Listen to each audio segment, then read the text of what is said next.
This remarkable manhua begins on a dark, stormy night in an ancient Chinese residence. Several men dressed in black robes stand in a line. Someone asks if anyone is present. Rain has pooled into a puddle from the endless downpour. A filthy child stands in the rain, facing the men in black robes. Their stillness is disconcerting. A man with crimson eyes observes the boy intently, wondering how anyone could be living in the abandoned martial academy. Addressing him as a young warrior, the man politely asks for permission to take shelter from the rain for the night. The boy examines them, curious about who they might be. It surprises him that they are speaking to him so respectfully despite his young age. He reasons that they might see him as a young Taoist protecting the closed academy. In response, he greets them and thinks that perhaps they aren't dangerous people. He explains that he too only started living in the abandoned academy a few years ago, adding that they may stay wherever they wish, just not in his pavilion. The men thank the young warrior for his generosity. Their leader instructs them to avoid the boy's pavilion and find other spots for shelter. He asks if they understand, and they all respond affirmatively before dispersing to find their own spaces. The boy notices the word Tang embroidered on their robes and wonders if they belong to the same clan. Though curious about their identity, he has more pressing matters to attend to. Entering his pavilion, he busies himself with preparing dinner for the children. The somber atmosphere shifts as the boy becomes animated with joy. Our protagonist enthusiastically calls everyone to eat. Opening a large pot, he reveals a small, brown, cricket-like insect inside, remarking that he was nearly late and the insects must be starving. In another pot, he finds a large spider called the black earth tiger, a tarantula native to Hainan, China. This impressive species, which can grow up to 20 centimeters long, features unique stripes resembling those of a black tiger. Using chopsticks, the boy carefully picks up an insect to feed the spider. While feeding it, he reflects on how he wouldn't have survived without these creatures. The tarantula eagerly eats the insect, pleasing the boy. He marvels at how this spider, once the size of a fingernail, has already shed its shell twice and grown so much. Feeling happy, he notes that the spider has had its fill. Next, the boy opens a drawer to reveal an orange lizard with white stripes, a bewangling cave gecko. This species is native to the region and recognized by its striped body and tail. The boy recalls how difficult it was to acquire such creatures in his previous life when he lacked money. Now he can find them everywhere. His life is filled with joy as he watches over them. While feeding the gecko, it bites his finger. Yelling loudly, he waves his hand to shake it off, but the gecko clings stubbornly. This incident reminds him of his past. Before inhabiting this body, the boy was a streamer named Spicy Fabre, a professional biologist with over 1 million subscribers. His content focused on venomous creatures, and his final live broadcast became his undoing. In a quest to showcase the 10 most dangerous vipers, he embarked on a journey to find the black mamba, known for its aggressive nature. During the live stream, he lamented that he couldn't find the snake and decided to take a break. Viewers joked about the possibility of it being in his house, but to his shock, the black mamba was indeed there, curled up on his refrigerator. Before he could react, it bit him and he died instantly during the broadcast. Returning to the present, the boy pouts, reflecting on the irony of his death after such an exhaustive search. Meanwhile, an elderly man in a black robe knocks on the pavilion door. Thanking the boy for his kindness, he invites him to share their meal, a freshly caught deer. Excited at the prospect of eating proper meat rather than snakes or lizards, the boy eagerly accepts the invitation. The group gathers around a bonfire as the deer cooks. Noticing the boy's intense gaze at the food, the elder reassures him that it will take time to cook. To pass the time, he begins asking the boy questions about his age and living situation. Embarrassed but obliging, the boy answers his inquiries. The boy felt embarrassed when he realized he'd been staring at the deer for too long. Allowing the elder to ask his questions, he listened attentively. The elder wanted to know if the boy lived alone and how old he was. Unsure if he was 14 or 15, the boy decided to fabricate a story, claiming that a childhood head injury had left him with poor memories. When asked if he was staying there by himself, the boy confirmed, explaining that he lacked any real talent and survived by catching snakes and selling their skins. The elder expressed disbelief that the boy engaged in such dangerous work, but the boy simply shrugged, saying he was used to it. Just then, someone brought over some cooked meat for them to eat. An old man commented on how hungry the young warrior must have been. The boy gratefully thanked the elder, happily noting it had been ages since he'd last eaten meat. As he took a bite, pure joy spread across his face. In his mind, he thought, this is what happiness feels like. The older men watched him with smiles, their amusement evident. As he ate, the elders took the opportunity to ask more questions. The elder explained that they were searching for something unusual and wanted to know if the boy had seen anything strange. Initially hesitant, the elder eventually decided it was safe to share the details since the boy lived alone and wouldn't cause trouble. The patriarch explained they were looking for a centipede with a blue spot on its body. Surprised, the boy asked how large the centipede was.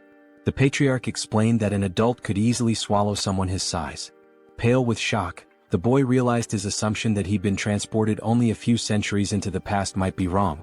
He could be in an entirely different world. The white-haired elder reassured him, saying they were close to capturing the creature. Curious, the boy asked if they intended to keep it as a pet. The question amused the elders and the white-haired man burst into laughter. The patriarch chuckled, commenting on how funny the young warrior was. Through laughter, the elder clarified that raising the centipede wasn't their goal, they needed it for medicinal purposes. Confused, the boy probed further. Initially suspecting them of being traitors, he began wondering if they were involved in illegal drug making. He asked how a centipede could serve as medicine. The elder explained that his granddaughter was gravely ill, and only the inner core of the blue spot centipede could save her. Moved by their determination, the boy thought about the lengths parents would go to for their children. Though he felt sorry for the centipede, he decided to help them, especially since they had treated him to meat. The boy began discussing the centipede, and the patriarch eagerly asked if he had seen one. He admitted he hadn't but suggested he might know where they could find it. Drawing on his vast knowledge as Spicy Fabre, a former biologist and streamer with expertise in venomous creatures, the boy recalled facts about centipedes. Among the millions of species on Earth, around 20,000 are venomous, and he knew all of them by heart. Centipedes were no exception. In his mind, he visualized opening a book and flipping through its pages, searching for the specific information he needed. Within moments, he closed the book, having found the answer. Back in reality, he told the elders he might know where the centipede could be. Startled but intrigued, they pressed him for details. The boy asked which areas they had already searched. They explained they had explored to the north and east of the academy, primarily along the riverside during the day. Hearing this, the boy wasn't surprised by their lack of success. Smirking, he remarked, "Of course you couldn't find it." The elders, puzzled, demanded an explanation. The boy began to lecture, explaining that centipedes belong to the Arthropoda phylum and the Calopoda class, preparing to share his knowledge of their habits and habitats. Centipedes have a broad range of habitats, and being cold-blooded, they require shelter to regulate their body temperature and maintain humidity levels. Interestingly, unlike most insects with a waterproof outer layer, centipedes have weak waterproofing and pores in their shells, making them averse to wet environments. They thrive in high-humidity areas but avoid waterlogged places, as they can't survive long without moisture but dislike excessively damp conditions. Because of this, the blue spot centipede is unlikely to be found in jungles or near rivers. The elders were skeptical. They believed centipedes preferred environments like cracks and rotting wood. The boy clarified that while smaller centipedes might dwell there, the larger ones they were seeking wouldn't. Big centipedes avoid jungles and riverside rocks since these areas lack sufficient hiding spots. The elders exchanged glances, silently communicating. They then asked the boy where the centipede might be found. Promising a significant reward if he helped, the boy smiled and pointed westward, suggesting they search the Rocky Mountains in that direction. He explained that large centipedes rest under warm rocks during the day and come out at night. A few hours later, the search party scoured the Rocky Mountains. The patriarch climbed a tall, narrow rock, observing the surroundings. One of the men suggested that the young warrior might have been mistaken. The patriarch decided to end the search for the day, signaling the team with an arrow. As the men gathered around a bonfire, they were visibly exhausted but still clung to hope, trusting the boy's intelligence. The patriarch, deep in thought, eventually spoke, his voice heavy with emotion. He lamented that his daughter, Huayun, was the greatest talent in the Tang family's history and questioned why the heavens seemed to abandon her. Suddenly, a voice announced the Grand Patriarch's return. The patriarch welcomed him and they gathered around the fire. The Grand Patriarch confirmed that he too had failed to find the centipede. With Huayun's condition worsening and only a few months left, he doubted they could locate the creature in 10 days. A heavy silence fell. The patriarch suggested exploring the southern region the next day. The Grand Patriarch agreed but added that they hadn't found any traces so far. Hearing this, the patriarch suddenly burst into laughter, realizing something he had overlooked. He exclaimed that they were indeed in the right place. The Grand Patriarch was puzzled and asked if he had seen anything. The Patriarch replied no, but the Grand Patriarch elaborated. He explained that the complete absence of traces, no animals, droppings or markings, was a sign that the centipede might have cleared the area. The realization struck the Patriarch. Territorial animals might have fled or fallen prey to the centipede. Confident, the Grand Patriarch assured him that the blue spot centipede was definitely nearby. Their hope to save Huayan reignited. Suddenly the ground beneath them began to shake. Cracks appeared and the bonfire area started to crumble. To their horror, a massive limb emerged from the earth, followed by another. The men froze in terror as the enormous blue spot centipede revealed itself. Even the Grand Patriarch looked unsettled. Back at the academy, the boy grumbled about the chaos. He wondered how massive the centipede must be to cause such a commotion. Being a venomous animal enthusiast, he was both annoyed and curious, wishing he could see the creature himself. At the Rocky Mountains, the battle against the centipede raged on. The men eventually triumphed, though not without sustaining injuries. They successfully retrieved the centipede's core, a shimmering blue gem safely stored in a wooden box. Overcome with emotion, they wept, knowing they could finally save Huayan. The Patriarch instructed the Grand Patriarch to lead the injured warriors to Sichuan for treatment. When asked why he wasn't coming, the Patriarch explained, "Grudges are carved in blood, but favors are carved in stone. That's the way we live." In summary, they still had matters to resolve. The Grand Patriarch finally understood and admitted how he had nearly made a grave mistake by focusing solely on Huayan. He agreed it would be appropriate to welcome the young warrior as a guest and grant his requests. The Patriarch instructed the injured warrior to receive treatment in the village while he went to visit the young warrior. He considered that the young warrior might also be curious about the recent events. Meanwhile, the young warrior was casually enjoying the company of 3 small yellow Pokemon-like creatures. The young warrior found himself in a peculiar situation. He had unexpectedly become the father to 3 blue spot centipedes. These tiny creatures, resembling caterpillars, were undeniably cute, especially as they affectionately rubbed against his face. Looking at the pot, a memory flashed in his mind. When he had brought the eggs home, he cleaned them and placed them on his nightstand. By the time he woke up, they had all hatched. 1 centipede happily rested on his head. Although the young warrior had anticipated the eggs might hatch, he hadn't expected it to happen so quickly. He tried to remove the centipedes clinging to his shoulders, but they refused to let go, treating him as their parent. A flashback revealed what had transpired the previous night. Driven by curiosity about the massive blue spot centipede, the young warrior had ventured into its lair, despite knowing the risks. During his search, he accidentally kicked an insect in frustration, causing him to lose his balance and drop his torch. Thankfully, the 3 eggs he had collected remained safe. Relieved that the rain had stopped, he realized how lucky he had been to retrieve the eggs without losing them. Determined to protect the eggs, he hurried back home, promising them a proper bath once he arrived. Back in the present, the young warrior felt satisfied that even though he couldn't see the live adult centipede, he had managed to save its offspring. He reminded himself that they wouldn't need food until after their second molting, but it was a challenge dealing with them constantly clinging to his body. Thinking of a solution, he smirked and decided to take a shower, hoping the water would make them leave him alone. Elsewhere, the elder patriarch arrived at the academy and approached the pavilion. Knocking on the door, he called out to the young warrior but received no response. After a brief hesitation, he turned the knob and entered the room.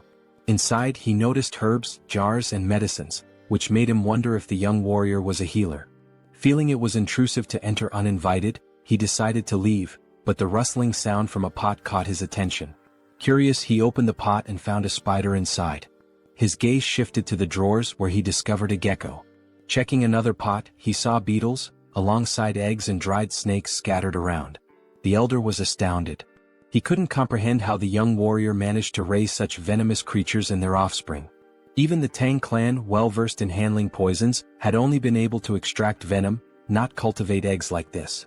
The elder realized his encounter with the young warrior was the true stroke of luck, far beyond the centipede's discovery. As the young warrior appeared and greeted him, the elder noticed the boy's concern about his bandaged arm. Dismissing it as a minor injury, the elder began to share something important but was interrupted by a sudden ominous energy. An explosion rocked the entrance behind them, and a shadowy figure began to emerge. As its form became clear, it resembled an ogre with a single eye and burn scars on one side of its face. The elder immediately shoved the young warrior aside, urging him to flee. The young warrior was caught off guard and confused. The monster let out a deafening roar and moved with alarming speed, attacking with its hand. The elder blocked the strike with his uninjured arm, enduring immense pain. The monster retaliated, throwing the elder back and sending him crashing into the ground. The area filled with dust as the elder struggled to catch his breath, coughing up blood. He realized the monster's strength rivaled that of his own father. He desperately told the young warrior to escape, but when the dust cleared, the scene revealed the young warrior being held in the air, choking as the monster gripped him tightly. The young warrior gasped for air as the monster roared with laughter. The creature mocked him, claiming he had heard that members of the Tang clan had arrived in Hainan. It sneered, saying no one could have imagined that the son of the myriad poison's divine sovereign would end up wounded and alone. The elder calmly retorted that he had no idea who the monster was and demanded to know why both he and the young warrior were being targeted. The creature scoffed, asking if its disfigured face and powerful fists didn't make it obvious. It then introduced itself as Takenyang, the blood hand Rakasa, and blamed the elder's father for its mutilated appearance. The elder recognized the name. He recalled hearing that Takenyang had been struck by a poison palm and fallen off a cliff, presumed dead. Yet here he was, alive and seething with vengeance. The elder tried reasoning with him, pleading for the release of the young warrior and offering his own life in exchange. But Takenyang refused, vowing to annihilate anyone associated with the Tang clan. Inwardly, the elder cursed this relentless demon, a term used for martial artists who sow chaos and destruction. It was clear Takenyang had no intention of sparing the young warrior. As the warrior's face grew pale from suffocation, Takenyang sneered and prepared to end his life. Desperately, the young warrior begged for mercy, his strength waning with every passing second. Just then, 3 pairs of fierce eyes flashed. The tiny centipedes lunged onto Takenyang's arm. The once adorable creatures revealed their ferocity, biting into the monster's skin with unrelenting force. Takenyang was taken aback, shouting angrily that mere centipedes couldn't harm him. But as he spoke, his neck turned violet, and he coughed up blood before collapsing in agony. The young warrior, now free, stumbled backward, staring in disbelief. He cautiously asked the elder if Takenyang had been a bad person. The elder, equally stunned, watched as the lifeless body of Takenyang lay on the ground. Slowly, his shock turned into a wide grin as he realized the young warrior was far more extraordinary than a mere guest. The elder thought to himself that this boy must join the Tang clan. A few days later, the elder was recovering, and the young warrior diligently cared for him, placing a damp cloth on his forehead. The elder expressed his gratitude, but the young warrior suggested instead that he tell him the whereabouts of his companions so he could check on them. Realizing he couldn't leave the elder alone and that calling for a doctor wasn't an option, the warrior stayed. The elder reassured him, saying he would recover with rest, but the warrior remained skeptical, bewildered at how calm the elder could be after such severe injuries. When the elder explained that martial artists had extraordinary resilience, the young warrior was incredulous. He asked if martial artists could fly and shoot fireballs. The elder chuckled and admitted that while not everyone could, it wasn't entirely far-fetched. The young warrior marveled at the strangeness of this world, acknowledging that things like giant centipedes only made sense here. The elder formally introduced himself as Tang Kailson of the Sichuan Tang Clan, and the young warrior introduced himself as Wei Soryang. Kailson noted the meaning of Soryang's name, small dragon, and remarked that it was fitting. Curious, Kailson asked if the centipedes on Soryang's body were venomous. Soryang casually rubbed one of the centipedes' bellies and confirmed that they were blue spot centipedes.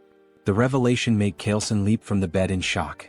He asked if Soryang had tamed them and how he had managed such a feat. Soryang smiled and replied that it was a long story. When Kailson insisted he didn't mind, Soryang began recounting how he had raised the centipedes from eggs. When the story concluded, Kailson could hardly believe it and asked for confirmation.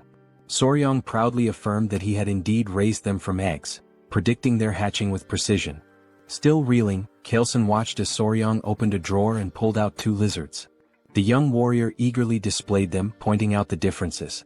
One had a brown body with yellow and white stripes, while the other, a product of selective breeding, had a plain brown body and a white tail. Kailson asked if Soryang had intentionally bred the lizards for their coloration. Blushing slightly, Soryang happily admitted that he had, simply because he found it beautiful.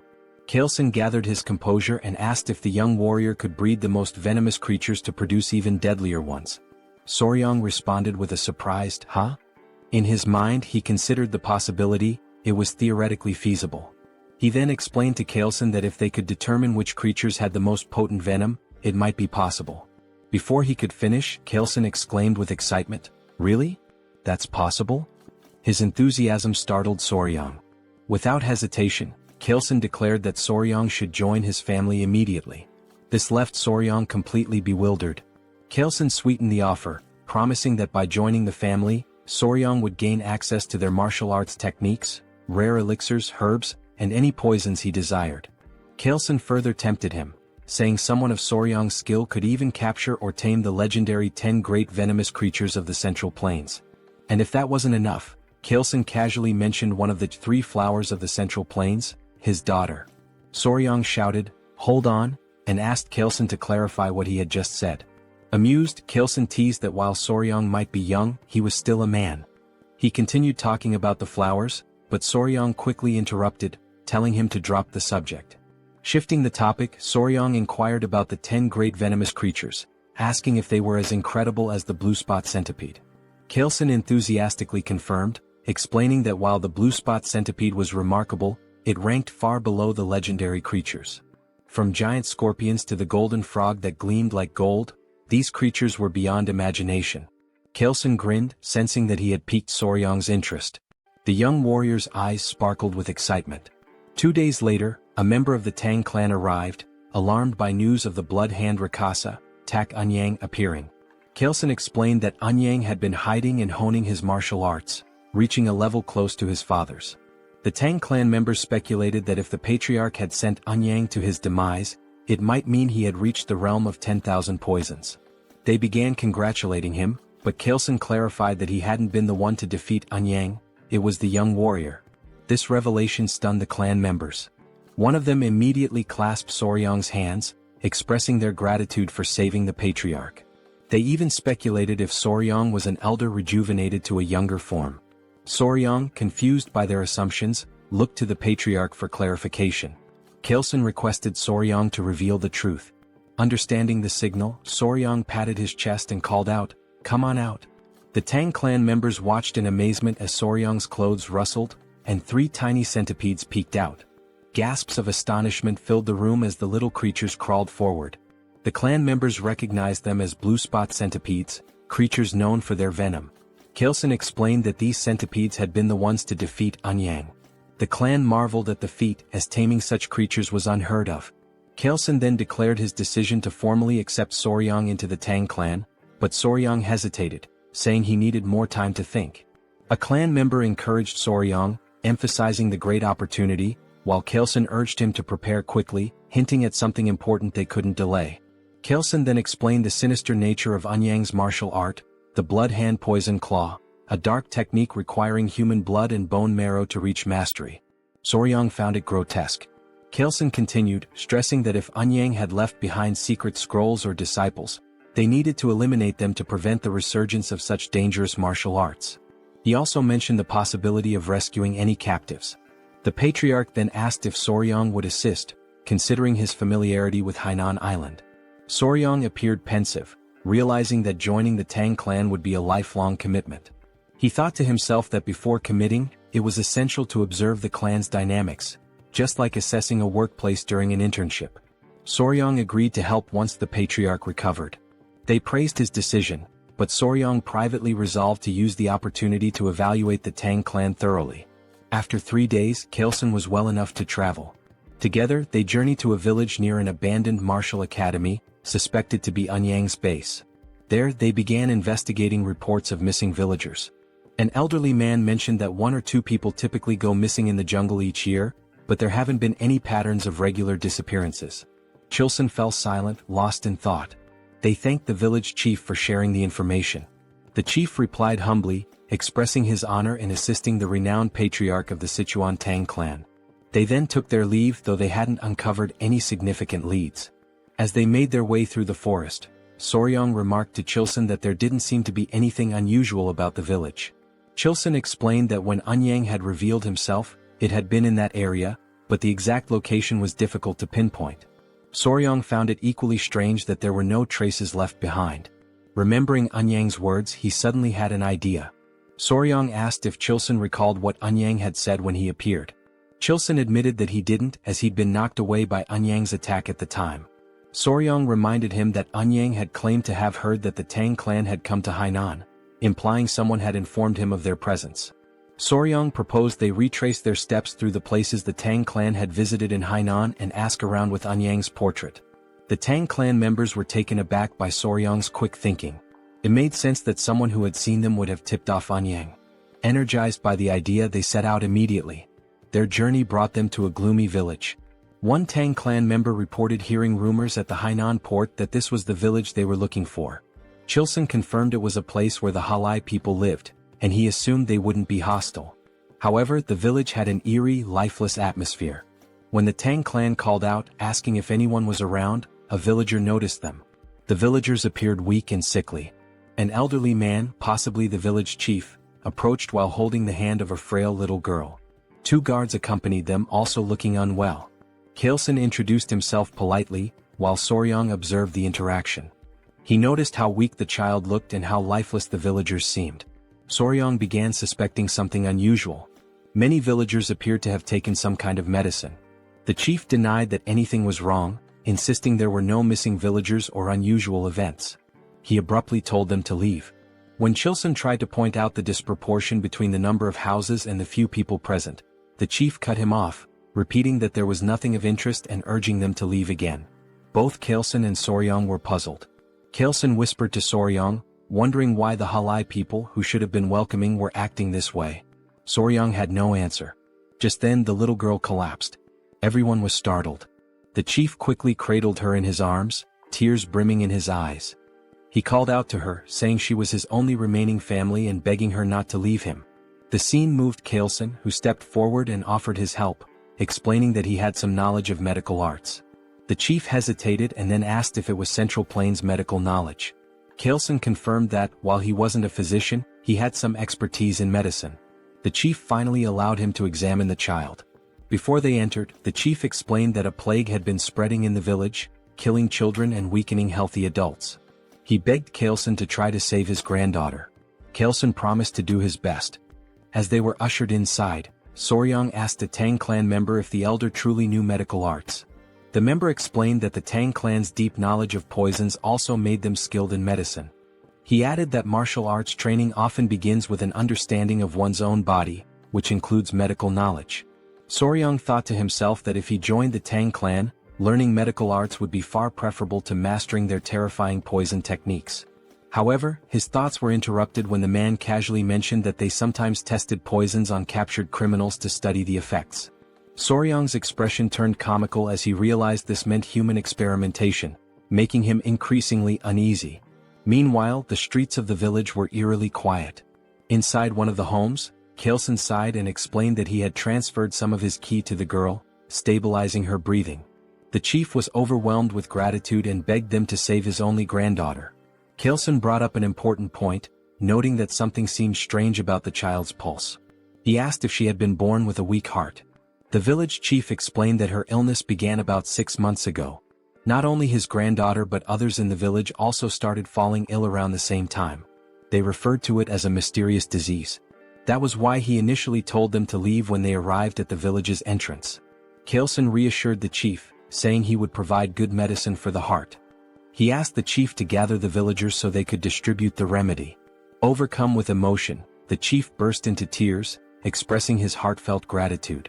Soryang quietly observed Kaleson's actions with admiration. Later that night, as Kaleson walked with Gu Pai, a member of the Tang clan, Pai acknowledged the effort Kaleson had put into treating the villagers. Kaleson thanked him before Pai inquired about the symptoms. Kaleson explained they were unusual: lethargy, swollen eyes, mild fever, irregular pulses, but the most severe cases all involved heart issues. Curious, Kaleson asked about Soryang's whereabouts. Pai replied that Soryang, likely exhausted from helping despite having no martial arts training, had gone to bed. Kaleson agreed that it was understandable and decided to check on him. Pai offered to lead the way. When they entered Soryang's room, they found him sleeping soundly on the bed, with 3 centipedes resting in a basket nearby. Kaleson observed from the doorway before suddenly stepping inside. Without hesitation, he raised his hand and slapped Soryang. Soryang jolted awake, clutching his stinging cheek, confused and in pain. He demanded to know why Kaelson had hit him. Kaelson, with a serious expression, apologized and explained there had been a bug on Soryong's face, and he had only wanted to get rid of it.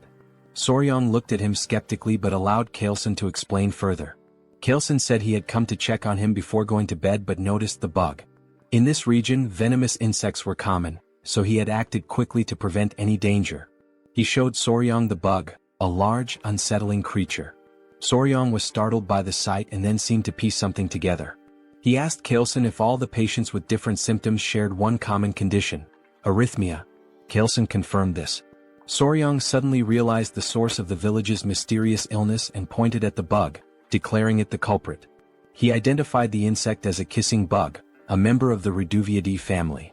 These bugs feed on blood, often biting near the eyes or lips, and are so discreet they can draw blood more quietly than a mosquito.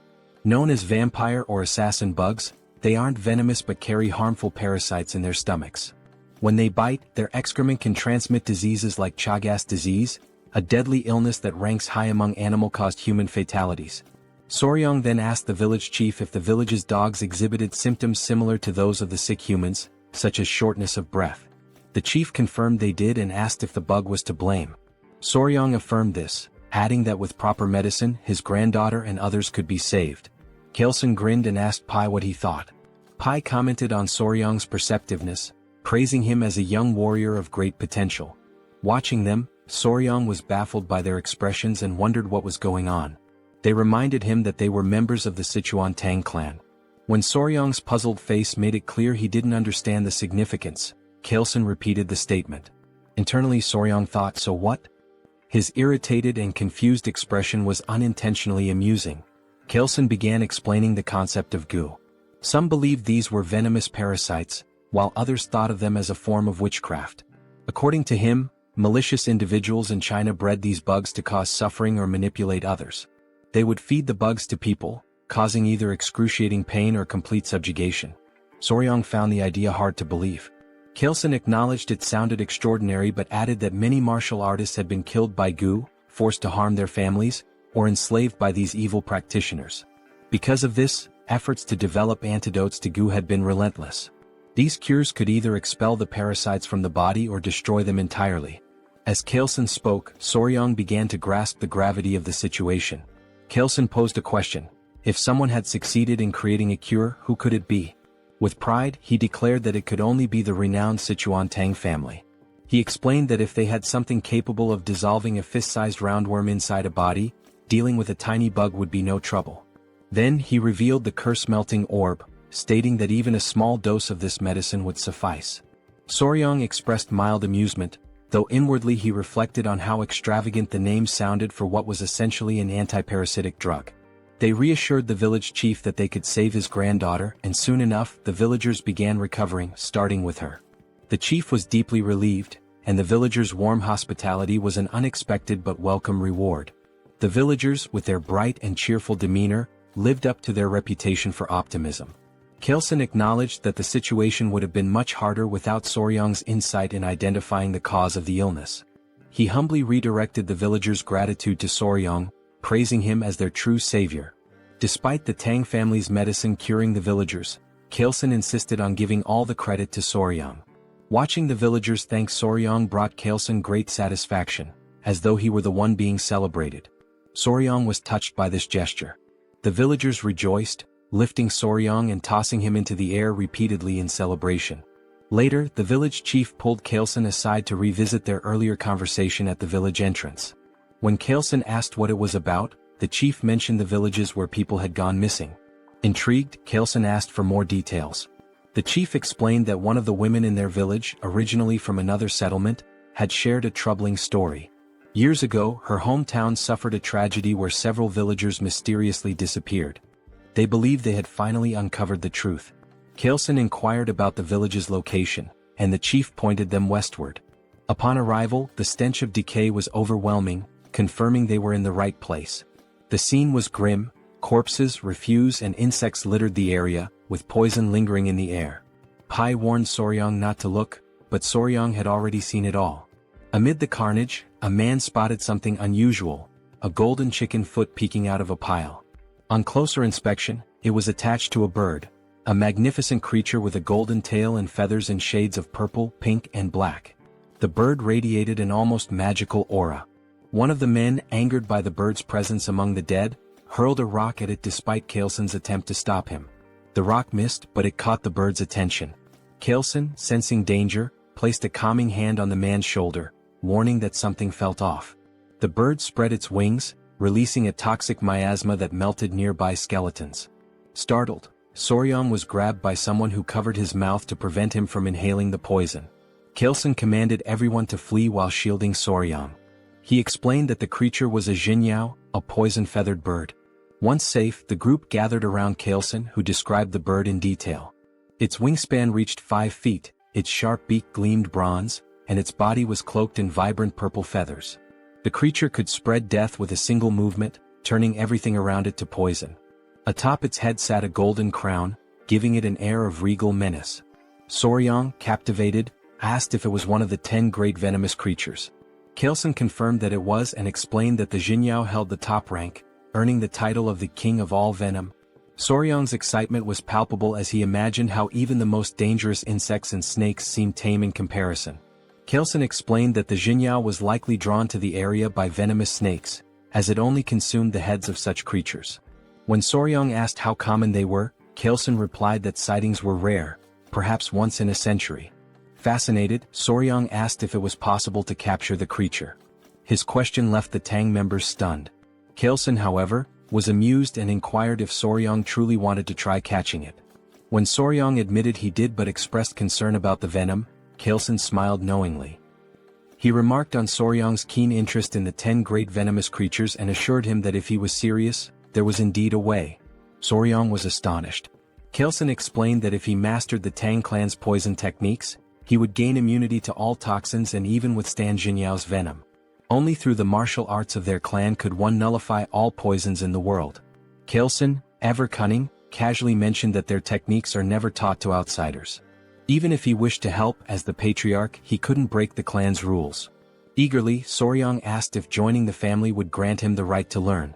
He also inquired whether achieving immunity to poison would truly let him endure Jinyao's venom. Kaelson confirmed and promised to teach him everything without reservation if Soryong agreed immediately. He also assured him that he would personally oversee his progress.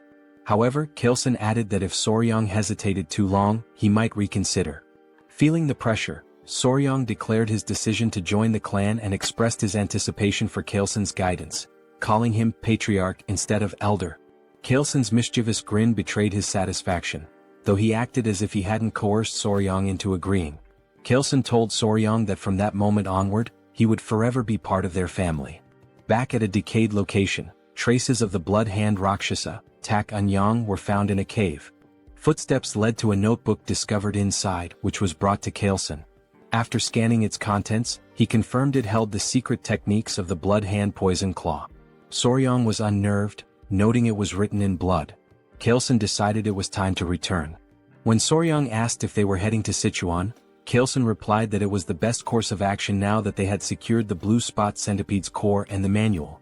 Soryong requested a stop at the academy to release his friends and gather his belongings, which Kaelson approved. As they departed, Soryong glanced behind and noticed something unusual. Pointing it out, they discovered a shining purple feather from the Jinyao.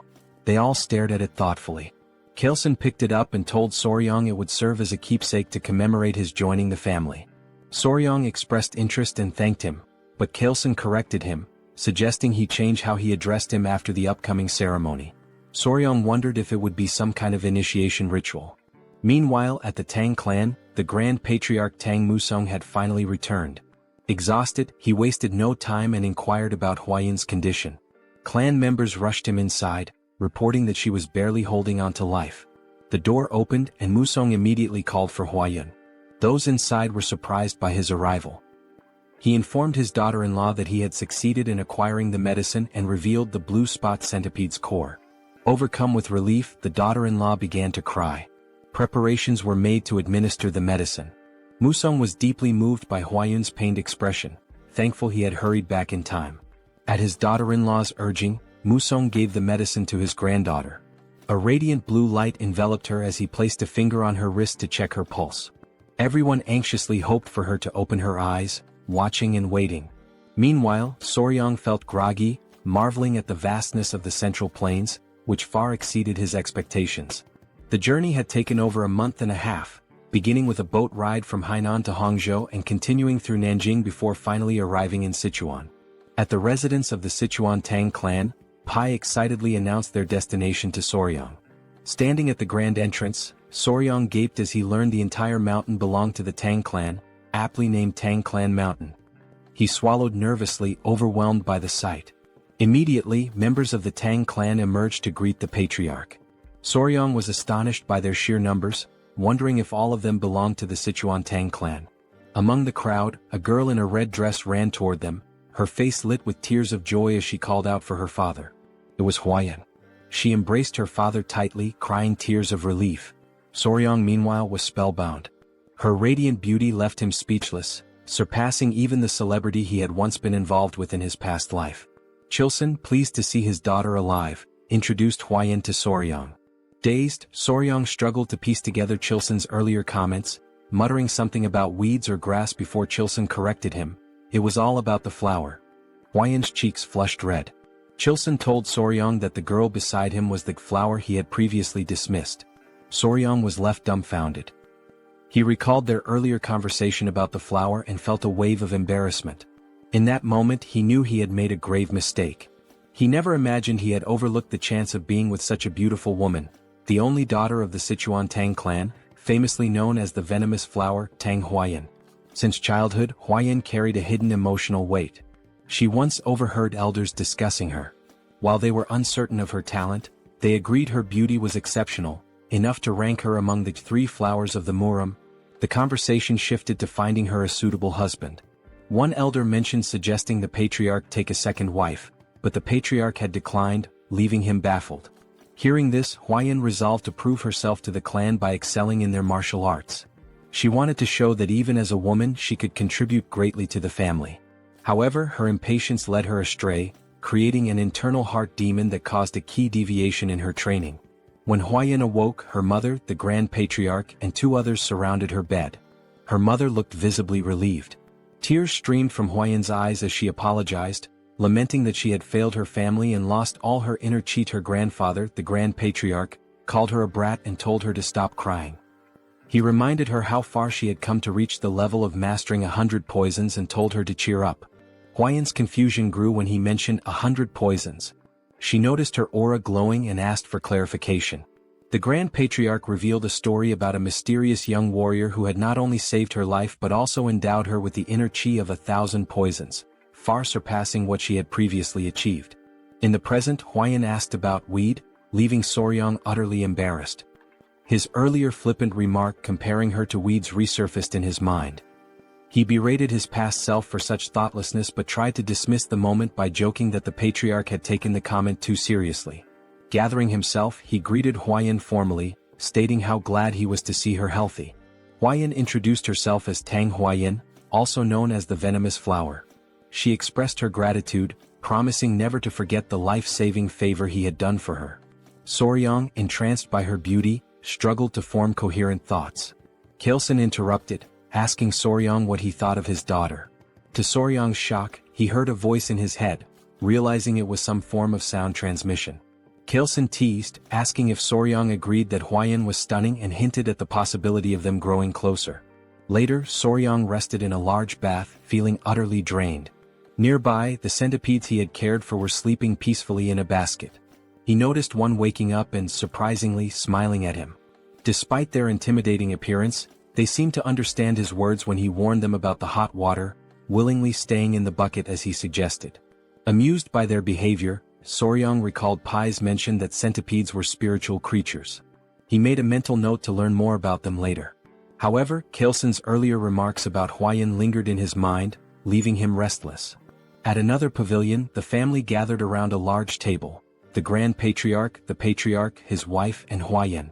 Chilson announced his decision to give Soryang the East Wing Room, a space traditionally reserved for couples in Chinese residences. The Grand Patriarch questioned if Soryang was truly that talented.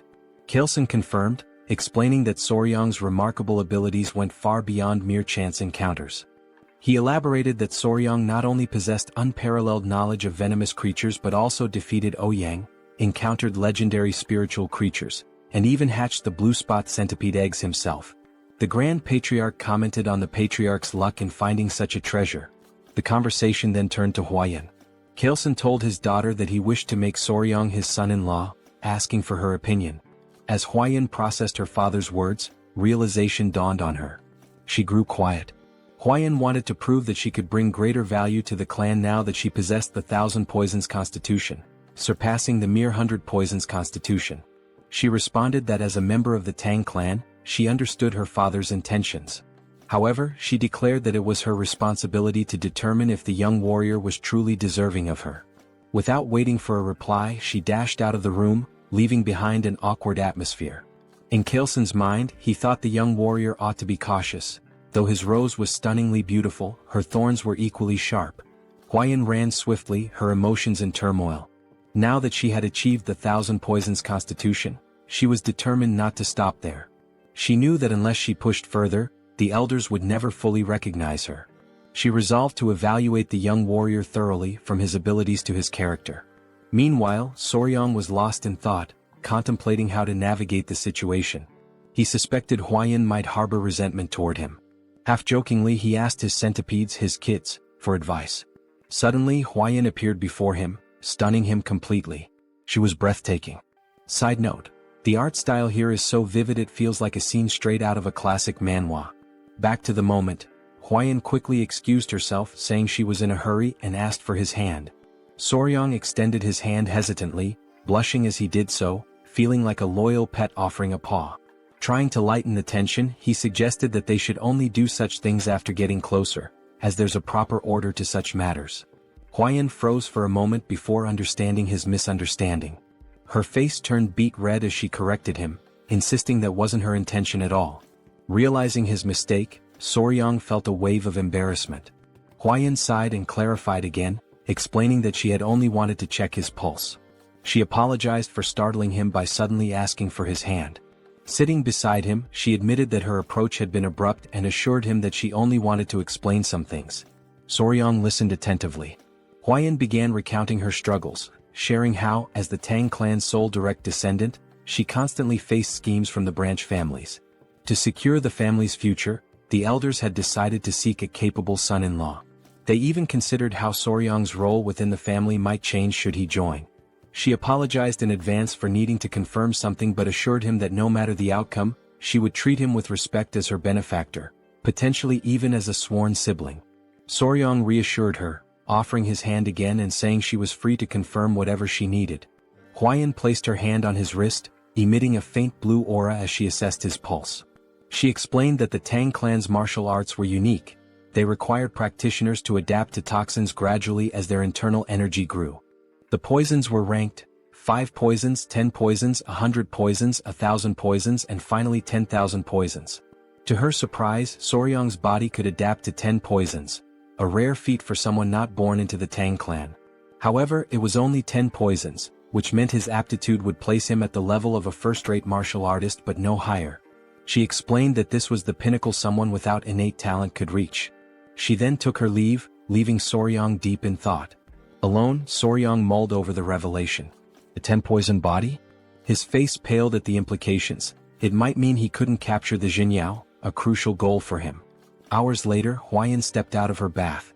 Despite washing multiple times a day, she noticed her body emitted a strange scent ever since she had absorbed the blue spot centipede's inner core. Dressing herself, she wondered if it was some sort of punishment for her ungrateful words toward her savior. Meanwhile, Soryang was fast asleep, dreaming of a conversation with someone who thanked him for his kindness. It was Huayan, or so it seemed. When he asked if it was a dream, the figure explained that while it felt dreamlike, it was not. The entity revealed herself as the blue spot centipede, borrowing Huayan's appearance to avoid startling him. She introduced herself as the mother of all the creatures Soryang had encountered. Just then, 3 small girls appeared, and Soryang deduced that they were the centipede's offspring. He asked her how she managed to appear in his dreams. She explained that after being mercilessly killed, leaving her children behind, her lingering grudge reached the heavens, and her spirit became trapped in her inner core. She added that while she had been cursing the girl who consumed her core, An opportunity to resolve her grudge arose, allowing her to manifest in his dreams. This was possible because he had taken all her children with him. Soryong silently acknowledged his role in revealing her location, which indirectly led to her demise. Though unintentional, he still felt responsible for the death of the blue spot centipede. Watching her, he listened as she asked if her benefactor could grant her one request. Without hesitation, he promised to fulfill whatever she wished. Her request was simple. She asked him to care for her children until they were fully grown. Soryong was puzzled, noting that centipedes typically become independent after molting twice. She clarified that while this was true for ordinary centipedes, her species was unique.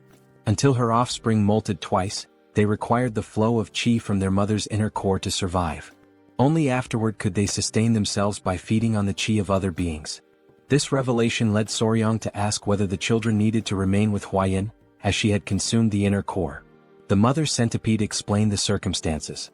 She admitted that, in her anger, she had cursed Huayan, causing her body to emit a foul odor. The curse ensured no man would approach her, preventing her from ever having children. However, she was willing to lift the curse if her children were allowed to absorb the qi from Huayan's inner core. Perhaps in this way, Soryong could even win the girl's heart. Soryong considered her words carefully before smiling and responding that it didn't feel right. He couldn't take advantage of Huayan's predicament. The mother centipede admired his integrity and asked how he planned to handle the situation. She reminded him that Huayan sought strength in a man, and she couldn't magically procure the inner cores of the 10 great venomous creatures to aid him. This sparked an idea in Soryong. He asked her to trust him, assuring her that everything would work out. The next day, Soryong and Huayan sat side by side. Huayan now understood that the strange smell emanating from her body was due to the blue spot centipede's inner core. Soryong explained that by attaching the centipedes to her body every few days and letting them absorb the qi, the odor would naturally fade away. Huayan hesitated before asking if he was truly okay with helping her without asking for anything in return. She knew he could easily demand compensation for his assistance. Soryong smiled and told her he couldn't bring himself to exploit a woman's difficult situation, refusing to act shamelessly. Huayan was surprised by his response and felt guilty. She told him she couldn't continue accepting his kindness without offering something in return. Her father's words began to weigh more heavily on her. Seeing Soryong's selflessness made her realize that qualities beyond talent or martial prowess were important. Soryong then shared his own thoughts. Referring to her earlier remark about his 10-poison body, he revealed an ambitious plan. Since he could only absorb 10 types of toxins, he resolved to fill those slots with the toxins of the 10 most venomous creatures in the Central Plains. Huayan was shocked, interpreting his words as a bold declaration to become the strongest under the heavens, all for her sake. The thought made her cheeks flush. For Tang Huayan, one of the 3 flowers of Murim and the venomous flower of the Tang Clan, this was the first time a man had made such an audacious confession to her. Blushing, she asked if he realized what he had just said. Soryong, confused, replied that he didn't. Huayan told him the path he spoke of would be incredibly difficult and demanding, potentially requiring 10, 20, or even a lifetime of effort. Soryong's face fell as he worried aloud about how long it might take, amusing Huayan as she continued to blush. Then, with growing embarrassment, Huayan brought up that Soryong was only 15 years old. She told him that in 3 years, when he came of age and was ready for marriage, if he succeeded in defeating even one of the 10 great venomous creatures by then, she would consider it. Blushing deeply, she admitted that if he succeeded, there might even be a possibility of a wedding. She cheered loudly, saying she would be rooting for him, then bolted away. Soryong was confused and called out to her. She stopped, turned around, and asked if there was anything else he wanted to say. He suggested that she get some rest and stay for a couple of hours. Embarrassed, she hesitated but eventually returned. He reassured her there was no need to worry since the little centipedes wouldn't bite. Gathering his kids, he told them to go to their mom instead of their dad. Hearing this made Huayan's face flush as red as a tomato. She asked him what he meant by calling them mom and dad, but Soryong quickly clarified that it wasn't what she thought. Meanwhile, Chilson, his wife, and Muziang were seated at the table discussing the young warrior's exceptional talent and how it seemed to have failed to win their daughter's heart. Muziang asked if anyone had seen them earlier that morning. He remarked that it seemed like something was developing between the two. Huayan's mother speculated that her daughter might have rejected the young warrior. The men pondered deeply. Muziang commented that forcing a marriage wouldn't be right and suggested allowing their feelings to grow naturally. Huayan's mother proposed having Huayan oversee the young warriors' martial arts training to spend more time together, believing it could help them bond. Chilson agreed it was a solid plan. Muziang added that they could consult the elder healer sage to see if he could bestow the purifying elixir of marrow and essence to enhance the young warrior's aptitude.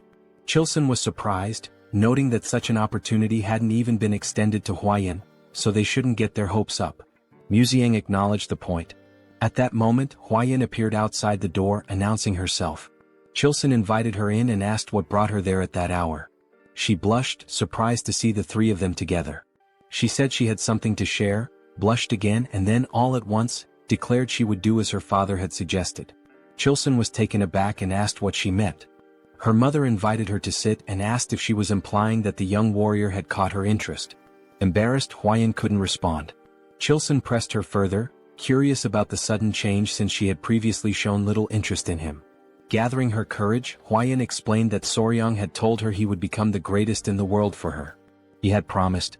Chilson, astonished, asked her to elaborate.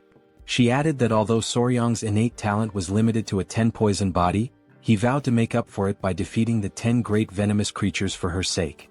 Muziang laughed heartily, calling the young man bold. Chilson was stunned, while Huayan's mother was impressed, remarking that it was rare to find such a determined suitor. Huayan admitted that although her heart was inclined, she had told Soryang she would only agree to marriage if he could capture one of the 10 great venomous creatures before coming of age. Her father joked that she should have raised the bar to 3 creatures, while her mother commented that men often miss subtle hints. Huayan asked if she should go explain it to him.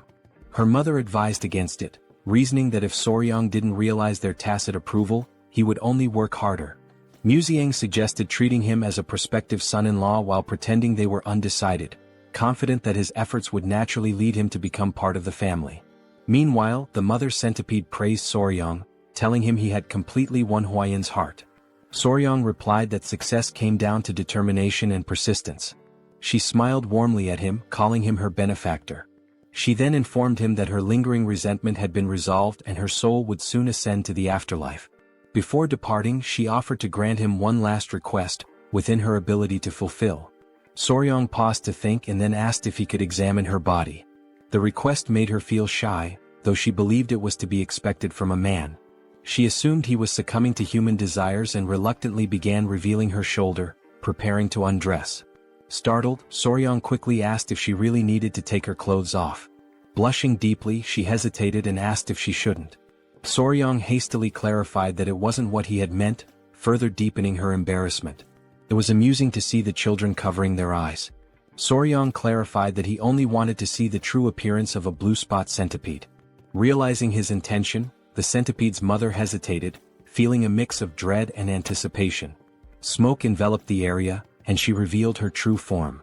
Soryang gasped, overwhelmed by her magnificent and enormous appearance. His excitement was palpable. Without waiting for permission, he reached out to touch her, marveling at her size and asking endless questions.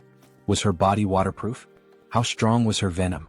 Could he touch her legs, her antennae, even her fangs?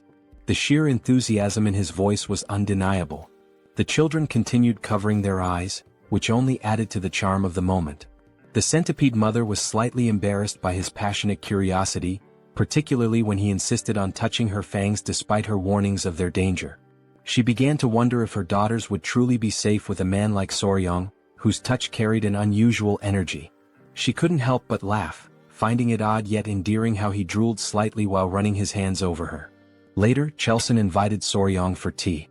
Chilson revealed that he'd learned everything from Huayan and declared that Soryang would be accepted as their son-in-law. Surprised, Soryang tried to clarify that he thought the arrangement was conditional and would require 3 years to finalize. Chilson dismissed his concerns, stating the marriage would naturally happen when he came of age. Huayan's mother warmly welcomed Soryang into the family, referring to him as her son-in-law.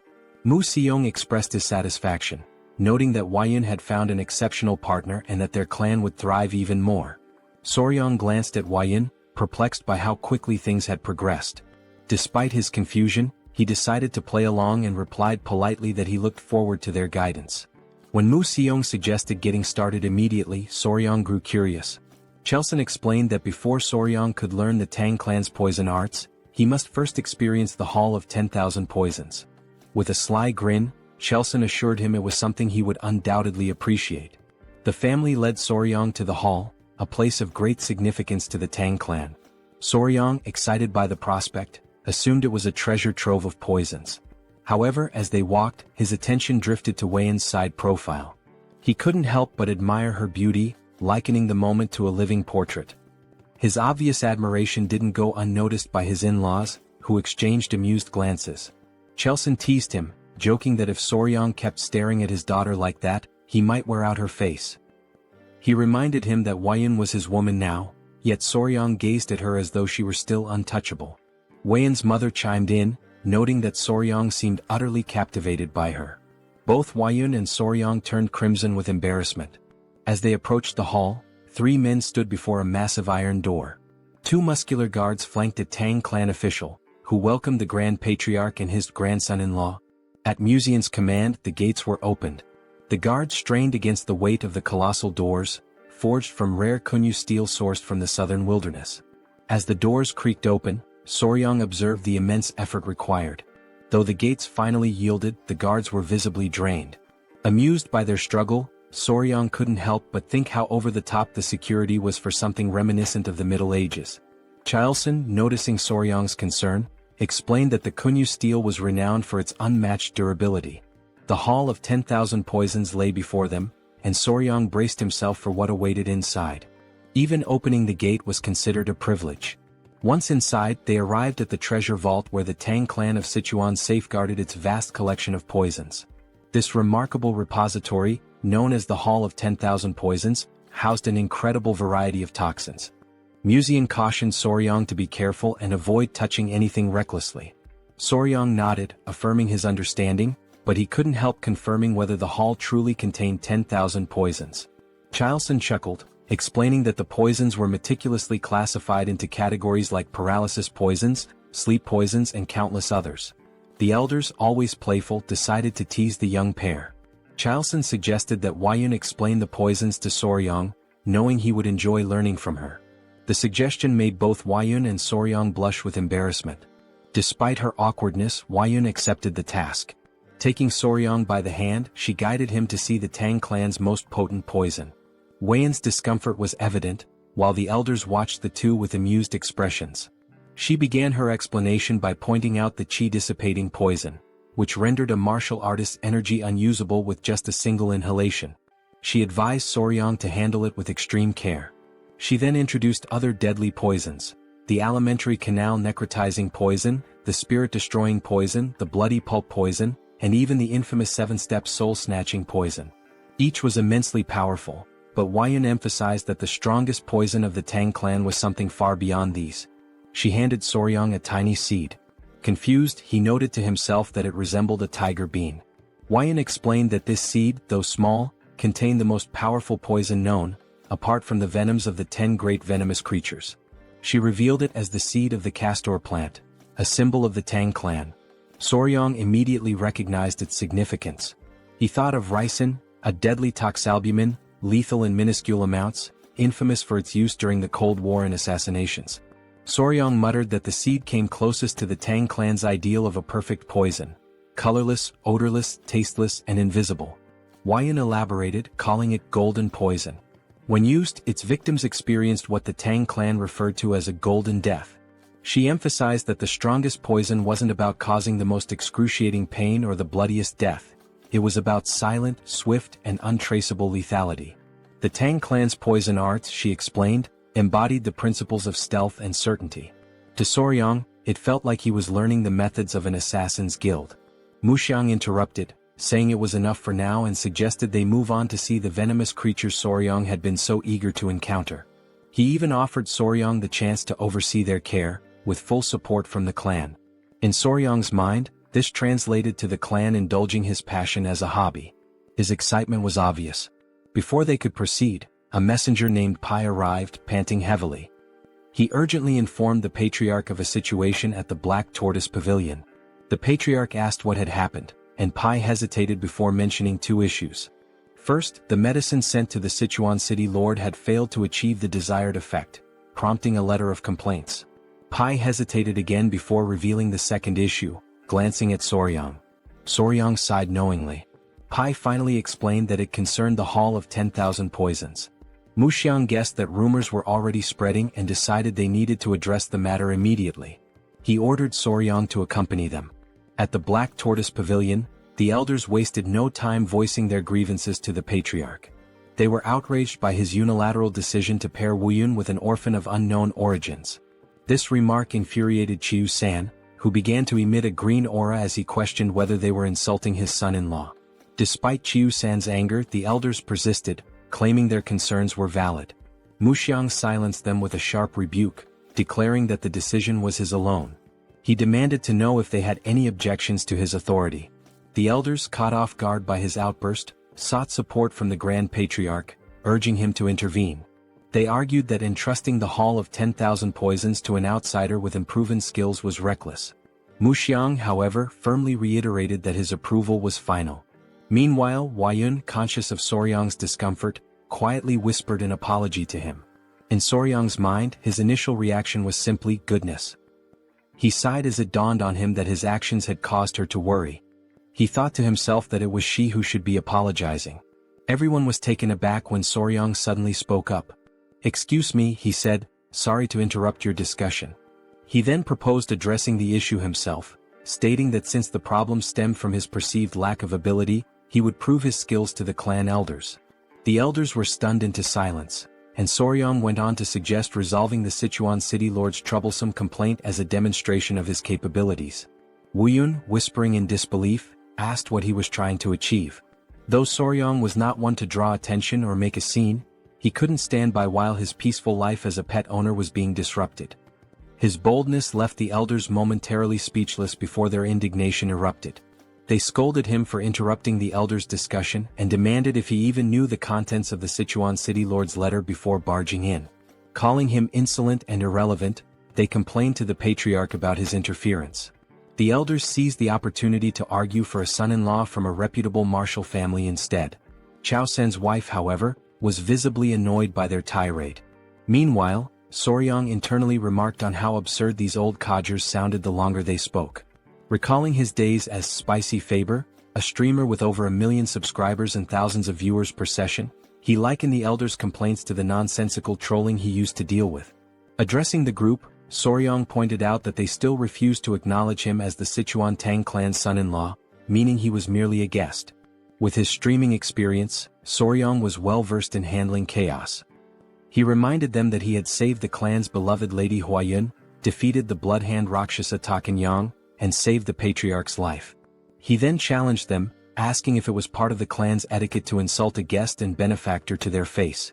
The elders, embarrassed by his pointed remarks, admitted to speaking rashly out of desperation.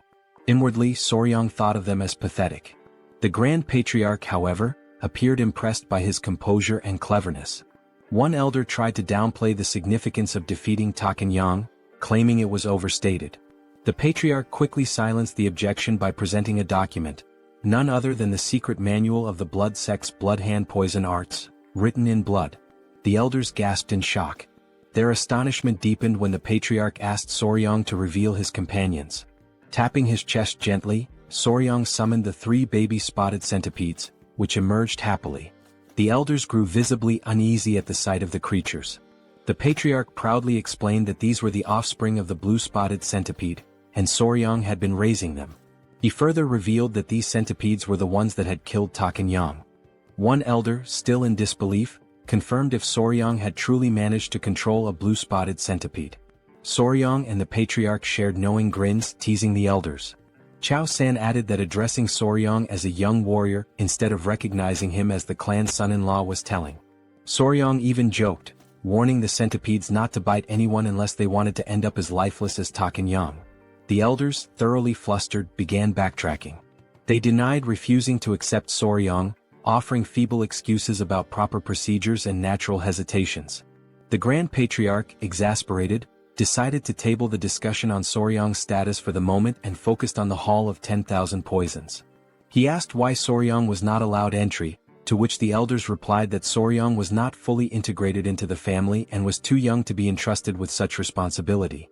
The Grand Patriarch, seeing an easy solution, asked Soryang to demonstrate his abilities. Soryong smiled confidently and declared that he would prove himself worthy of the Sichuan Tang Clan in their own style, by using poison. The elders were aghast, misinterpreting his words. They shouted in disbelief, asking if he intended to poison the Sichuan city lord instead of helping him. Soryong was left utterly confused by their reaction. Deep down, Soryong was puzzled as he believed that the Sichuan Tang Clan addressed poison-related matters the following day. The Grand Patriarch announced that Soryong would now begin training in the Tang Clan's martial art, the 5 Venoms returning technique. Soryong asked if the training would also involve physical exercises. The Grand Patriarch explained that as Soryong practiced martial arts, his body would naturally adapt to align with the techniques. Mu Soryong further clarified that the Tang Clan focused on practicality, so Soryong would learn skills that could be immediately applied in real situations. Mu Soryong unpacked an array of weapons, arrows, daggers, shuriken and more. They started with concealed throwable weapons such as needles, coins, darts, powders, daggers and throwing knives. Mu Soryong explained that while there were many unconventional concealed weapons, they could mostly be divided into 5 types. He asked Soryong which one he thought was the easiest to handle. Soryong guessed it was the dagger or throwing knife, which turned out to be correct. Then Mu Soryong inquired about the most difficult weapon. Soryong suggested powder, as it needed to be scattered effectively. However, Mu Soryong informed him that the needle was the most challenging. Surprised, Soryong assumed it was because the needle was small and thin, making it tricky to throw. Mu Soryong explained further, it wasn't just about the difficulty of throwing. Soryong would also need to remember exactly where he threw each needle. To demonstrate, Mu Soryong separated the head of a brush from its handle and made a quick motion. Suddenly, the brush's bristles floated in the air and transformed into needles, raining down and embedding themselves into the ground.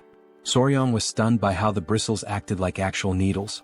Mu Soryong revealed this was part of the Tang Clan's hidden weapon technique called Sky-Obscuring Flower Rain, a secret art where hundreds or thousands of needles fall like flower petals, covering an area. In Soryong's mind, it seemed like the technique involved scattering needles everywhere and then fighting on the same turf. He expressed concern that with an area filled with such needles, there would hardly be any space to move. Mu Soryong laughed and confirmed his assumption, adding that Soryong would have to remember the needles' positions to avoid falling victim to his own technique. To Soryong this seemed almost unbelievable. He broke into a sweat as he confirmed with Mu Soryong that he would need to remember the positions of needles that deflected opponents as well as those that missed their mark. Mu Soryong affirmed this, informing him that with the 5 Venoms body, he'd need to memorize at least 100 positions just to begin. Soryong turned pale at the thought. Afterward, Soryong collapsed face first onto the ground. Lady Huayan arrived, wearing a beekeeping suit, and asked if she looked ready. She explained that she had heard he was planning to catch a hornet and wondered if the suit was unnecessary. Soryong assured her it wasn't, her suit would allow them to catch one themselves instead of waiting for it to come. Huayan asked if he knew where the hornet's nest was, and he replied that she'd understand once they arrived. Huayan informed him she had spotted a nest nearby, so they headed out together. As they walked, Huayan brought up the letter sent to the Sichuan city lord and asked if Soryong had read it. Soryong confirmed he had. Blushing, Huayan expressed concern that he might not fully understand the letter's contents due to his young age. Soryong responded confidently, remarking that yang qi, a man's vital energy, was indeed important. Embarrassed, Huayan quickly told him that was enough, but it was clear he already understood. The great issue troubling the Sichuan city lord, as Soryong revealed, was erectile dysfunction. His rod was no longer functioning. Huayan grew suspicious of Soryong's knowledge on the subject, given his age. Soryong brushed it off, explaining he had lived alone for some time. Embarrassed, Huayan quickened her pace. A few hours later they arrived at the forest. Soryong became distracted by the creatures there, and Huayan had to keep him focused until they reached their destination. The nest was located inside a small cave-like hollow, which seemed like an ideal spot for hornets. As they approached, Huayan asked what it meant to find a hive without bees. They put on their headgear as Soryong explained that while they were looking for hornets, they wouldn't be capturing any bees. Huayan was confused but followed his lead. They reached the hole, and Soryong explained that the venomous insect they sought was more likely to be found in smaller, weaker hives. Huayan hadn't known this but was relieved to see that the hive seemed to contain what they needed. An insect emerged from the hive, and with a swift movement, Soryong caught it using chopsticks. They hadn't come there to catch a hornet. The insect they were after was something else entirely. That tiny creature would solve the Sichuan city lord's problems. Huayan asked about the bug, wondering if it was a ground beetle. She guessed correctly. Soryong realized that in this world, the insect was indeed called a ground beetle.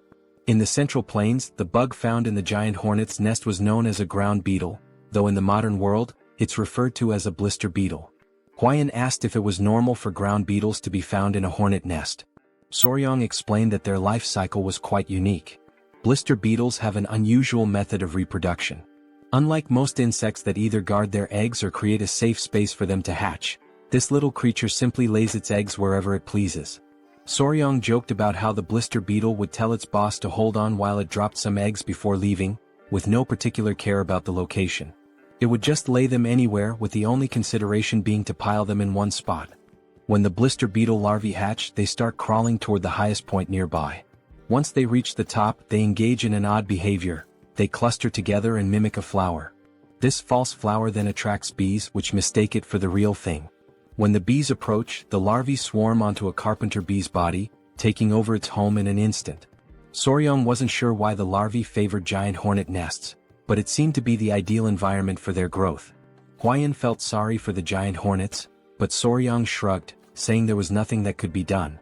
Huayan knew that the bug caused burns on the skin and had heard that eating too much of it could even be deadly. Soryong confirmed this, explaining that the orange liquid released by a blister beetle contains cantharidin, a toxic substance that causes burns and blisters when it touches the skin. Huayan blushed and asked if it truly had such an effect.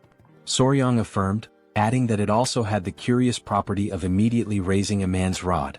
Embarrassed, Huayan quickly told him to stop explaining. She encouraged him to return to the Hall of 10,000 Poisons. Soryong, however, wanted to catch a few more beetles. They had already secured the blister beetle, and once back at the Hall of 10,000 Poisons, Soryong began teaching the warriors how to prepare the medicine. He instructed them to listen carefully and explained that they needed to dry the ground beetles and grind them into powder. 1/10 of that powder was toxic and 3 mo of it could prove fatal. If a person consumed 3/10 of a mo per guan body weight, about half of them would die. Soryong requested that they prepare the medicine using only 1/10 of 1 mo of the poison, about the amount in 10 drops of liquid. To clarify, 1 mo equals 3.75 milligrams, and 1 guan equals 3.75 kilograms. He asked if they understood. Deep down, Soryong felt as if his brain might explode from the complexity. One warrior, removing his mask, remarked that Soryong's explanations were incredibly detailed. They never imagined he would be so skilled in mathematics. The warrior assured Soryong that they would make sure to succeed, no matter what. Soryong thanked them, saying he relied on their efforts. Later that evening, Musong was talking to Huayan about how surreal it was that ground beetles had such effects. He mentioned that this made him want to reconsider the poisons in the Tang clan's arsenal. Huayan agreed. Musong then brought up Soryong's remarkable talent in math. Huayan shared how Soryong had calculated the solution's concentration and estimated it to match the weight of 10 drops of liquid. Musong admitted that while he considered himself knowledgeable about poisons, Soryong was on an entirely different level. The more he learned about him, the more he realized what a gem the young man was. Teasing Huayan, Musong asked if she liked Soryong even more now. Huayan blushed, feeling flustered. She admitted that she regretted her hasty judgment in the beginning. Musong replied that as long as she made up for it going forward, that was what mattered. Musong then asked how they planned to test the medicine once it was ready. Huayan turned bright red, almost as if she were a tomato. She mentioned that the branch family elders were saying Soryong had been too insolent. Soryong responded confidently that he'd test it by confronting the clan elders directly. Musong was left speechless, his jaw hanging open in shock. He laughed loudly, finding the boy amusing. The next day, everyone gathered in the hall. The clan elders were doubtful. A warrior handed Soryong a wooden box and explained that he had mixed licorice powder and honey to make the medicine sweeter and easier to consume. Soryong was impressed by how much attention the man had paid to the smallest details. He asked the warrior if he had followed the instructions exactly. The warrior confirmed that he had done so carefully. Other clan members scoffed, saying they were making too big a deal out of it. They even questioned how amazing it could truly be. The patriarch silenced them and then asked Soryong how he planned to prove the medicine's effectiveness. Soryong feigned surprise at the question. The clan elders shouted that it was only natural they needed confirmation. One elder yelled that they would never dare send unverified poison to the city lord of Sichuan. Another elder agreed, adding that if something went wrong it could lead to disaster. Soryang calmly responded that they had no other choice. The warrior understood, but the elders were confused. They grew irritated, feeling as though Soryang was implying they should test it themselves. A loud elder snapped at Soryang, asking if he even understood what that substance was. Another elder commented that Soryang had been out in the world for so long that it seemed like even his insides had turned black. Soryang grinned and called for his grandfather. Museong appeared, asking what he needed. Soryang brought up Museong's earlier statement that those who mastered the Tang clan's martial arts were never afraid of poison. Museong agreed with Soryang's plan and confirmed the statement. Soryang pointed out that the elders' reaction seemed to imply they were afraid. Museong agreed once more. Soryang taunted the great elders of a clan that was surely skilled in mastering 100 poisons. He used reverse psychology, saying that surely they weren't afraid of something as simple as ground beetle poison. This provoked the elder, who then split the medicine into two. He claimed they had no fear of such a trivial poison and consumed it. The elder warned Soryang that if the medicine didn't work, there would be consequences. The elder declared that they would uphold the laws and principles of the clan. They chewed the medicine and a tense silence followed. Then they smirked and declared that nothing was happening. However, one elder felt his manhood stir. The long slumber of the snake was over. Embarrassed, the elders quickly tried to hide their reactions, and from that day on, the clan's laws and principles were firmly set, with a hint of humor. The medicine was sent to the city lord of Sichuan, and its effects were proven to be excellent. A little later, the elders walked through the hall, holding their pants to hide the evidence. Soryang told Museong it had worked just as he had said. By provoking the elders with something related to poison, they had fallen for it immediately. Museong knew that the elders' actions were driven by their pride, but also by their concern for the clan. He advised Soryang not to resent them too much. Museong reminded him that, in the end, they were all family. Soryang nodded, understanding. Huayun hurried in, saying something terrible had happened. They asked what it was, and she explained that their children were acting strange. Soryang turned red and was taken aback. Museong, now serious, called for his grandson-in-law and grabbed him by the collar. He demanded to know what was going on and asked why they had children. Soryang was drenched in cold sweat. Still holding on, he said they hadn't even had a wedding ceremony yet. Huayun, her face flushing, shouted that they weren't human children. It was the centipede Soryang was raising. Soryang looked surprised and worried, quickly asking what had actually happened to the centipedes. He explained that he had been doing a lot of physical training lately and had asked Miss Huayun to look after them in the meantime. However, due to her recent efforts, she had completely forgotten about them. Suddenly concerned, he asked to see where his daughters were, but Huayun told him they weren't with her. The old man, witnessing this scene, was left in utter shock. Some time later, the three small centipedes were shown looking sickly. Not understanding the situation, Soryang asked Huayun if it had happened suddenly. She confirmed, saying they had seemed fine earlier, and asked if he thought they were ill. Their colors looked pale and their shells appeared strange. Soryang quickly realized what was happening and reassured Huayun not to worry. He explained that the process was called molting, during which creatures like centipedes shed their hard shells. He added that it was likely the time for it to happen. Huayun, still uncertain, asked if it was truly okay, and Soryang reassured her it was natural and would happen soon. The first centipede started moving within its shell, and moments later, it broke out, revealing something unexpectedly adorable. Everyone was amazed at what they had just witnessed, and Huayun noticed the other two centipedes were also starting to crack their shells. Seconds later they emerged as well. Now gathered together, all three appeared twice as large and even more charming, leaving everyone captivated by their beauty. Huayun asked Soryang if he had names for them yet, but he admitted he hadn't thought about it. After a brief pause, he suggested calling them number 1, number 2, and number 3. Without hesitation, Huayun rejected the idea, saying such generic names wouldn't do. She explained that centipedes of this species could transform into dragons after living for 1,000 years and deserved names worthy of such grandeur. Soryang, skeptical, dismissed the notion that a centipede could become a dragon, even after a millennium. The old man nervously interrupted, laughing, and explained that these centipedes were known as heavenly dragons, meaning they would indeed transform. Realizing who had been spreading such nonsense, Soryang shook his head but continued thinking of suitable names. After a moment of contemplation, he proposed Nova, Myra, and Grace. Huayun was taken aback. Soryang explained the symbolism behind each name. The first, Nova, represented a beginning. The second, Myra, symbolized fragrance. The third, grace, stood for elegance or kindness. Huayin was charmed by the names and their meanings, agreeing that the father should indeed name his children. Sometime later, while strolling through the city, the now larger centipedes clung to Soryang's body again. As he sat down to rest, he noticed that although his training had strengthened him, it wasn't enough for their increased weight, but at least he could still move.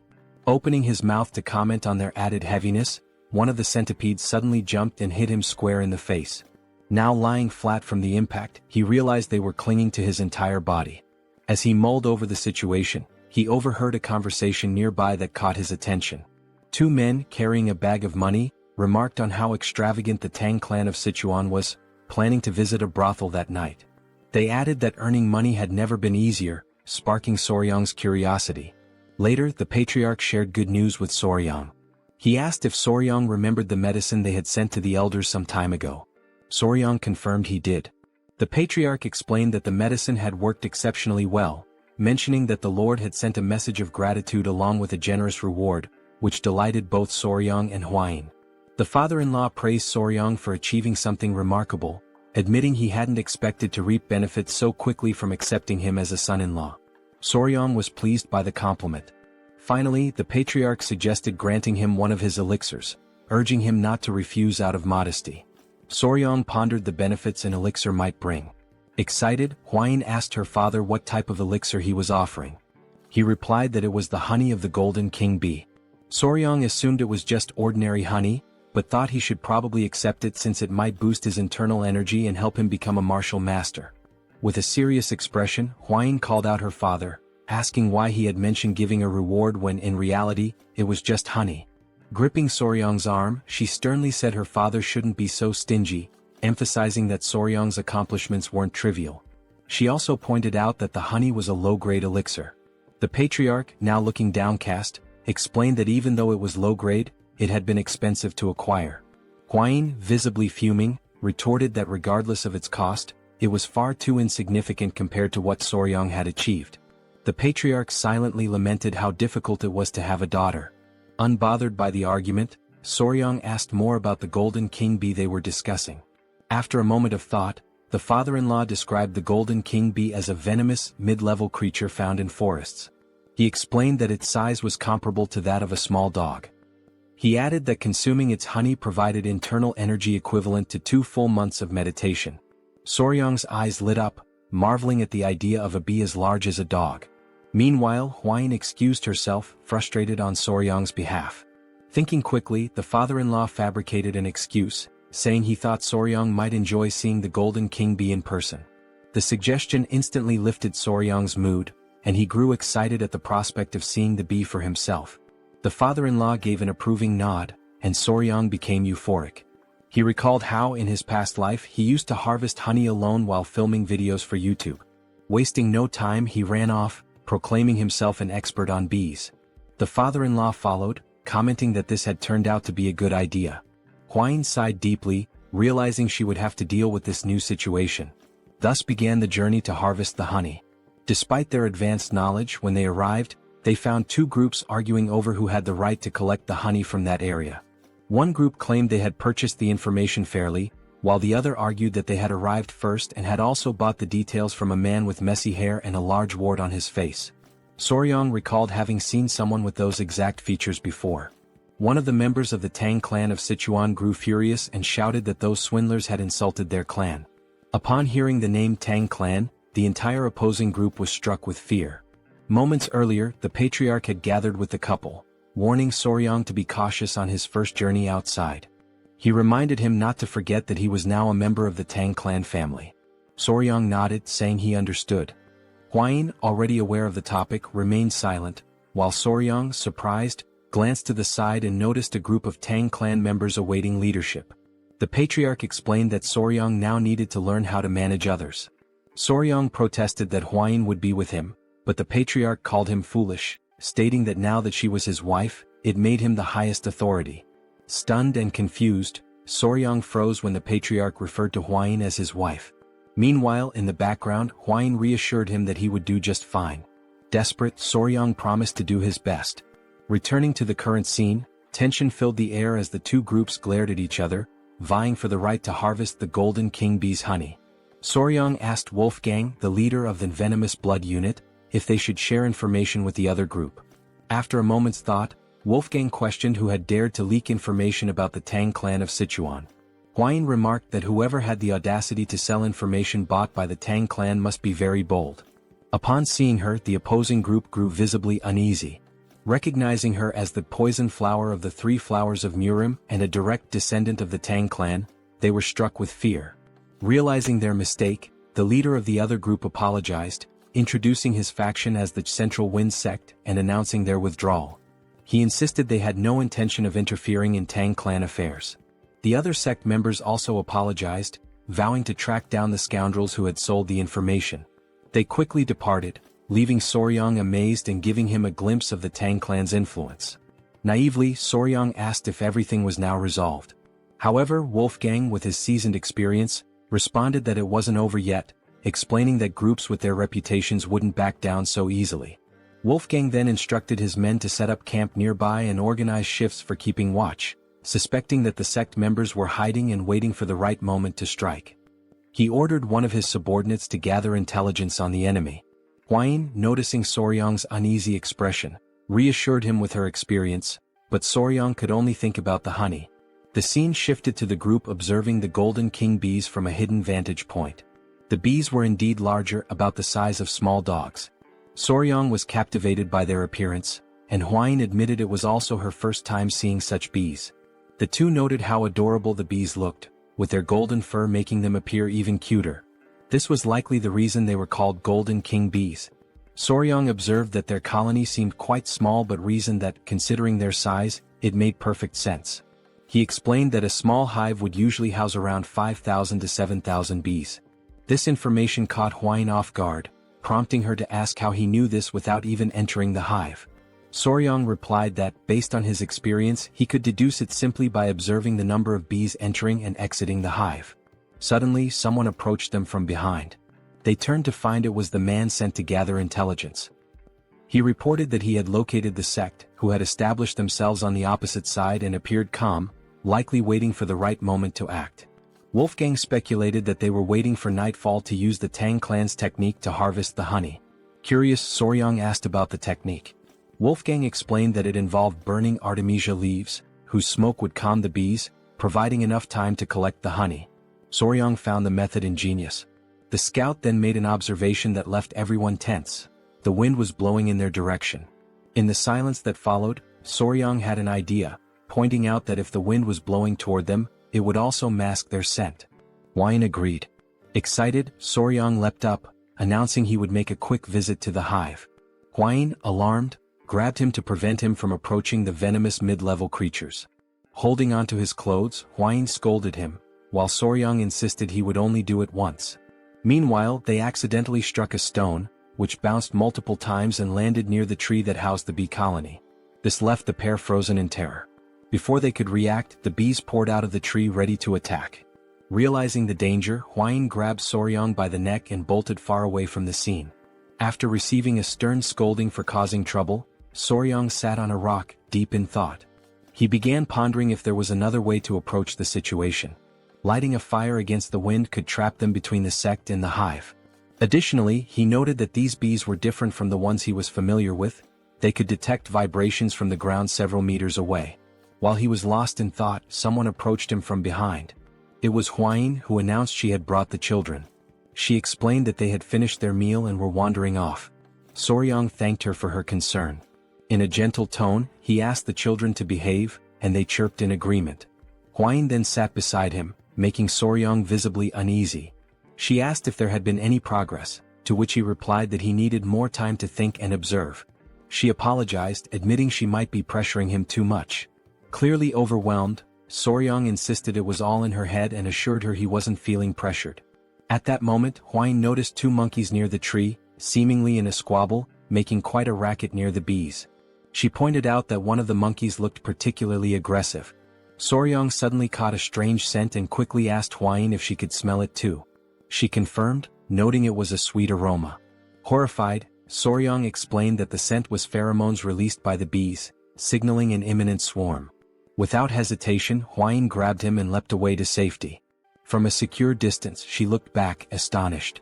A massive swarm of golden king bees had emerged, attacking the noisy monkeys near the hive. The bees bit relentlessly, leaving the monkeys covered in painful welts. The poor creatures had no chance. Now hidden, Huayin asked Soryang how he knew the bees were going to attack, even before hearing their buzzing. He explained it was the sweet scent the bees had emitted. She remarked that now that he mentioned it, the smell resembled a flower's fragrance. Before she could finish her thought, Soryang interrupted, asking if she could distinguish the pheromones and recognize the scent. She confirmed, identifying it as the scent of magnolia flowers. This revelation brought a smile to Soryang's face. As he prepared to speak further, Huayin blushed, sensing his enthusiasm. With a mischievous grin, Soryang declared that he had found the perfect solution to deal with the meddlesome rebels targeting their bees. Meanwhile, on the other side of the forest, all the members of the sect were gathered, waiting for the perfect moment to act. Everyone seemed to be enjoying themselves, especially the sect leader, who was quickly becoming drunk. As they roasted fish over a fire, the leader took another swig and remarked how delicious everything was. One of the members, a man with a scar across his face, asked the leader when he thought the Tang clan would move to collect the honey. The leader admitted it was hard to say, noting how 3 days ago the Tang clan was everywhere, but now it had gone completely silent. He speculated that the Tang clan would likely act soon, a notion the scarred man agreed with. The leader then asked if they were certain they could make good money from this, which made everyone burst into laughter.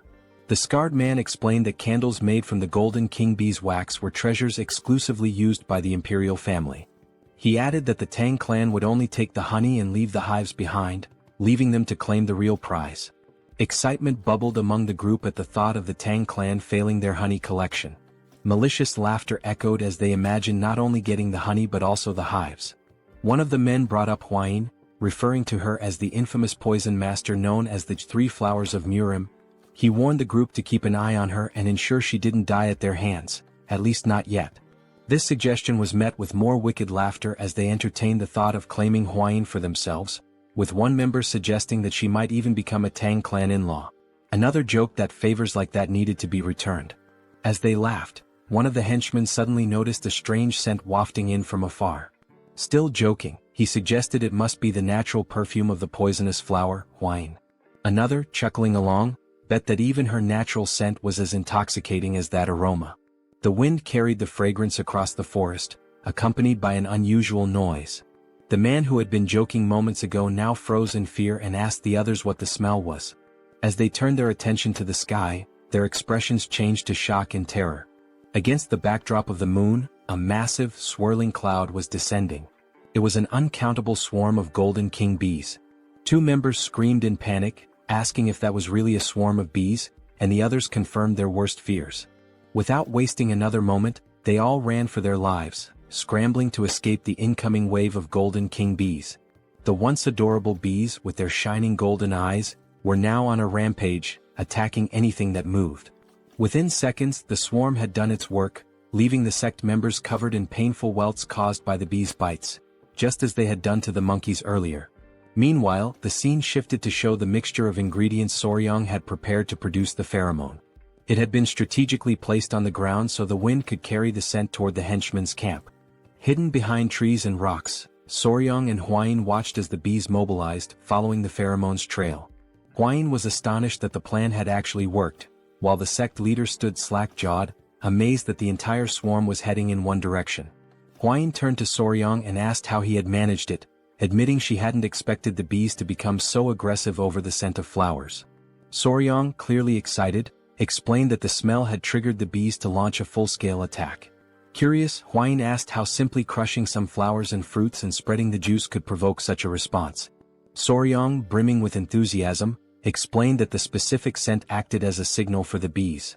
Using examples like the Giga Chad beetle and adorable bees, he elaborated that the phenomenon was due to pheromones, a type of chemical signal used by animals of the same species to communicate. He added that social insects like ants and wasps heavily relied on pheromones for tasks such as locating food. Finally, he explained that the pheromone he used was the exact same chemical signal the bees released when initiating a mass attack: isoamyl acetate. Huayin, enchanted by Soryang's explanation, said it was fascinating that he knew the scent emitted by magnolias was the same one bees used to signal an attack. Embarrassed by her praise, Soryong replied that what was truly fascinating was her ability to recognize those scents. She explained that as a descendant of the Tang Clan, which specialized in poisons, she had to be highly sensitive to smells. Shifting focus from their explanations, Soryong noticed no bees were emerging from the hive. He concluded that this was the perfect moment to act and ventured into the Golden King bee's hive to harvest their honey.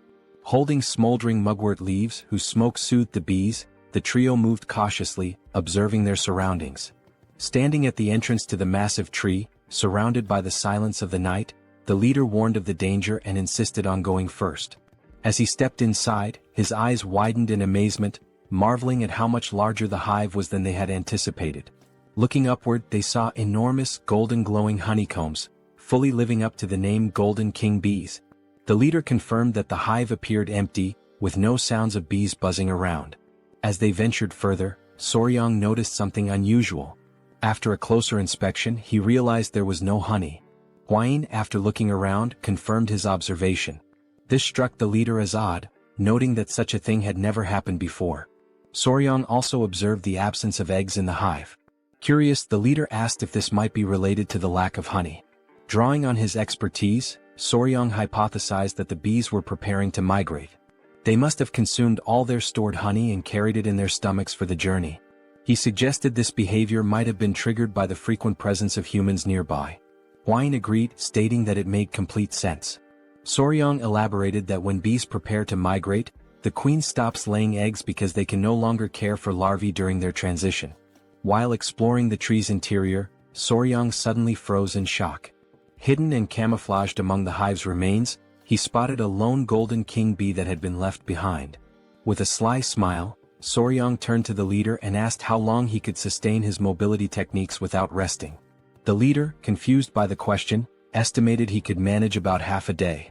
Before he could ask why Soryong wanted to know, a scout interrupted, urgently announcing that the Golden King bees were returning and they needed to leave immediately. On high alert, the leader ordered everyone to retreat. He told Soryong to abandon his search and get out of the hive. In the background, Soryong continued inspecting the hive until Hwain came to retrieve him. Grabbing him by his clothes, she insisted they leave immediately. They all dashed to safety, knowing that even the Tang clan's techniques to calm the bees wouldn't be enough to prevent an attack. As Soryong was dragged along, it became apparent that he had taken the Golden King bee and hidden it inside his clothes. Moments later, the group finally breathed a sigh of relief, grateful to have narrowly escaped a potential mass attack. Hwain expressed her relief at having made it out before the bees returned, only to pause when she noticed something moving inside Soryong's clothing. Horrified, she demanded to know what he was carrying. With a sheepish smile, Soryong revealed the Golden King bee queen and nonchalantly explained that, since they couldn't retrieve the honey, he had brought the one who could produce it. Everyone stood speechless, processing the situation.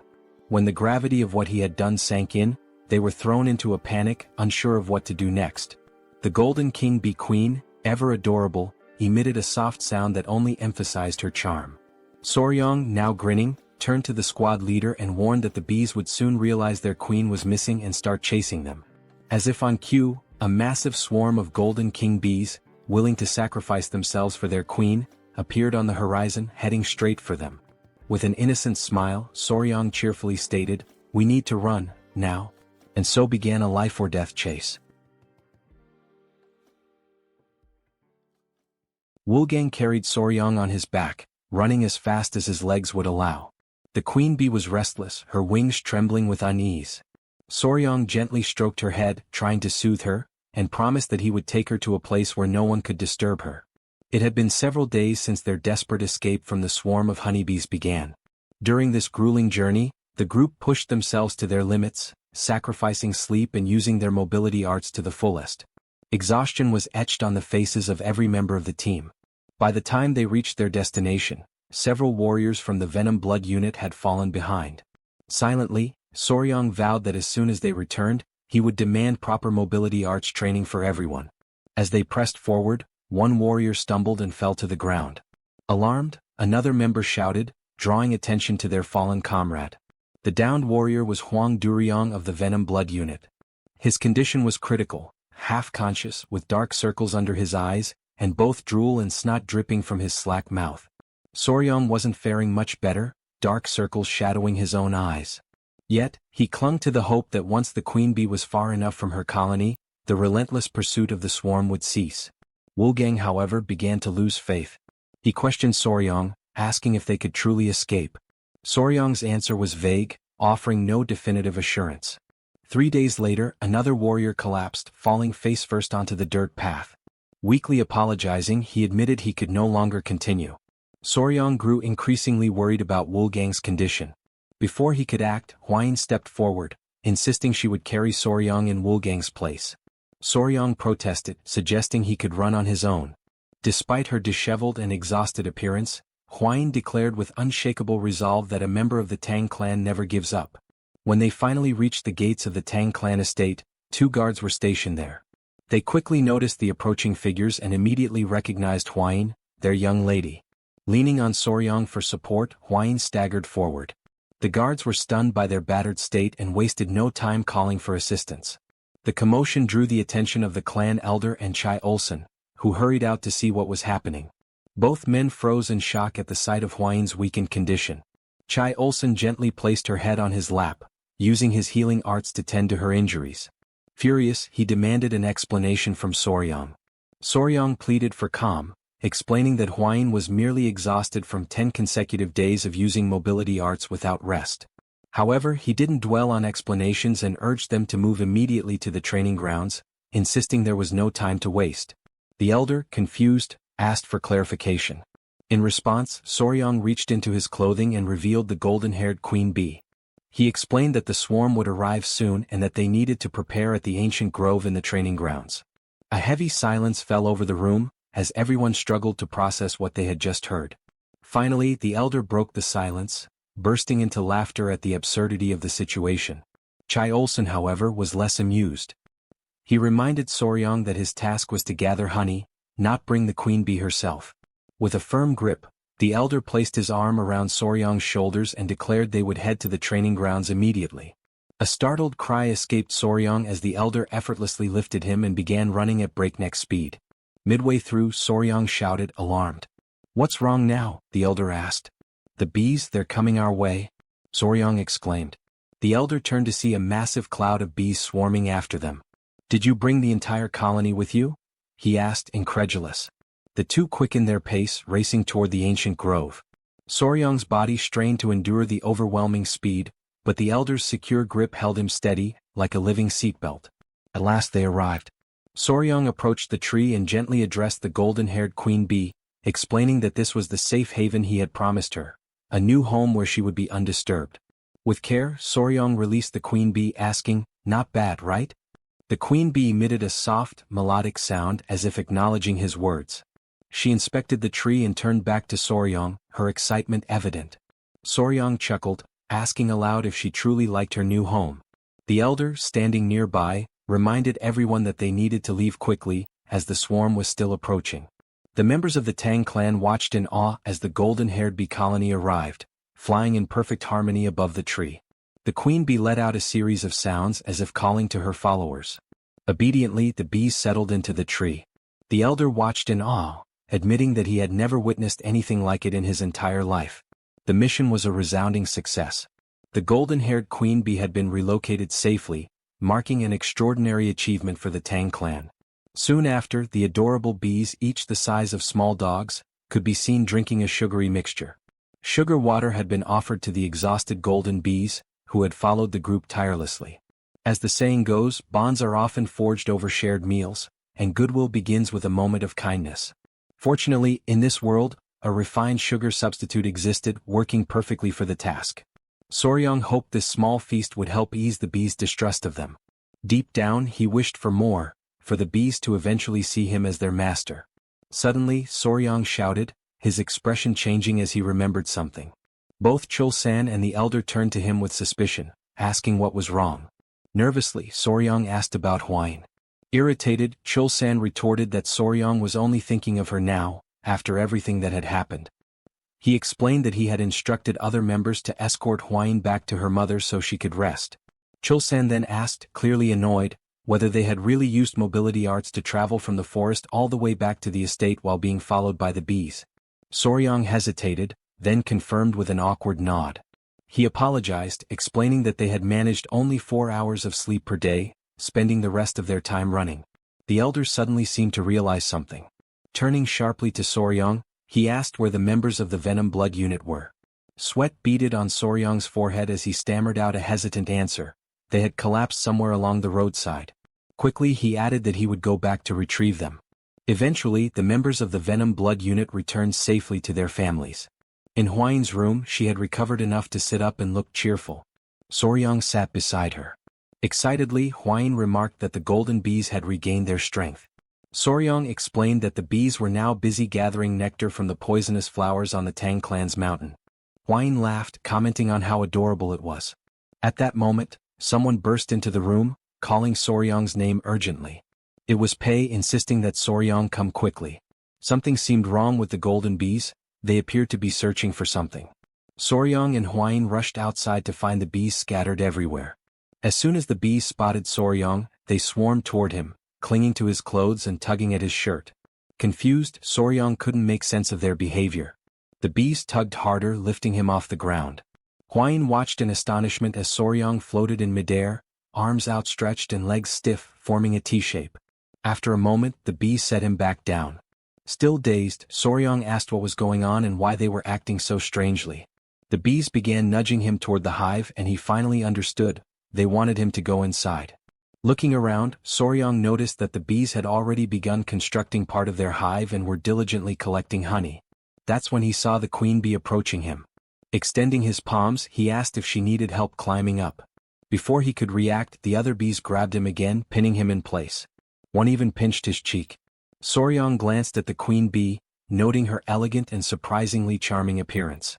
And then, to his utter shock, the queen bee closed her eyes and leaned toward him. Panic surged through Soryong, but he didn't have time to protest. The queen bee pressed her lips to his. He felt something placed in his mouth and instinctively swallowed. Immediately the other bees released him and the queen bee stepped back. Face blazing red, Soryong shouted at her, utterly mortified. "That was my first kiss. What were you thinking?" But before he could say more, an intense wave of pain shot through his body. He collapsed to the ground, writhing in agony. "What did you give me?" Soryong wondered in his mind. From his perspective, the queen bee watched him with an enigmatic expression, leaving him completely bewildered. Meanwhile, Soryong was lying on the ground, writhing in pain, while the queen bee observed him passively. As he agonized on the ground, he noticed that beneath the strange discomfort, like an intense itch, his entire body was engulfed in overwhelming heat, and his heart was racing uncontrollably. He turned toward the queen bee beside him, still struggling, and demanded to know what she had made him eat. She simply stared at him adorably, offering no response as his senses began to fade and his eyelids grew heavy. A few minutes later, still unconscious, Soryong heard someone calling his name over and over. When he partially opened his eyes, he saw Hwayin and the Great Elder. Hwayin, frantic, exclaimed that something was seriously wrong with him, and the elder confirmed, saying it seemed he had ingested a highly potent elixir. Soryong fainted again as Hwayin pleaded for him to hold on, promising to guide his chi. Moments later, Soryong regained full consciousness. He woke to find Hwayin beside him, worry etched across her face as she asked if he was okay. He sat up in bed, scratching his head and asked where they were. She explained they were in the Tang Clan's medical wing. Hwayin elaborated, saying that when she saw him being dragged off by the queen bee, she and the elder immediately ran to the hive. By the time they arrived he was already unconscious, so they brought him there. She asked if he remembered what had happened at the hive. Soryong paused to think. It was then that he realized his first kiss in this world had been with the queen bee. Embarrassed, he flushed deeply. Hwayin, still concerned, asked if he was feeling all right and if there was anything wrong with his body. She offered to call the Great Elder for his expertise if necessary. Looking down at his hands, Soryong shook his head and said there was no need. After letting out a long sigh, he decided to explain what had really happened. He told her that the queen bee had fed him the same food she eats, which was undoubtedly the cause of everything. Curious, Hwayin asked what exactly he had eaten. Soryong admitted he didn't know the exact name but said that if he had to name it, he would call it the king bee elixir. Hwayin was shocked. He went on to explain that worker bees collect nectar and pollen for sustenance and that only those dedicated to their labor consume it. Still puzzled, Hwayin asked what the queen bee eats. Soryong replied that from birth to death, the queen bee exclusively consumes the elixir made by the worker bees. In other words, he explained, the substance the queen bee had forced him to consume was royal jelly. Huayin understood and remarked that it must be the queen's exclusive food for her entire life. Soryong then added that the king bee elixir has special effects. Intrigued, Huayin asked what those effects might be. Excitedly, Soryong explained that while worker bees typically live for about a month and a half, the queen bee, sustained solely by the elixir, can live up to 690 times longer. Huayin, startled by his enthusiasm, told him to calm down. She concluded that the mystery was solved and there was no reason to worry. She noted that the internal cultivation method he had practiced, the 5 venoms return technique, was only a beginner-level technique, so he couldn't absorb the elixir's full power. She also mentioned that the honey from the bees carried 2 months' worth of internal energy, but he had essentially absorbed 60 times that amount, equivalent to 10 years of internal energy. She added that he was incredibly lucky. As he felt the surge of blue energy coursing through his body, Soryong realized just how fortunate he had been. Huayin, bashful and fiddling with her hair, hesitantly suggested that he should check himself in a silver mirror later. Blushing, she hinted that the golden king bee elixir might have had other effects. Wide-eyed, Soryong demanded to know what effects she was talking about and what the silver mirror was for. When he looked into the mirror, he noticed something was different. His body was taller, his abs were defined, and even his hair had grown longer. Examining himself further, he realized there was definitely something unusual. He questioned whether royal jelly always had such effects. He noted that his cultivation had improved significantly and that his skin was unbelievably soft, almost like a woman's. Panic set in as he wondered if he was turning into a woman since the substance he had consumed was meant exclusively for the queen. Determined to confirm, he decided there was only one way to check, by analyzing his baseball bat. After a meticulous inspection, he was relieved to find everything intact, or perhaps even slightly enhanced. Relieved, Soryong lay down on the floor and realized everything was where it should be. Huayin mentioned that the elder had guided his qi, otherwise the outcome could have been disastrous. Soryong admitted that he had indeed been at death's door and that the great elder had saved him. Later, as he walked through the city, Soryong noticed he was receiving strange stares that hadn't happened before. He wondered if it was due to the increase in his internal energy. When he overheard 2 girls talking about him, he decided to slip away quietly. Now at the Sichuan clan's restaurant, Soryong sneaked in, trying not to draw attention. However, Huayin's mother noticed him as he arrived while everyone was being served at the table, which was adorned with several beautiful dishes. Her mother teased that her son-in-law looked even more handsome now and asked how he was feeling and if his body was all right. Soryong replied that he was fine and apologized for causing any worry. She told him not to fret and said that it was now something to celebrate. After all, his skin looked amazing and Huayin must be feeling jealous. Embarrassed, Huayin blushed deeply. Flustered, she urged everyone to stop teasing and to take their seats. With everyone gathered around the table, the servants began serving the meal. Huayin's father asked if Soryong was feeling better, to which he replied yes and apologized again for causing concern. Soryong also took the opportunity to thank the elder, saying he had heard how well he had taken care of him. The elder graciously acknowledged the gratitude and commented that Soryong seemed to have had a stroke of good fortune. At this, Huayin's father and the elder turned to Soryong and asked if he could explain what had happened. Huayin had mentioned the king bee elixir, but they wanted to hear the story directly from him. Soryong paused, reflecting on what had truly happened and how to convey it. He began by explaining that it seemed the queen bee had been so pleased with her new home that she decided to reward him for his kindness. She dragged him into the hive and fed him the king bee elixir, which started all the commotion. Everyone at the table was shocked, marveling that even mid-level venomous creatures could show gratitude. It was truly fascinating. The elder then asked Huayin's father if there was any way to obtain the elixir again, noting how it could greatly benefit the Tang clan. Huayin's father responded that while the honey alone was an incredible treasure, the king bee elixir would indeed be an extraordinary blessing. Excited by the idea, Huayin's mother turned to Soryong and asked if it would be possible for him to acquire more of the elixir. The question silenced the entire table as everyone waited for his response. Huayin herself addressed him directly, asking if it was truly possible to get more. Soryong thought about it, considering that with ordinary bees, it might be feasible to create multiple queen cells and trick the worker bees into producing royal jelly for them. However, he concluded that attempting such a trick with the highly intelligent king bees would likely result in them turning everyone into a hive. He explained that royal jelly was essentially baby food produced by worker bees, but what he had consumed came directly from the queen herself, raising the possibility that it wasn't even the same substance. Debating whether to be fully honest and risk dashing their hopes, Soryong finally said he didn't think it was possible. The elder and Hwain's mother immediately asked why not. Soryong replied that even if someone could eat it, he wasn't sure they would want to. Confused, Hwain's father asked if the issue was with the taste or the smell. Soryong clarified that it wasn't about either. The king bee elixir came directly from the queen bee's mouth, and the only way to receive it was through direct contact with her. He went on to explain that the process involved forming a bond by joining lips, with the queen's tongue entering the recipient's mouth to transfer the elixir. The entire table froze in shock at the revelation that Soryong had kissed the queen bee, especially with his wife sitting right beside him. Still stunned, Hwain's father concluded that it was best to assume acquiring more was impossible since the queen bee had only favored Soryong, making it unattainable for anyone else. At that moment, the sound of chopsticks dropping broke the silence. It was Hwain, her face serious, who asked Soryong about this so-called kiss. With a look of disbelief, she demanded to know if he had really kissed the queen bee. It seems our young warrior might be in serious trouble now. Meanwhile, night had fallen, and the full moon illuminated an otherwise calm and serene place. In a secluded room, someone appeared visibly irritated. His hand, scarred and veined, rested heavily on the table. This hand belonged to none other than Ju Young-hak, the leader of the Murim Martial Alliance and known as the Emperor of the Fist. Suddenly, from outside the room, a voice announced the arrival of tea. Young-hak allowed the person to enter, and a young woman with brown hair stepped in, carrying a tray with a tea set.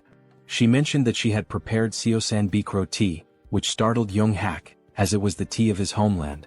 He commented on the coincidence and she smiled, explaining that she was aware of its origins because the tea was famous. Grateful, Young-hak thanked her and promised to savor it. As she poured the tea, he prepared to take a sip, the woman watching him intently. Just as the tea neared his lips, another voice interrupted, identifying itself as General Jigul Hu. Young-hak asked what brought him there at such an hour and invited him to enter.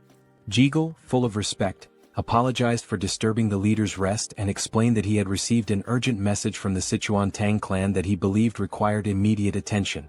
Young-hak assured him it was fine and urged Jigul to share the news, assuming its urgency meant it was important. Jigul stepped forward, placed a scroll on the table and began explaining the situation. He revealed that the message concerned Rakshasa blood hand, Tak Anyang. Jigul detailed how the Tang clan had recovered not only Tak Anyang's head but also the secret manual of the blood hand poison art, which had been in his possession. Upon hearing this, Young-hak's rage boiled over, and he slammed his fist onto the table, shattering the teacup the woman had just served. Still trembling with anger over the blood hand poison art, he demanded to know where and how the manual had been retrieved. Jigul explained that years ago, Tak Anyang had disappeared after being struck by the myriad poison's palm of the divine elder. Subsequently, he had fled to the Hainan Islands where he lived in seclusion. With a slight smirk, Jigul added an even more fascinating piece of news, that the infamous demon Tak Anyang had been defeated by a young poison master. This piqued Young-hak's curiosity, and he asked for confirmation, wondering aloud if there truly was a young poison master. Sitting directly across from the leader, Jigul said the story surrounding this event was quite intriguing and suggested that Young-hak would find it fascinating. Smiling slyly, Jigul asked permission to recount the tale in full detail. In the background, the woman silently observed Jigul with an enigmatic expression, clearly displeased by his presence. Elsewhere, in the grand hall of the Tang clan patriarch, a meeting was underway with the clan's most prominent members. One of the elderly men mentioned that there were individuals within the Tang clan who had sold secrets to outsiders. Another elder called it an audacious betrayal, lamenting that he never imagined anyone would tarnish the clan's reputation. Soryong whispered to Hwain that it was surprising no one criticized her father-in-law, to which she smiled and replied that it was only natural. While the room buzzed with heated discussions, the father-in-law, Tang clan patriarch, spoke up, demanding to know who would dare to disgrace the family's honor. He added that even the elders of collateral branches were furious, emphasizing that, at the end of the day, they were all one family. He informed everyone that he had already requested the beggars' sect to uncover the culprits and expected news soon. Moreover, he announced his intent to personally visit the Yingchuan commandery. One elder asked how he planned to handle the situation. The patriarch responded decisively, explaining that he would begin with the soul-annihilating poison, followed by the bloody flames poison and the intestine-paralyzing venom. He elaborated, describing in vivid detail how the culprits would writhe in agony as their blood boiled, their organs dissolved, and their very souls felt like they were being torn apart. Finally he would finish them off with the 7-step soul-cutting poison. Hearing this, Soryang was stunned by the sheer brutality of the poison mix. Without hesitation, the Patriarch gave orders to Wolfgang to summon the Poison Annihilation Unit immediately, declaring his intention to depart at once. Wolfgang promptly obeyed. Outside, the unit stood assembled, ready for deployment. Turning back towards Soryang, the Patriarch said he was leaving and entrusted him with overseeing matters in his absence. Soryang expressed his gratitude and asked his father-in-law to take care of himself. Smiling confidently, the Patriarch replied that Soryang need not worry. After all, it was others who should be concerned about his actions. With that, the group departed, and the Patriarch addressed the squad, declaring that they would ensure the punishment for those who leaked the information would be unforgettable. Watching them leave, Soryang turned to Hwayin and asked if those men belonged to the Poison Annihilation Unit, noting that he had never seen them before. She confirmed, explaining that they were assigned to handle slightly heavier tasks. With a knowing smile, she elaborated that their primary role was to eliminate people, which was why they were aptly called the Annihilation Unit. Soryang couldn't help but wonder what exactly slightly heavier tasks entailed for them. As they continued their conversation, a voice called out to them from behind. Turning around, Soryang saw it was the elderly elders approaching. Both Soryang and Hwayin greeted the elders respectfully. One of the elders mentioned they had heard rumors about Soryang's recent stroke of good fortune. Pausing for a moment to think, Soryang realized what they might be referring to and admitted it was true. As he pondered, his thoughts turned to the royal jelly of the Golden King bees. One of the elders coughed awkwardly and, now a bit sheepish, explained that the reason they had approached Soryang was to ask him for a small favor. Surprised, Soryang asked what kind of favor they had in mind. When he inquired if it was related to the Golden King bees, the elders quickly denied it, asking if he thought they would stoop so low as to covet such a thing. After all, they explained, miraculous elixirs and rare treasures naturally find their destined owners. Still puzzled, Soryang asked what, then, they wanted from him. The elders fumbled awkwardly, clearly hesitant to answer directly. One of the elders leaned closer to Soryang, lowering his voice to keep others from hearing, and asked if he remembered the remedy, the earth beetle medicine, that had given them such a boost the other day. Since Soryang had been in charge of it before, he still had authority over the medicine. It was only then that Soryang, now smiling, realized what they were referring to. What sly old men, he thought. With a smirk, he pulled out the earth beetle medicine and began to handle it deftly, almost as if performing a juggling act. Though he was still adjusting to life in the clan, he knew that if the elders supported him in various ways, there would be nothing he couldn't offer in return. The elders burst into laughter, promising that from now on, they would fully support their son-in-law. Hwayin, however, felt slightly disappointed. At that moment, the great patriarch emerged from the temple and noticed the elders laughing boisterously. Just as Soryang was about to hand over the earth beetle medicine, the patriarch asked what was causing such merriment. Panicking, the elders scrambled to cover up their intentions, awkwardly beginning to dance, claiming it was just a friendly gathering. The plan worked. The great patriarch believed them, thinking they had finally come to appreciate Soryang's true value. Hwayin, however, remained disappointed and quietly furious. Their moment was interrupted when a man rushed in, announcing a serious problem. Everyone turned their attention to him, and the great patriarch demanded to know the issue. The man revealed that Lord Sichuan was on the verge of death. Shock and panic spread throughout the room. Soryang immediately asked if Lord Sichuan had been using the medicine correctly. The man confirmed but explained that after observing its effects, Sichuan had taken a new concubine and consumed more than double the recommended dose. Sweat formed on Soryang's brow as he imagined the potential consequences of such recklessness. The great patriarch, visibly displeased, decided to personally investigate the matter.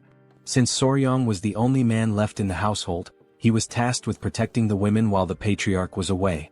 Accepting the responsibility, Soryang bid him farewell and took up the role with determination. The great patriarch departed, leaving Soryang feeling reassured that nothing would go wrong under his watch. Later that evening, with nightfall, Soryang and Hwayin sat on a bench, talking. She asked how he was finding the 10 Venoms dual origin art he had been learning. He replied that it wasn't as difficult to grasp now as it had been at the start. He explained that if the 5 Venoms returning technique felt like a single large sphere moving through the body, the 10 Venoms dual origin art was more akin to a twin-cylinder engine. Huayin noted that by this point, Soryong must have already developed some tolerance to common poisons. She added that he could now release his inner energy directly or infuse it into objects. Soryong was speechless, intrigued by this revelation, and overwhelmed with an uncontrollable desire to test his new technique. They prepared a straw dummy for the test. Drawing a dagger, Soryong closed his eyes to focus. A powerful green energy began to emanate from his body, radiating with intensity. The first step was to move his internal energy from left to right and then rotate both spheres in the same direction. As soon as the chi energy circulated through his body, he opened his eyes and hurled the dagger forcefully toward the straw dummy. The dagger flew like lightning, piercing the dummy effortlessly. Soryong was pleased, and his fiancée praised him for successfully infusing his chi into the dagger. The knife, still radiating energy, embedded itself into the wall directly in front of two masked men. At first, the masked intruders thought they had been discovered and considered taking Soryong out. However, upon noticing the straw dummy, they realized it was just a coincidence. One of them was holding a book, the secret manual of the blood hand poison art. Although it was merely a copy, their task was complete, and they decided to leave quickly before the situation escalated. They mocked the Tang clan's negligent security, calling the guards fools for making their escape so easy thanks to the distraction. But then, something unexpected happened. A sweet, rosy aroma began to fill the air, putting the men on edge. The scent was pleasant, yet they couldn't determine its source. Hovering just above them was the king bee, glaring at the intruders with an intensity that confirmed they didn't belong there. As the rain began to fall, cries echoed through the area. Soryong froze, startled and unsure of what was happening. Elsewhere, Huayin turned toward the sound of the cries and spotted movement. Through the bushes she caught sight of men dressed like ninjas. Two were hidden while one stood in plain view. The king bee attacked the man who appeared confused, clearly not understanding why a bee was in the training grounds. Soryong and Huayin observed the scene and quickly realized they were dealing with intruders. With a furious expression, Huayin knew she had to act. She dashed toward the intruders and instructed Soryong to prepare the bow. She moved so quickly that a trail of dust followed her. Soryong shielded his face with his arms, stunned by her sudden action. He had no idea what she was planning. Meanwhile, the king bee bit the ear of one of the intruders. The man, desperate, tried to grab the bee, tears forming in his eyes as he called for help from his companions. One of the ninjas turned to Soryong and, noticing Huayin approaching rapidly, panicked and ordered the others to retreat. The king bee clung to the struggling intruder as the other two ninjas leapt away, scattering in different directions. Huayin sprinted after them, commanding them to stop. Determined, she pulled out a whip. With all her strength, she lashed it against the ground, causing a small explosion. Fortunately for the intruders, they managed to leap away in time, avoiding the attack. Huayin's eyes widened in surprise at their successful evasion. The man being attacked by the king bee unsheathed his sword and charged toward her. The king bee clung to his head in what might have seemed endearing under different circumstances. Soryong panicked, shouting for Lady Huayin to be careful. As the king bee sucked on the man's head, he swung his weapon with immense force. To his shock, Huayin blocked the attack effortlessly with her whip. She locked her piercing gaze on the man, who barely had time to react before she counterattacked. The next thing he knew, the whip was right in front of his face. The strike caused a small explosion on the man's body, sending the king bee flying away. After neutralizing her opponent, Huayin moved gracefully, appearing behind him. The man lost consciousness and collapsed to the ground. Soryong stood there, mouth agape, deeply worried about her. Huayin, her expression calm, turned to reassure him, telling him not to worry as she was fine. The man's body began to emit a sinister energy, causing him immense pain. The king bee landed on Soryong's shoulder as he stared at the body, unsure who the man was or whether he was dead. Huayin stowed her whip as she observed the strange energy emanating from the man's body. Within seconds he perished. Huayin explained that he had bitten into poison to end his own life, undoubtedly to conceal something crucial. Not far away, someone noticed the intruder's presence and shouted to alert the guards. Huayin turned and decided to organize a pursuit team to hunt down the fleeing enemies. Soryong began to sweat, overwhelmed by her determination. Huayin ordered him to follow her along with Gu Pei, the leader of the blood poison unit. The night was dark, but the forest was lit by the flickering glow of torches. Soryong, Pei, and several other members of the clan chased the intruders through the dense forest. Leading the group, Pei was confident that the masked men couldn't have gotten far. With a determined expression, he declared that they must capture them at any cost. While the others seemed tireless, Soryong was already showing signs of exhaustion. Sweating and short of breath, he focused on activating his dual-cylinder engine technique. As he did, he stomped the ground with great force, causing it to shatter beneath him. The earth gave way under his feet, and Soryong let out a loud yell as his body sank into the ground. From his clothing, small centipedes began to crawl out. Pei turned around with a confused expression and asked if Soryong was all right. Soryong had created a large hole in the ground. Pei and the others halted their pursuit, rushing to the edge of the hole to help him. With their assistance, Soryong managed to climb out, thanking them profusely as he genuinely thought he wouldn't survive. But as he turned his head back, something caught his attention. Beneath him was a cluster of green snakes staring up at him intently. Soryong couldn't stop himself from sweating even more as fear gripped him upon realizing he was standing in the middle of a snake nest. Pei studied the serpents carefully and explained that they usually gathered in areas with strong Inkai energy, particularly during this time of year. He added that these snakes were unusually aggressive and warned Soryong to stay vigilant. Soryong, overwhelmed by fear, continued sweating profusely. One of the snakes opened its mouth, preparing to strike.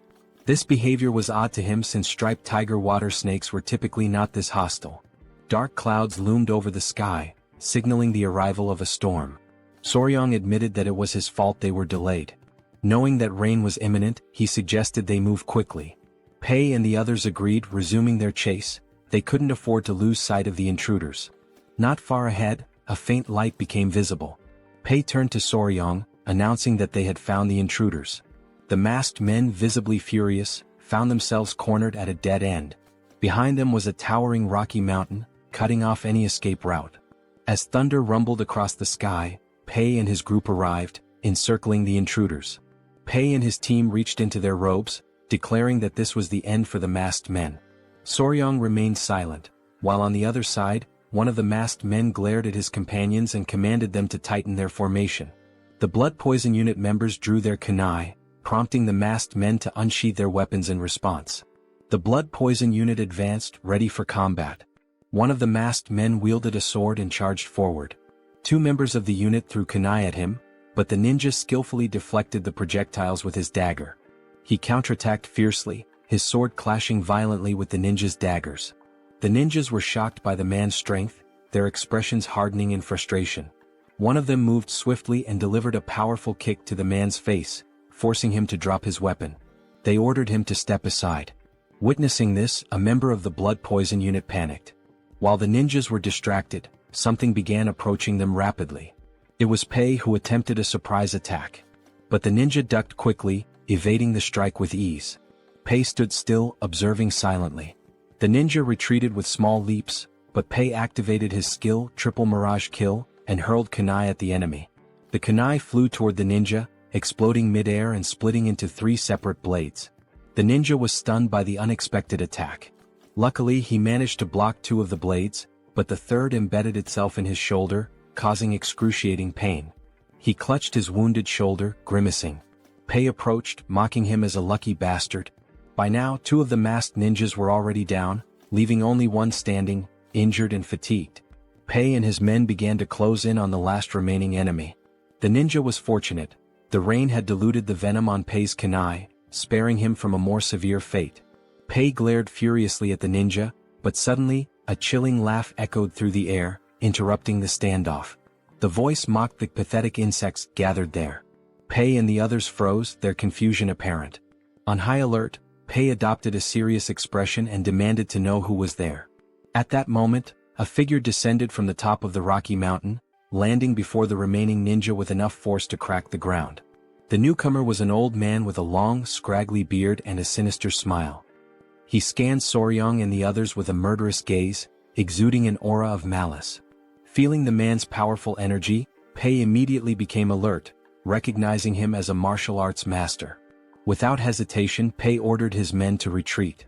The old man's body began to radiate a sinister aura. He stood upright and, with a wicked smile, started walking toward them. Turning to the ninja, he asked if they had retrieved the item. The ninja closed his eyes and pulled a book from within his robes, explaining that it was not the original but a copy made by the Tang Clan. This revelation stunned Soryong, whose eyes widened in disbelief. Memories of the great patriarch's words came flooding back to him. He had warned that this book was something only evil men would desire. Soryang's gaze locked onto the book as recognition set in. He quickly realized it was a replica of the malicious tome his grandfather had studied long ago. Meanwhile, one of the captured ninjas had been tied up nearby.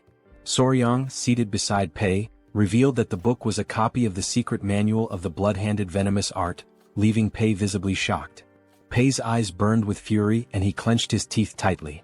As this was happening, the ninja handed the book to the old man, who opened it with an unsettling grin spreading across his face. Pei's fists trembled with indignation. He couldn't fathom the kind of people who would dare to covet something so dark and cursed. He demanded the old man reveal his identity. With a sinister smirk, the elder began flipping through the pages one by one. As he had suspected, the book was indeed a copy. It contained the forms of the techniques but lacked the crucial formulas. Still, for him this was more than enough. After finishing the book, he shut it decisively. Even though it was early, there was no better way to announce their return. The old man gave the ninja, whom he addressed as Bloody Glory, permission to unleash the cultivation martial arts and ordered him to leave no one alive. Bloody Glory cracked his knuckles and, with a determined expression, vowed to carry out the command. Beside him lay the lifeless body of one of his fallen comrades. Reaching out toward the corpse, he began to concentrate. A crimson energy emerged from his hand and moments later the blood from the body shot toward him, absorbed through the palm of his hand. Pei's eyes widened in terror as he realized what technique the man was using.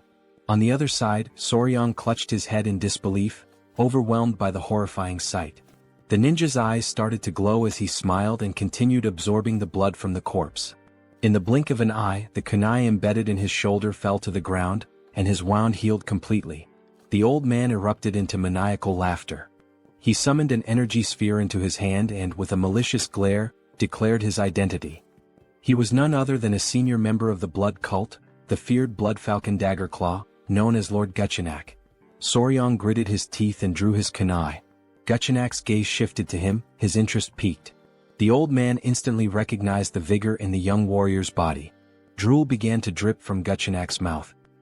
He licked his lips, his eyes glinting with excitement, as he murmured that it had been far too long since he'd tasted the pure blood of youth.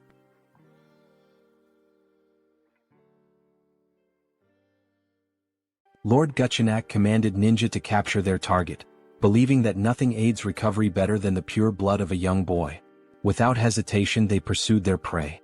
In response, Pai ordered the deployment of the 5 poison annihilation formation, determined to prevent their enemies from reaching Soryang. Amused by their efforts, Lord Guchenak retaliated with a devastating attack, unleashing a powerful explosion that sent debris flying in all directions. In the chaos, Soryang was instructed to evade, but before he could react, a force seized him from behind. Ninja's grip tightened around his neck, immobilizing him as he coldly declared that the elder required his blood. Soryang, struggling to breathe, managed to utter a signal.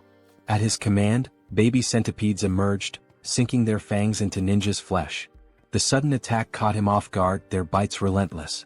Before he could recover, a dagger pierced his skull, and his body was consumed by flames. A familiar voice called out to Soryang. Hwayin had arrived, accompanied by Wolfgang and an elder. However, their approach came to an abrupt halt as they noticed the 5 poison annihilation formation, leaving them momentarily unsettled.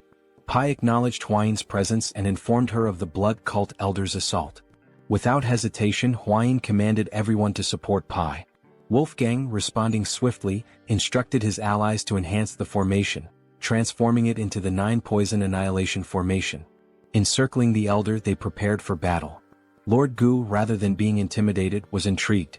He quickly identified Soryang as the one responsible for defeating Taken Yang's blood hand poison claw. Dismissing the title as mere exaggeration, he mocked the irony of such a fearsome technique falling victim to centipedes. Wolfgang, unfazed, warned him to stay silent, threatening to bury him alongside the others. Lord Guchenak merely laughed, daring them to try, his expression twisted with anticipation.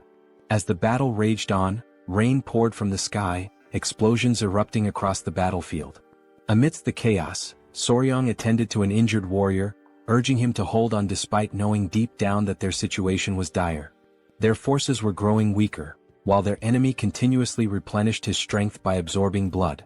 A sudden crash broke his thoughts. Huayin had been thrown against a tree, wincing in pain. Rushing to her side, he asked if she was all right.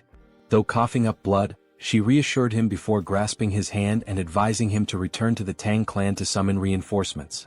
Their current numbers were insufficient. Soryang hesitated, torn between the truth of her words and the reality that he could do nothing to change the battle's course. Wolfgang and the others pleaded with him to go, vowing to hold their ground as long as possible. With a pained expression, he finally agreed, promising to return quickly, though he doubted his own speed. Before he could dwell on it, Huayin pulled him into an embrace, assuring him that he was capable.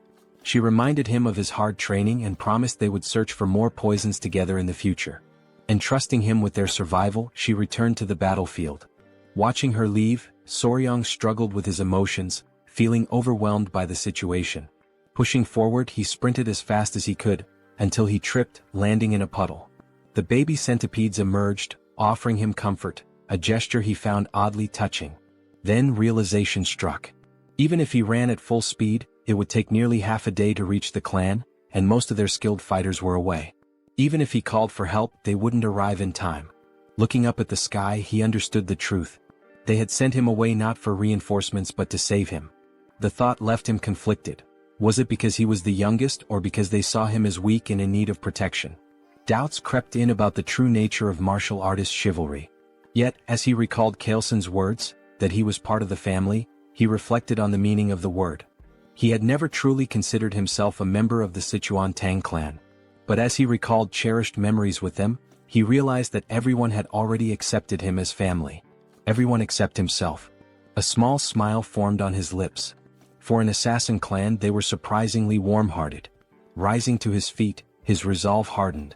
With newfound determination, he whispered to himself, ready to act. He sprinted forward, driven by a singular goal, to save those who had risked their lives for him. His mind raced through possible solutions, considering every factor: blood cult regeneration, venomous creatures, poisonous beasts, and lethal herbs. Then he came to a halt. Before him lay a snake den, its eerie inhabitants slithering within. He turned to the baby centipedes, instructing them to wait before carefully setting them down. Without hesitation, he ran toward the den, leaving them puzzled by his actions. With unwavering resolve, he leaped into the pit of serpents, ready to embrace whatever lay ahead. The blood-stained snakes, known as flower snakes, appeared harmless at first glance, but they were highly venomous vipers. Unlike other venomous snakes with hooked fangs at the front of their mouths, these had smaller venomous fangs located in the molar area, making it more difficult to inject their toxin. However, their venom was among the most potent of any terrestrial snake in East Asia. As Soryang descended into the snake's nest, dozens of them immediately coiled around his body, biting his hands and legs. He remained composed, enduring the pain and even urging them to bite him harder.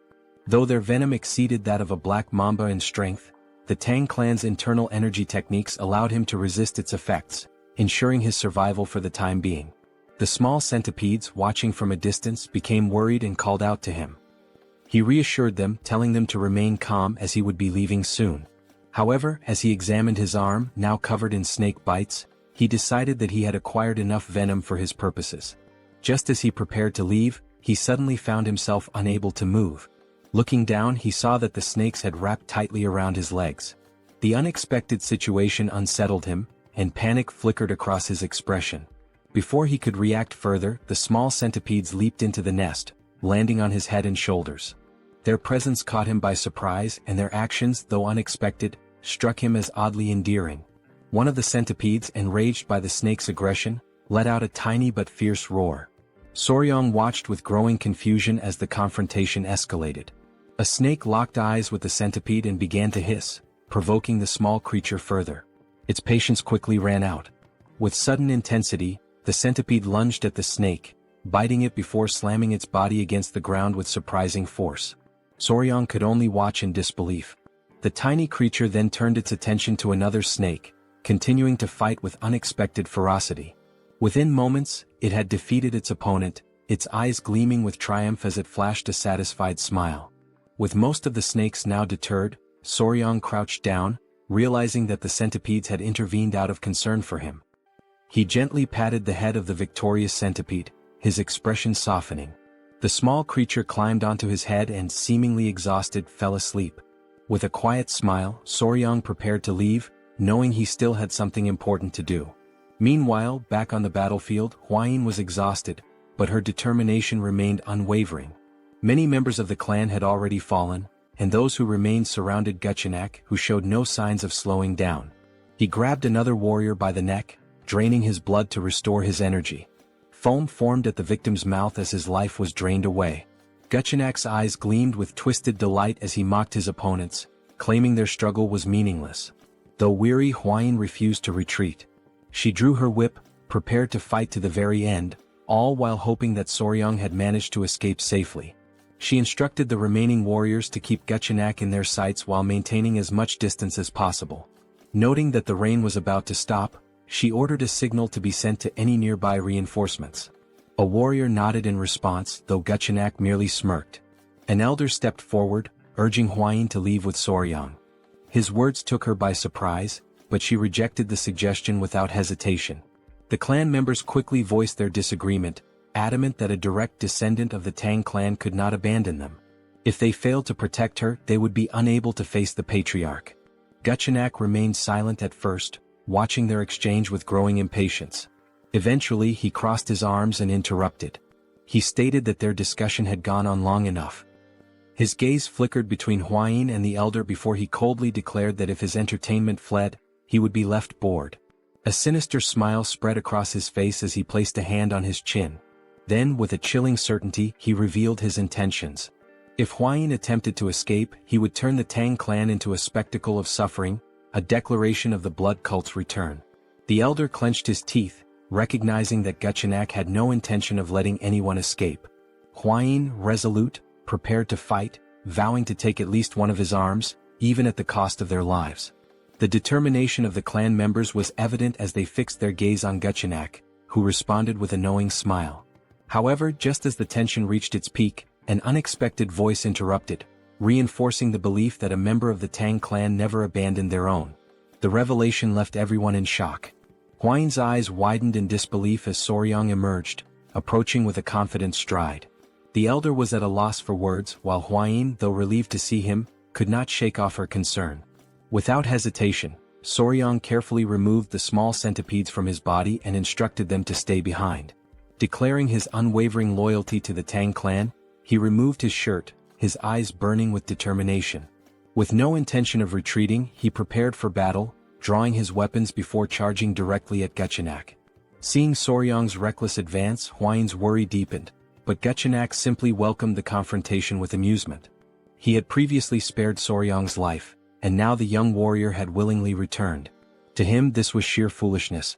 Without much effort, Guchenak seized Soryang by the neck, his eyes gleaming with cruel delight.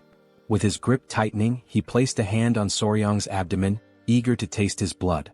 Despite the pain, Soryang reacted swiftly, blocking the attack with his arm. However, Guchenak, reveling in his control, began to absorb Soryang's blood through his arm instead, causing an agonizing sensation to overtake him. Panic spread through Hwayin and Pai as they witnessed the scene. Without hesitation, Hwayin commanded the others to assist Soryang, but before anyone could reach him, Guchenak exerted his power. With a forceful stomp, he unleashed the blood-filled wave technique, shattering the ground beneath him and repelling all who approached. Pai and the others were thrown back, crashing violently onto the ground. Fortunately, Hwayin managed to react in time, catching Soryang as he lost consciousness. Meanwhile, Guchenak, now feeling invigorated, smirked in satisfaction. The hidden weapons thrown at him had been bothersome, but thanks to Soryang, he had dealt with them all at once. Hwayin, filled with desperation, held Soryang close, attempting to wake him. Observing the situation, Guchenak decided to grant Soryang a swift and painless death. However, as Hwayin refused to accept this fate, Soryang suddenly coughed, slowly regaining consciousness. His awakening startled Guchenak, whose expression twisted into one of confusion and horror. Drool dripped from Guchenak's mouth as he demanded an explanation. His hair began to fall like scattered leaves, his youthful vigor fading as his body rapidly aged. A growing fear overtook him as he realized the cause, a potent energy-dissipating poison. Strength drained from him and his limbs trembled as the truth set in. This should have been impossible. The cult's internal energy techniques were designed to resist such poisons. Panic consumed him. He clutched his face, unable to comprehend how this had happened. The reality of his weakening body was undeniable, and he demanded to know Soryang's true identity. But Soryang, now recovering, merely smiled. With deliberate calm, he pointed at Guchenak and declared himself his natural enemy. Hwayin, witnessing Soryang's resilience, finally felt a wave of relief wash over her. As the poison continued to take effect, Guchenak trembled with fear, unable to accept his defeat at the hands of a mere child. Soryang, drained of energy, used the last of his strength to direct a weary gaze toward Hwayin, revealing something that left her in shock. Guchenak's eyes burned with rage as he fixed his gaze on Soryang. His body tensed with frustration, sweat forming on his brow as he realized that the blood he had absorbed from Soryang no longer obeyed his will. Panic set in as he struggled to comprehend what had been done to him. Determined to seize control, Guchenak took a step forward, convinced that his domination through the blood cult was imminent. Overcome with madness, he lunged toward Soryang, refusing to fall at such a crucial moment. In a fit of rage, he charged ahead with the intent to kill. Sensing the danger, Hwayin tightened her grip on her whip, immediately preparing for battle. As Guchenak neared his target, she struck, wrapping the whip around his neck, causing him immense pain. Stunned that her attack had landed, she watched as Guchenak, a formidable dark martial artist, struggled against the weapon's hold. His fury intensified as he fought to break free, his body convulsing with rage. His mind raced, unable to comprehend how his blood arts had failed him. Enraged beyond reason, he launched himself forward once more, determined to destroy them all, declaring the return of the blood cult. Hwayin, alarmed by his relentless pursuit, clenched the whip tighter. With a fierce determination, she acted swiftly, severing Guchenak's head in a single decisive motion. His lifeless body collapsed as his severed head landed nearby. The sight filled P with confusion at first, but as realization dawned, a victorious smile spread across his face. With Guchenak defeated, the elder of the clan rushed toward Soryang and Hwayin, concerned for their well-being. The members of the clan erupted in celebration, their leader having vanquished the elder of the blood cult. Hwayin, still processing the events, turned to Soryang, questioning how he had managed to weaken such a powerful enemy. When he addressed her in a way that caught her off guard, a blush of embarrassment crept onto her face. Despite his weakened state, Soryang maintained a smile, but the toll of the battle was evident. Dark circles shadowed his eyes and sweat dripped from his forehead.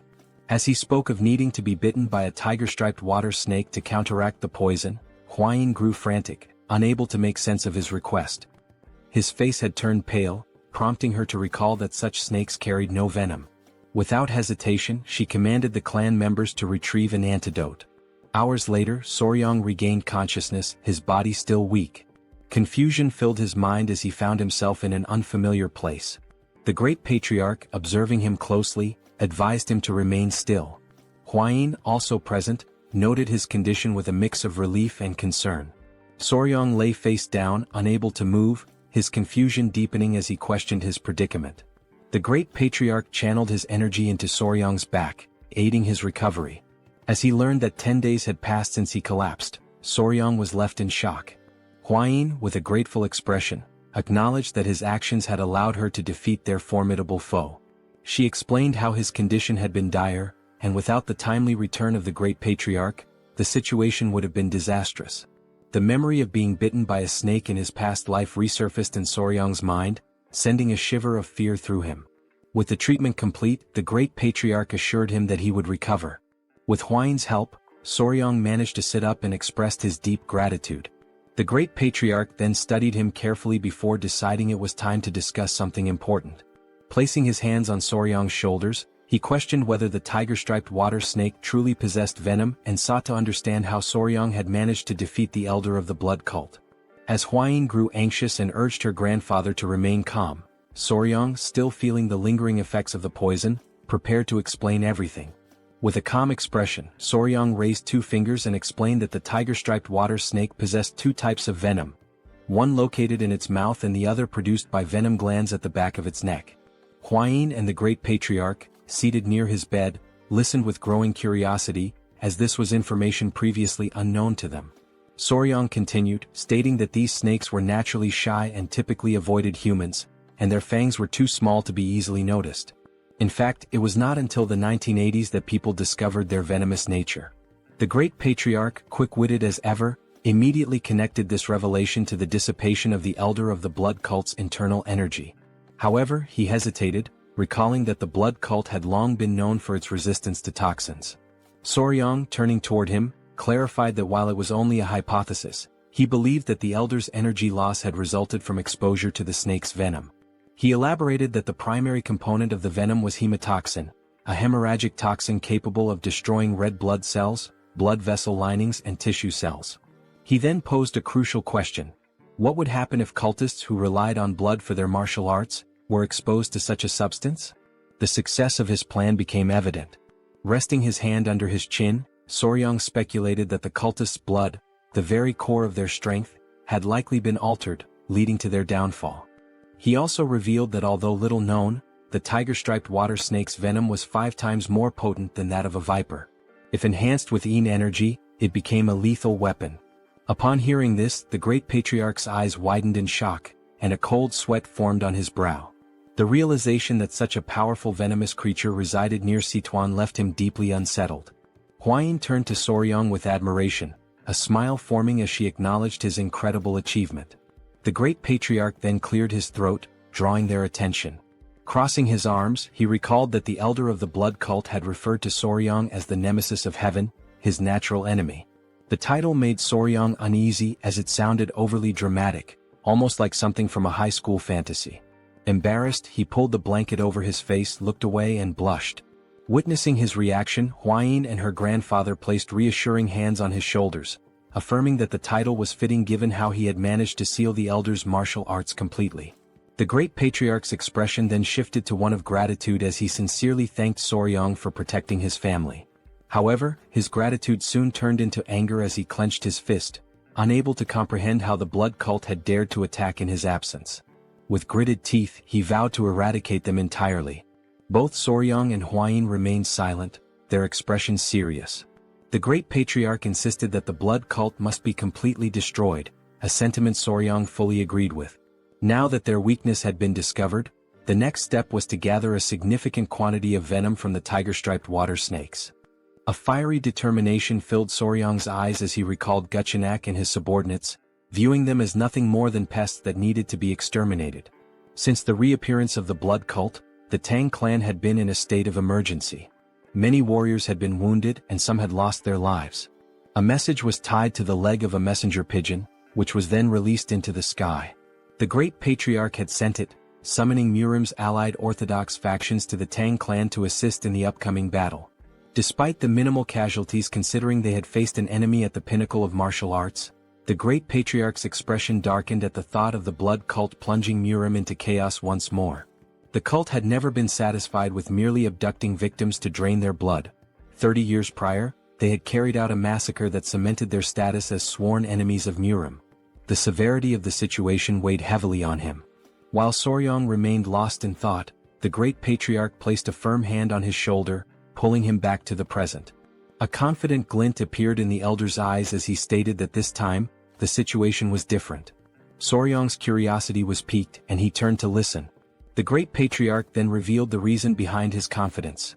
The Sichuan Tang Clan was now the natural enemy of the blood cult.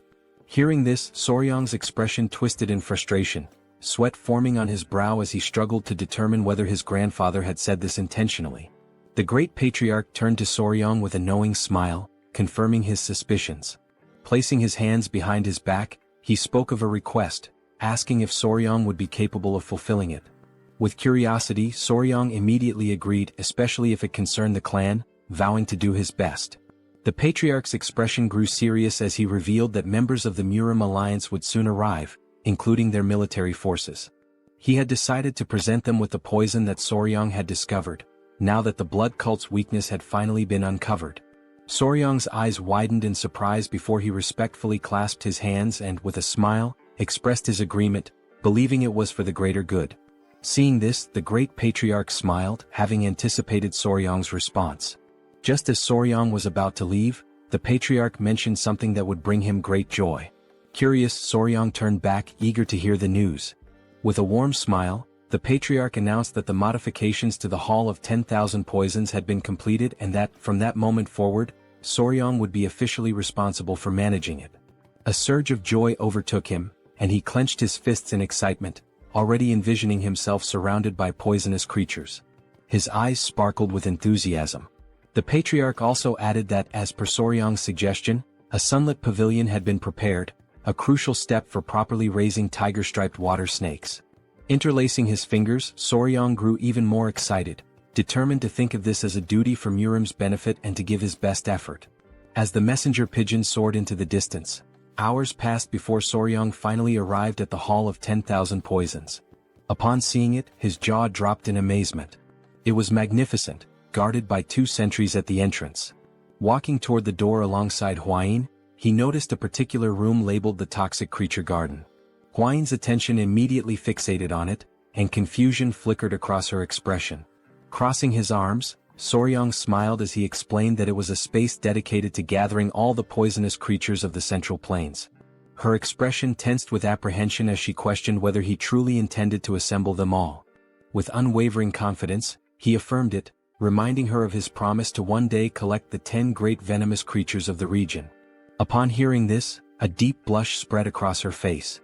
She covered her mouth, averted her gaze, and without hesitation, rushed off with the excuse of investigating a nearby gathering. As Soryong stood there, momentarily puzzled, a familiar voice greeted him with enthusiasm. It was Gu Pei, who stood confidently with his hands on his waist. With a beaming smile, he revealed his new position as commander of the Poison Division. While Soryong's expression turned to one of confusion, Hwayin remained motionless, observing the scene. Gu Pei, still smiling, explained that the division had been newly established under the patriarch's orders. Behind him, several clan members stood in formation. Turning toward them, Gu Pei formally introduced them, stating that from that moment on, they would serve Soryong, acting as his hands and feet. Whether it involved locating poisonous creatures or raising them, he could rely on them completely.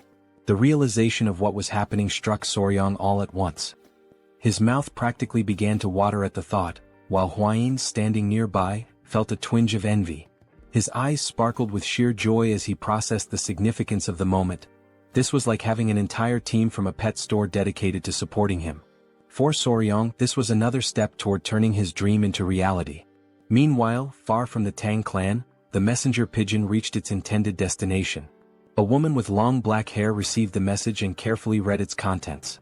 As her eyes scanned the words, she came to a chilling realization: the blood cult had returned. Lifting her gaze toward the sky, she understood that the peace that once reigned over the Central Plains was about to be shattered. A violent storm was looming on the horizon. At dawn the following day, Jaegal and his men set out toward the Tang clan.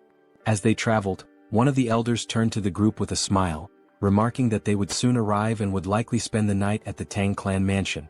A sense of relief spread across Jaegal's face at the thought of avoiding another night outdoors. As he walked, his mind wandered to an image of Jeong-hak, the Emperor of the Fist and leader of the Murim alliance, his fist clenched and his eyes burning with rage.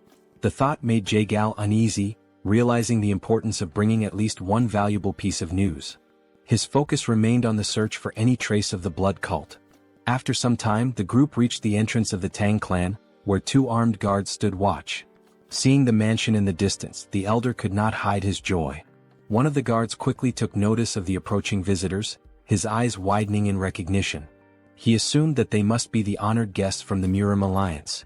With a composed expression, Jaegal stepped forward, closed his fan, and formally introduced himself as the military advisor of the alliance.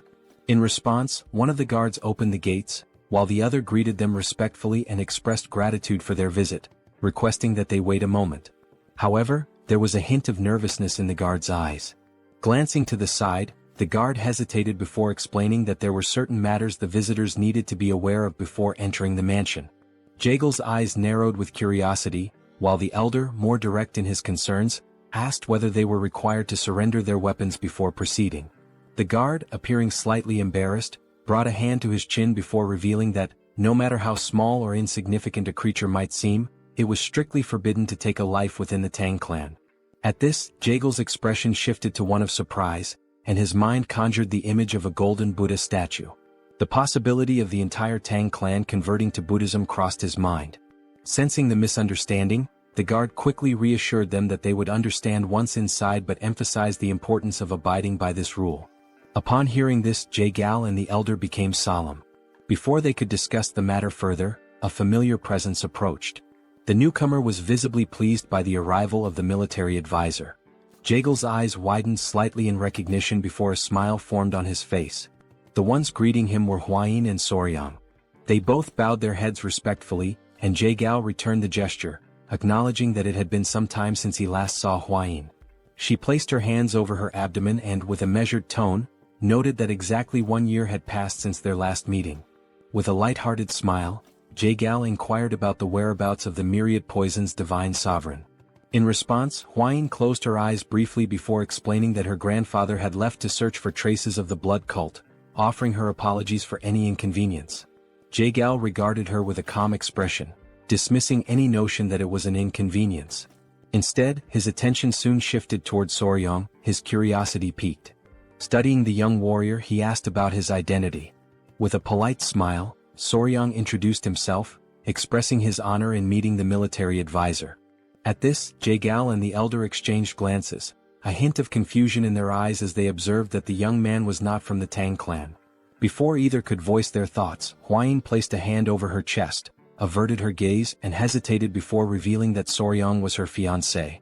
A stunned silence followed. Jae-gal and the elder stood frozen in shock, while the men accompanying them reacted with disbelief. Whispers of jealousy spread among the group as realization dawned upon them.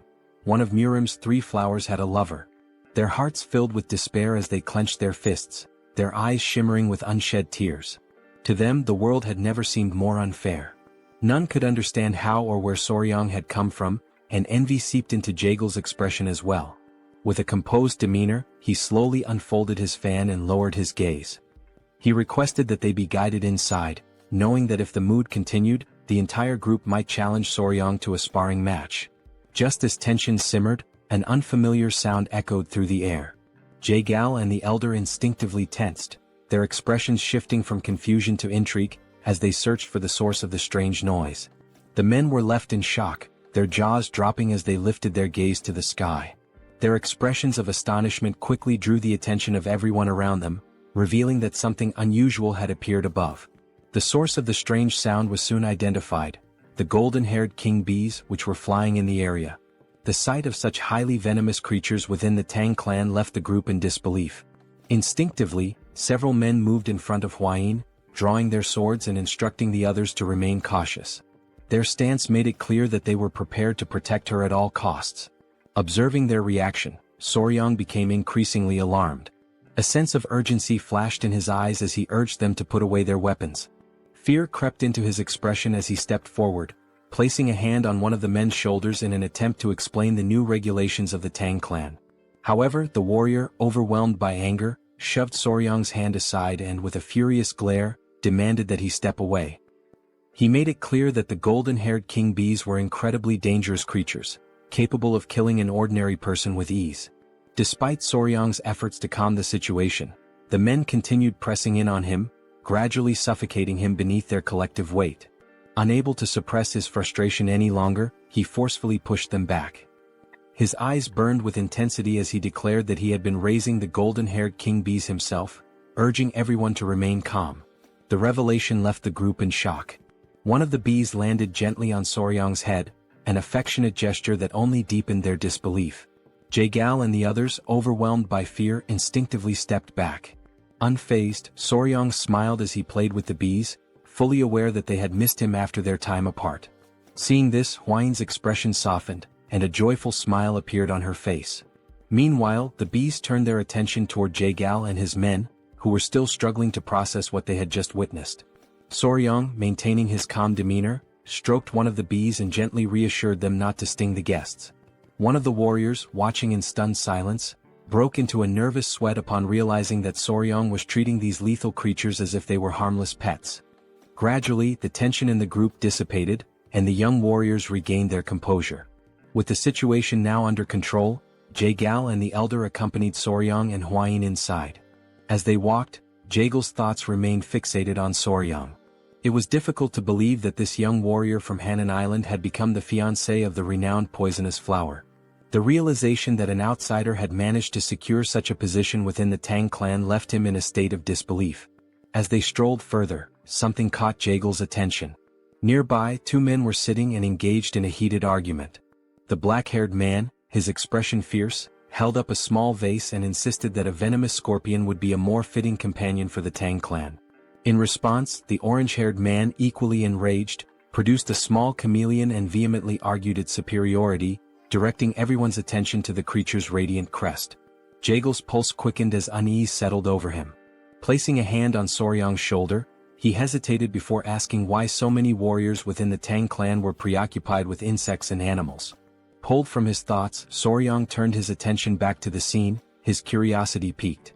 As the men continued their dispute, he casually explained that they were enduring the venomous creature companionship punishment. The response sent a chill through Jaegal, who instinctively began to sweat. The thought of such a punishment unsettled him, and he quickly inquired about what they had done to deserve it. Soryang placed a hand under his chin, deep in thought, before recalling the events from a few nights prior. That evening, Soryang and Hwayin had gone to the training hall. As Soryang trained, Hwayin became increasingly anxious and advised him to focus on expelling his internal energy. However, despite his best efforts, Soryang's movements resembled a dance rather than proper training. Just as they continued, an unexpected presence disrupted them. Commander Gu and his men arrived, their faces tense. As they stood before them, they closed their eyes momentarily, visibly nervous. With a sorrowful expression, Gu Pei offered his apologies, explaining that a significant problem had arisen. More than half of the captured rat pups intended to feed the tiger-striped water snakes had perished. Hearing this, Soryang turned toward him, his gaze filled with sadness. Hwayin, on the other hand, appeared confused, uncertain about the situation. Soryang crossed his arms, closed his eyes and sighed. There was little that could be done, as rats were highly sensitive creatures. If the environment became too noisy, it was not uncommon for the mother to kill them. However, Gu Pei soon revealed the true cause of the problem. The warriors had not merely failed to preserve the rat pups, they had eaten them. A flicker of disbelief crossed Soryang's face as confusion settled in. Gu Pei continued, explaining that the men had consumed the young rats as snacks while drinking alcohol. The weight of this revelation left Soryang speechless. His eyes widened in shock, struggling to comprehend that the warriors had treated the rats as nothing more than side dishes to accompany their drinks. Soryang was overwhelmed by confusion, struggling to grasp the situation unfolding before him. Hwayin, arms crossed, turned her gaze toward Gu Pei and clarified the meaning of 3 screeches, a dish in which live baby rats were dipped in sauce and eaten. Embarrassment washed over Gu Pei as he lowered his head once more and apologized. Soryang, paralyzed by disbelief, attempted to make sense of what he had just heard. Hwayin stepped forward and scolded them, prompting Gu Pei to clutch his ears as he explained the reasoning behind their actions. Some of the poison handlers were from Hainan, and reminiscing about home had led to an unexpected turn of events, resulting in the warriors consuming the baby rats that had originally been captured to feed the tiger-striped water snakes. Soryang's expression darkened with contempt as the full realization set in. Anger surged within him, and he understood that measures needed to be taken to ensure they learned the true value of the creatures they raised. It was through this incident that the Tang clan of Sichuan established the venomous creature companionship punishment and implemented a new set of rules. Back in the present, Soryang stood with his arms crossed, his gaze unwavering as he explained that each warrior was now responsible for raising a venomous creature. The warriors began to argue among themselves, their reactions varying, while Jaegal, unable to contain his unease, broke into a nervous sweat. The reason behind each warrior's association with a venomous creature had finally become clear to him. His curiosity intensified, and he focused his attention on Soryang, finding him increasingly fascinating. As Soryang observed the warriors with thinly veiled disdain, Jaegal came to a sudden realization. This young man was far from ordinary. When night fell, the great patriarch arrived, and the 3 of them sat together at a table for discussion. With a serious demeanor, the great patriarch recounted the series of events that had transpired. Jaegal, closing his eyes momentarily, smiled and remarked that Soryang must be the enigmatic young warrior whom the patriarch of the Tang clan had encountered on Hainan Island. The great patriarch studied him for a moment before smiling and inquiring about his thoughts on the Tang clan's most treasured possession. Jaegal expressed his admiration for Soryang, remarking that the term enigmatic hardly did him justice. He acknowledged the astonishing nature of the golden-haired king bees, further reinforcing his intrigue. Soryang, however, could not suppress a sense of nervousness at being the subject of such praise. Jaegel's expression shifted to one of grave seriousness. His mind lingered on a troubling matter: the complete lack of any clues regarding the blood cult. The great patriarch, his composure steady, turned toward Soryang with a knowing smile. He declared that they could not afford to remain passive while the influence of the blood cult continued to spread unchecked. Soryang's curiosity was piqued, and he directed his full attention to the patriarch. Without hesitation, the elder instructed him to retrieve something. Jaegal, taken aback, felt his confusion deepen as his curiosity reached its peak. The great patriarch raised a finger and, summoning his power, formed a protective barrier around them. His eyes closed briefly as he explained that no sound could be allowed to escape, and for that reason he had invoked a Kai barrier. As Soryang reached into his clothing, Jaegal turned his attention to the shimmering barrier, his jaw tightening in astonishment. With unwavering confidence, Soryang produced a small jar and placed it on the table. Jaegal immediately seized it, scrutinizing the object while his mind raced with questions. The mere presence of the Kai barrier suggested the jar contained something of great importance. Unable to hold back his curiosity, he questioned what kind of item required such extreme secrecy. The great patriarch, maintaining his steady gaze, revealed that the jar contained a poison capable of dissipating internal energy. Jaegal, unimpressed at first, argued that such poisons were fairly common and did not seem to warrant the use of a Kai barrier. However, as Soryang and the patriarch exchanged knowing glances and nodded with subtle smiles, the revelation came. This particular poison had a unique property: it exclusively affected members of the blood cult. Jaegel's expression shifted instantly. His focus locked onto the jar and his eyes widened in shock. Panic surged through him as he slammed his hand against the table, demanding confirmation. The great patriarch, eyes closed in calm certainty, affirmed the truth of the claim. A deep, burning hatred flickered in Jaegel's gaze as his thoughts turned to the blood cult. The significance of this discovery could not be overstated. He recalled the brutal rebellion of 30 years prior, when their fiercest battles had been met with devastating setbacks. The realization dawned upon him: the blood cult had survived the onslaught not because of their superior strength alone, but because the internal energy-dissipating poison had been entirely ineffective against them. The great patriarch, reflecting on the past, confirmed Jaegel's suspicions. When martial artists like themselves were poisoned, their internal energy dispersed, rendering them powerless. However, the members of the blood cult had remained completely unaffected. Jaegal, maintaining a serious gaze, inquired about the potency of this particular version of the poison. The great patriarch's expression radiated confidence as he explained that, according to Huayin, the poison was capable of reducing the physical abilities of its target to that of an ordinary person. He further revealed that she had successfully defeated a blood cult elder who had been poisoned, striking him down with a single blow. Upon hearing this, a smile spread across Jaegel's face, his eyes gleaming with satisfaction. The revelation confirmed that the poison's effect was reminiscent of the internal energy-dissipating poison used in the past. Acknowledging the significance of such a discovery, he offered a gesture of respect to the great patriarch and expressed his gratitude. With a weapon like this, even the leader of the alliance could find some relief. The great patriarch, however, redirected the recognition toward Soryang, explaining that the true credit belonged to him. It was Soryang who had made this discovery, having willingly poisoned himself to bait the blood cult elder into absorbing his blood. The consequences had been severe. He had lingered at the brink of life and death for nearly 10 days. Jaegel's admiration deepened as he processed the extent of Soryang's sacrifice, recognizing both his wisdom and bravery.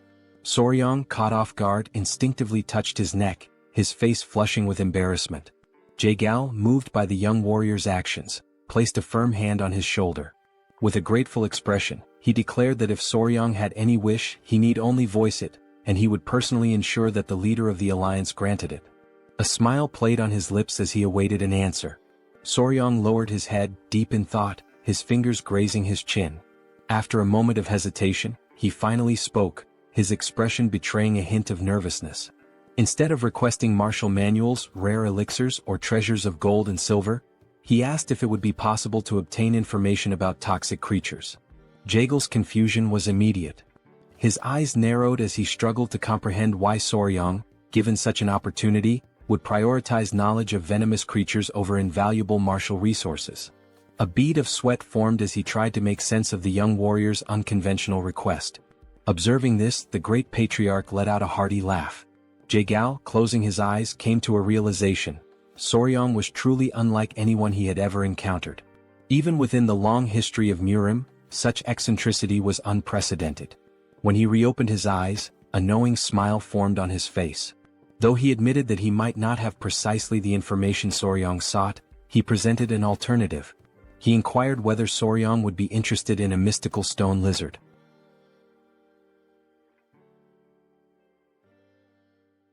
Jae-gal begins to recount how, during the day, they had arrived at a remote location on the island, where a majestic waterfall cascaded down the cliffs.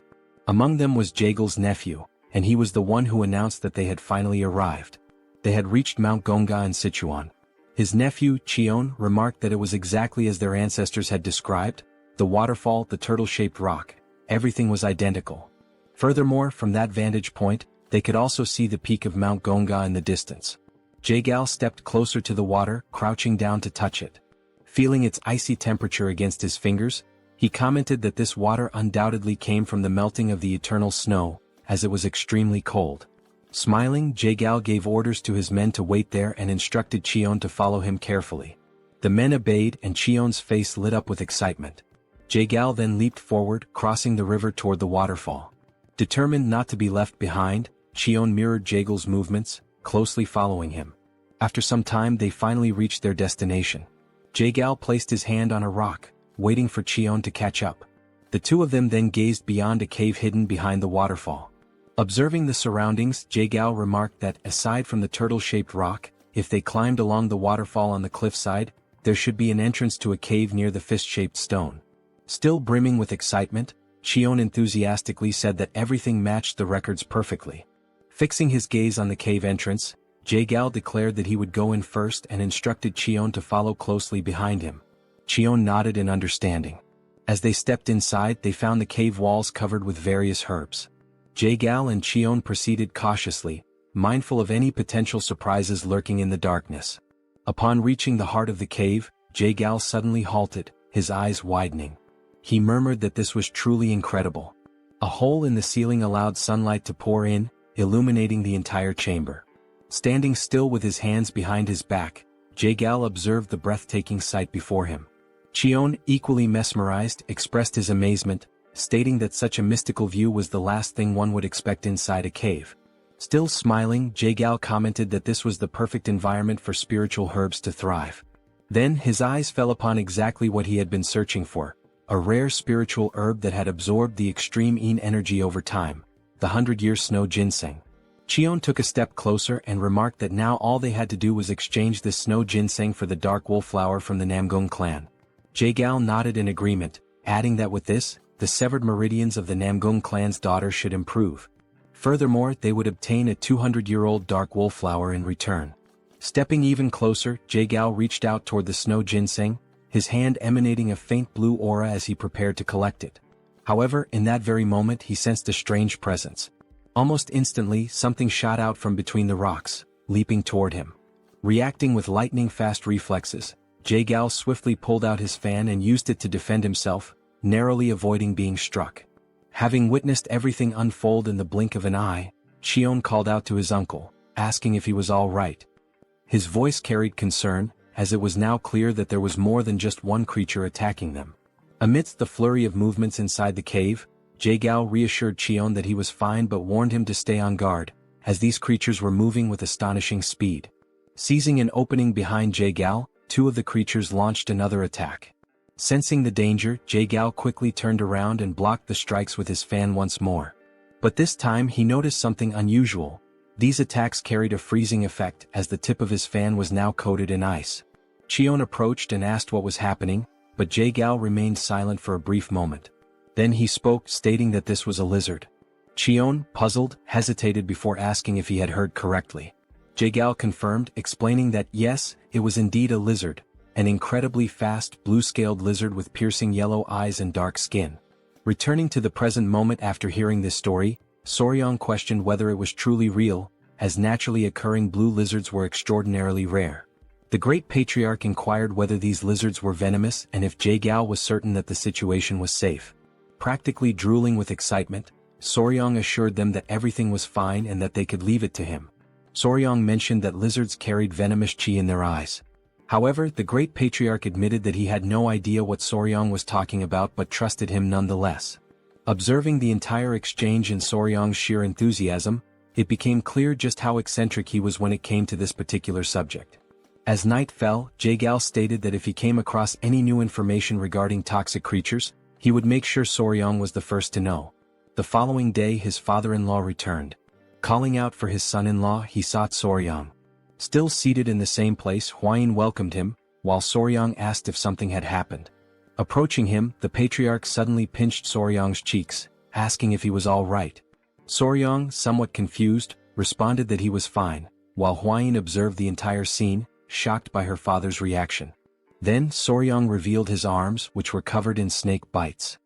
He casually explained that although he had woken up after 10 days with scars all over his arms, he was in fact alive. Upon hearing this, the patriarch's expression darkened, his anger igniting against those wretched bastards from the blood cult. It was only then that the patriarch realized he had completely forgotten something. Then he turned to Hwayin and shouted, asking if she was all right. Hwayin, realizing that she had been momentarily overlooked, responded that she was fine and asked him to calm down. She reassured him once more, emphasizing that she was truly fine because Soryong and all the family members had saved her. Seated in the background, the Grand Patriarch remarked that Soryong had done something truly remarkable. He recalled that after taking down the elder, Soryong had boldly declared the words, "Your natural enemy is me."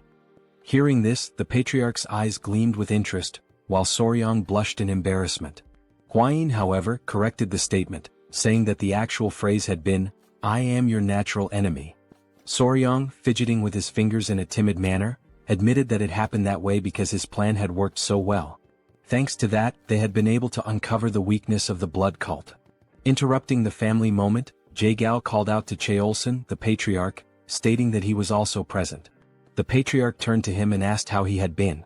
Clasping his hands in a formal greeting, the patriarch remarked that ever since Jae-Gao had risen in rank, they had not communicated much and were now finally meeting under these circumstances. Jae-Gao acknowledged this as true and expressed his regret over it. Soryong, not entirely understanding the situation, had a confused look on his face. Meanwhile, Hwayin, smiling as she adjusted her hair, explained that they had been childhood friends. Jae-Gao then invited the patriarch to take a seat, mentioning that there was much to discuss, starting with the blood cult. Turning his gaze toward the couple, Jae-Gao also requested that they sit down as there were more details to go over. Sometime later, the patriarch asked Jae-Gao how the search for the secret agent was progressing. Hearing this, Soryong thought to himself that they might be talking about a spy or something similar. So he asked what kind of secret agent they were referring to. The patriarch stroked his chin and gave a faint smile. He then asked if Soryong remembered how the bastards from the blood cult had invaded to steal the secret manual of the venomous claw of the bloody hand. Soryong confirmed that he did and added that it seemed like they considered it to be of immense value. The patriarch stated that this was exactly the point.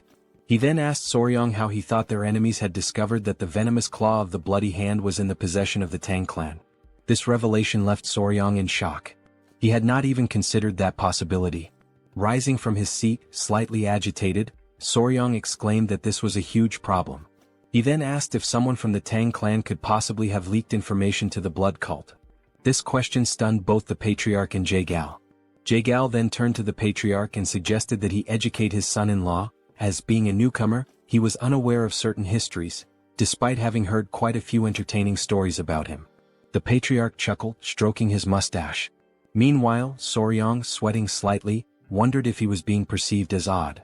Hwayin then turned to Soryong and firmly stated that secret agents could never exist within the Tang Clan. She explained that even when selecting a mere servant, they conducted thorough background checks on all direct relatives and even distant cousins. Cheolsun added that only if the individual passed these strict evaluations would they bring all direct family members into the clan. He further explained that all children were raised within the Tang Clan. Under such circumstances, no one would dare betray them. Listening to this, Soryong realized that they took extremely rigorous precautions. Still processing it all, Soryong then asked who the secret agent was. Jae-Gao revealed that it had been the woman who served tea. She had been discovered, and the necessary measures had already been taken. He also stated that she was a servant of the Murim alliance and mentioned that, within the alliance, only 3 people had knowledge of this matter. At this point, the leader of the alliance must have already captured her. Meanwhile, as the situation within the Tang clan was beginning to settle, an unexpected guest arrived at the Tang clan's mansion. The new visitor, standing at the entrance, requested that the guard inform the patriarch of his arrival. He stated that he had finally made it there and that running the entire way from Hebei without using mobility arts had been quite an amusing experience. Then, pounding his chest, the man introduced himself as Peng Muwen and asked the guard to announce that the leader of the Peng clan had just arrived. After he arrived, a signal in the form of an arrow was sent soaring through the sky. Without wasting any time, Soryong and Huayin immediately rushed to receive the new guests. As they ran, Soryong grew concerned and questioned Huayin about whether it was a good idea for only the 2 of them to go. She reassured him not to worry, reminding him that the others were engaged in an important discussion. With a subtle smile, she pointed out that the young master was also the son-in-law of the Tang family and encouraged him to have a bit more confidence in himself. Upon arriving at the location, Soryong slowly opened the door, convincing himself that it was merely a guest from another clan and that there was no reason to be nervous. However, the moment his gaze landed on the newly arrived individuals, he froze in place, overwhelmed by the intimidating presence of the men standing before him. Peng Muwen studied him with a slightly suspicious expression before shifting his focus elsewhere. Suddenly, both he and his men brightened as soon as they saw Lady Huayin. Their expressions softened with joy as she formally introduced herself and greeted the head of the Peng clan. Muwen commented on how much time had passed since their last meeting and admitted that he had barely recognized her, as she had been much smaller back then. Huayin, smiling, agreed, remarking that it had already been 5 years, a considerable amount of time. As Muwen observed Soryong standing beside Huayin, his expression shifted once more, and he questioned the identity of the man accompanying her. Still feeling nervous, Soryong respectfully clasped his hands together and introduced himself as Soryong, the son-in-law of the Sichuan Tang family. For a brief moment, Muwen seemed utterly perplexed by this statement. Without warning, Muwen reached out and pinched Soryong's cheeks before turning to Huayin and asking if he was truly her fiancé. She confirmed with a straightforward, yes. Even after hearing her answer, Muwen remained skeptical, carefully studying Soryong's demeanor. The longer he stared, the more anxious Soryong became, his nervous sweat increasing as he struggled to maintain eye contact. Resting his hand on his chin, Muwen suddenly came up with an idea. Before Soryong could react, Muwen grabbed his baseball bat, seemingly wanting to verify something. Both Soryong and Huayin turned red at the unexpected action. After a moment of silence, Muwen burst into laughter and casually remarked that he had been wondering if Soryong was too young, but judging from down there, he was certainly a man. His words made Soryong's face flush an even deeper shade of red. Turning back to Huayin, Muwen praised her for finding a good partner, confidently stating that Soryong would become an incredible man in the coming years. Embarrassed, Huayin shyly covered her face, unable to hide her blushing cheeks. As laughter filled the air and Soryong remained awkwardly speechless, one of Muwen's men silently noted that the Hebei Peng clan truly had no regard for etiquette or formalities. Perhaps this was simply the leader's unique way of assessing Soryong. Deciding to roll with the situation, Soryong accepted the compliment and in his mind, acknowledged that a man recognizes another man. Muwen, still amused, let out another hearty laugh and commented that Soryong was unlike the useless heirs from other famous clans. With a firm pat on Soryong's back, Muwen officially introduced himself as the head of the Peng family, expressing his pleasure in meeting him. Huayin then called out to Peng, prompting him to ask if something was wrong. She inquired whether he had truly come all the way from Hebei to the Tang clan to offer assistance and, more importantly, how he had managed to arrive so quickly. At her question, Muwen's demeanor turned serious once again. He asked what kind of help was needed and whether something had happened to the Tang family. However, instead of giving a direct answer, he simply reached out and ruffled Soryong's hair, which in turn irritated Huayin slightly. Now joining the ongoing meeting with Jaegal, Muwen was brought up to speed on the recent events concerning the blood cult's appearance. However, Huayin quickly reassured him that the cult members had already been eliminated. Hearing this, Muwen sighed, regretting that he hadn't arrived a little sooner. At this point, Wilson, the patriarch, took his turn to speak, questioning why the leader of the Peng clan had traveled all this way. Muwen, slightly embarrassed, admitted that in his anger toward the blood cult, he had completely forgotten to mention the real reason for his visit. He then revealed that, in truth, he had come to seek the Tang family's assistance. His words piqued everyone's curiosity, and the patriarch promptly asked what kind of help he needed. Scratching his head, Muin internally complained about the unnecessary formalities, finding them a hassle.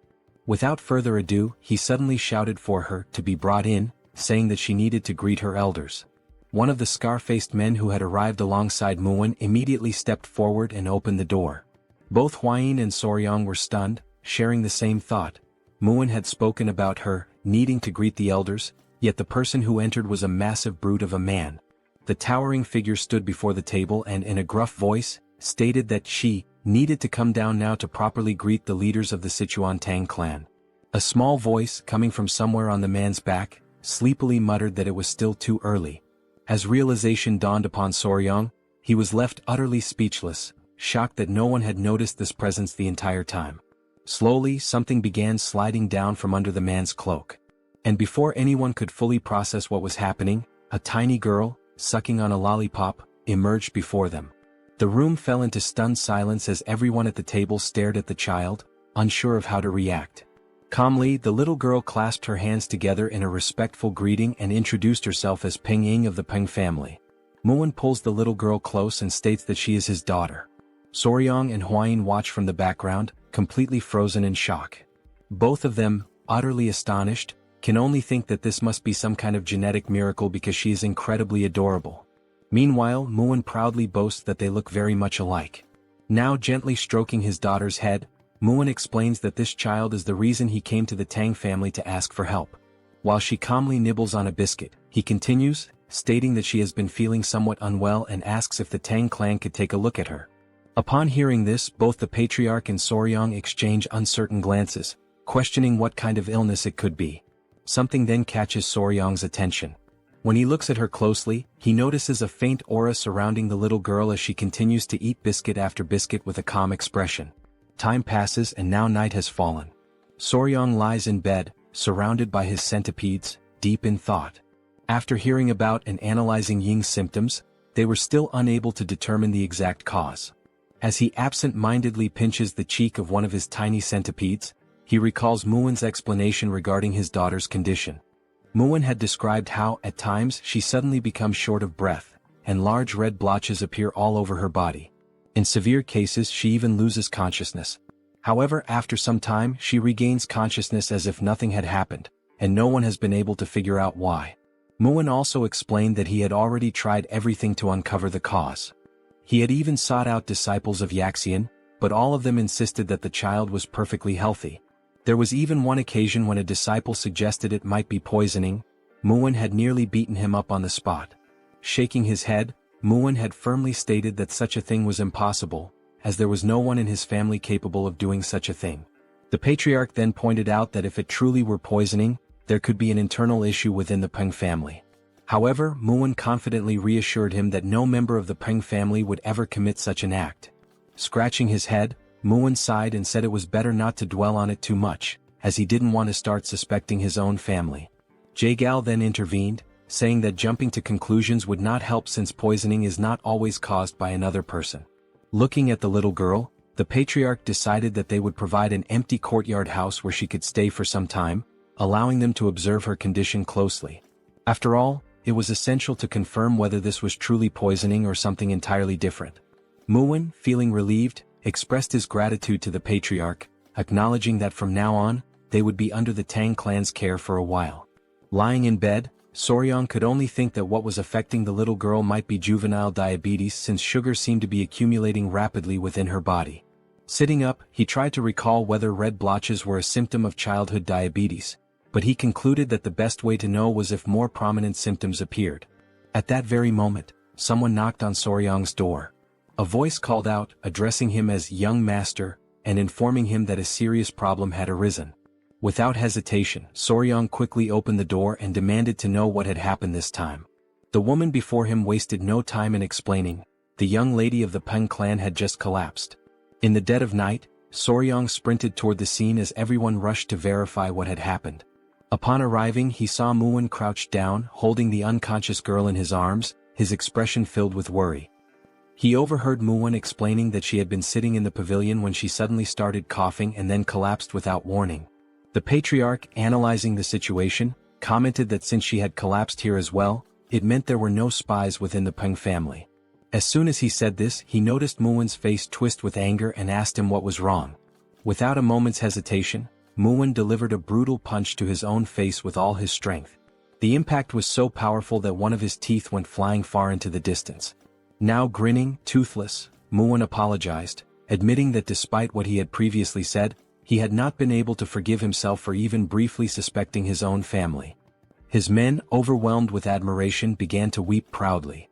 Muwen, still holding his daughter, continued, saying that if Ying had collapsed here as well, then the cause must be something else entirely. The other men of the Peng family, moved by their leader's actions, followed suit, delivering fierce punches to their own faces and shouting apologies. They lamented their failure, insisting that despite being by her side, they had not been able to prevent the young lady from collapsing, branding it as their own disgrace. The patriarch, watching this bizarre display, simply sighed and urged them all to calm down. As yet another tooth soared through the air, Huayin placed a hand on Soryong's shoulder and quietly asked him what they should do now. Soryong responded with determination, stating that there was only one way. In the background, Soryong suddenly raised his voice, calling for everyone's attention and urging them to remain calm above all else. He then confidently announced that there was a method to uncover the cause of her symptoms and at the same time, prove everyone's innocence. Both the patriarch and Muwen immediately turned to him, asking what this method was. With deliberate steps, Soryong slowly approached Muwen and the unconscious young lady, lowering himself to her level. The entire room fell into an uneasy silence, every person anxiously waiting for his next words. With a serious expression, Soryong finally declared that the first step was to remove all of the young lady's clothing. The room was instantly filled with shock. Huayin and the patriarch were left completely speechless, their faces frozen in sheer disbelief at the audacity of his statement. Meanwhile, Muwen's expression twisted into pure rage as he struggled to comprehend Soryong's intentions in attempting to undress his daughter. Holding his daughter in his arms, Peng asked Soryong to repeat what he had just said, while the patriarch observed the situation in silence, showing no reaction. At that moment, countless doubts raced through the young warrior's mind. And just as he was about to repeat his request to change the young lady's clothes, he was suddenly grabbed by his collar at a speed even he hadn't anticipated. Muwen, his heart burning with fury, demanded to know if he had truly just heard Soryong suggest removing his daughter's clothing. Just like that, out of absolutely nowhere. With no other choice and in utter desperation, Soryong pleaded with him to wait. Sensing the imminent danger, a baby centipede emerged from within Soryong's clothing, crawling out to assess the situation, but he quickly ordered it to go back inside. Observing the tense atmosphere, the patriarch stepped in, urging Muwen to calm down, as his son-in-law must have had something in mind. Huayin, noticing that Soryong was struggling to endure the pressure, also intervened, asking Muwen to at least listen to him first. Reluctantly, Muwen released Soryong's collar, but his anger had not yet subsided. His voice remained sharp, his words laced with irritation as he pointed out that Soryong had dared to suggest removing his daughter's clothing, who had not even reached adulthood yet. He demanded a proper explanation for such an outrageous statement. Now that the tempers had cooled slightly, Soryong took a deep breath and asked Lord Peng to remain calm and listen to him until the end. He then clarified that what he truly meant was that her clothes should be removed and replaced with different ones, as there was a strong possibility that something within her garments or personal belongings had caused her to faint. It was only then that Muwen finally grasped the boy's true intentions. Realizing his mistake and deeply irritated with himself, he clenched his fists, fully expecting to lose yet another tooth, as he begrudgingly admitted that he had doubted the young warrior's words. Soryong urged him to stay calm, pointing out that his daughter's sudden collapse must have left him shaken. Muwen, now grinning despite his missing tooth, expressed his sincere gratitude for Soryong's patience and understanding toward another person's mistake. Taking on a more serious tone, Soryong then firmly declared that, from this moment onward, the young lady would remain under the care of the Tang clan. Until further notice, all contact with the Peng clan would be strictly restricted. Muwen, visibly unsettled by this decision, immediately asked if that meant even he would be prohibited from seeing her. Soryong confirmed it without hesitation, stating that not even Muwen himself would be allowed. He then explained that if she exhibited the same symptoms while under his care, it would prove that the cause had nothing to do with the Tang clan. He elaborated further, explaining that this technique was known as controlled environmental adjustment, a method commonly used by breeders of insects, reptiles, and amphibians. Since animals cannot verbally express what is wrong, humans cannot immediately determine the exact cause of their ailments. Therefore, breeders systematically alter aspects of the animal's environment, such as their food, feeding bowls, and even their habitat, to pinpoint the specific factor causing their illness. Soryong stated that he would apply this method to diagnose the young lady, completely resetting her environment and gradually reintroducing elements to identify the trigger. All of this was to ensure that she would no longer faint without understanding the reason behind it. The patriarch noted that this process might take some time, but he was confident that they would be able to uncover the root of her condition. He then praised his son-in-law for coming up with such a thoughtful solution. Hearing this, Soryong became visibly flustered, while Muin simply nodded in understanding. Then, with tears welling up in his eyes, Muin, his voice heavy with emotion, begged them to take good care of his daughter. Soryong smiled, pounded his chest confidently, and assured him that he could leave it to him. In his mind, he thought that after raising countless creatures, taking care of a little girl should be nothing in comparison. However, Soryong had not anticipated what happened next. Unlike the creatures he had raised, the child, being entirely different from them, began to cry. Minutes passed, yet the little girl still hadn't stopped crying, and he had absolutely no idea what to do. From the moment she had regained consciousness, she had burst into tears and had not stopped since. Meanwhile, Hwayin and her mother were busy gathering essential supplies to care for the child, leaving Soryong completely alone with her, just the two of them. At a loss, he hesitantly asked her if she was hungry or sleepy, unsure of what else to do. Seeing that her sobbing did not subside, he tried another approach and asked if she was crying because Lord Peng was not there. Hoping to soothe her, he assured her that Muin had gone to fetch medicine for her and would return soon. However, to his surprise, the little girl pouted and firmly stated that this wasn't the reason for her tears. She was crying because she wanted sweets. Soryong could only sigh internally, realizing that she preferred sweets over her own father. Now reflecting on this, he suddenly remembered that while they were changing her clothes, she had several sweets hidden away. Trying to calm her down, he gently asked her to relax, explaining that since she had just woken up, she couldn't eat sweets right away. Instead, he suggested that she eat some rice porridge first and later he would personally make some treats for her. He then moved closer, lowering his voice slightly as he told her that if she ate her porridge properly and behaved well, he would prepare candied fruit skewers for her. At that moment, her eyes lit up with excitement, the prospect of sweets instantly lifting her spirits. However, for this to happen she would have to promise to behave. Without hesitation, she quickly agreed, nodding eagerly as she vowed to eat well and be on her best behavior.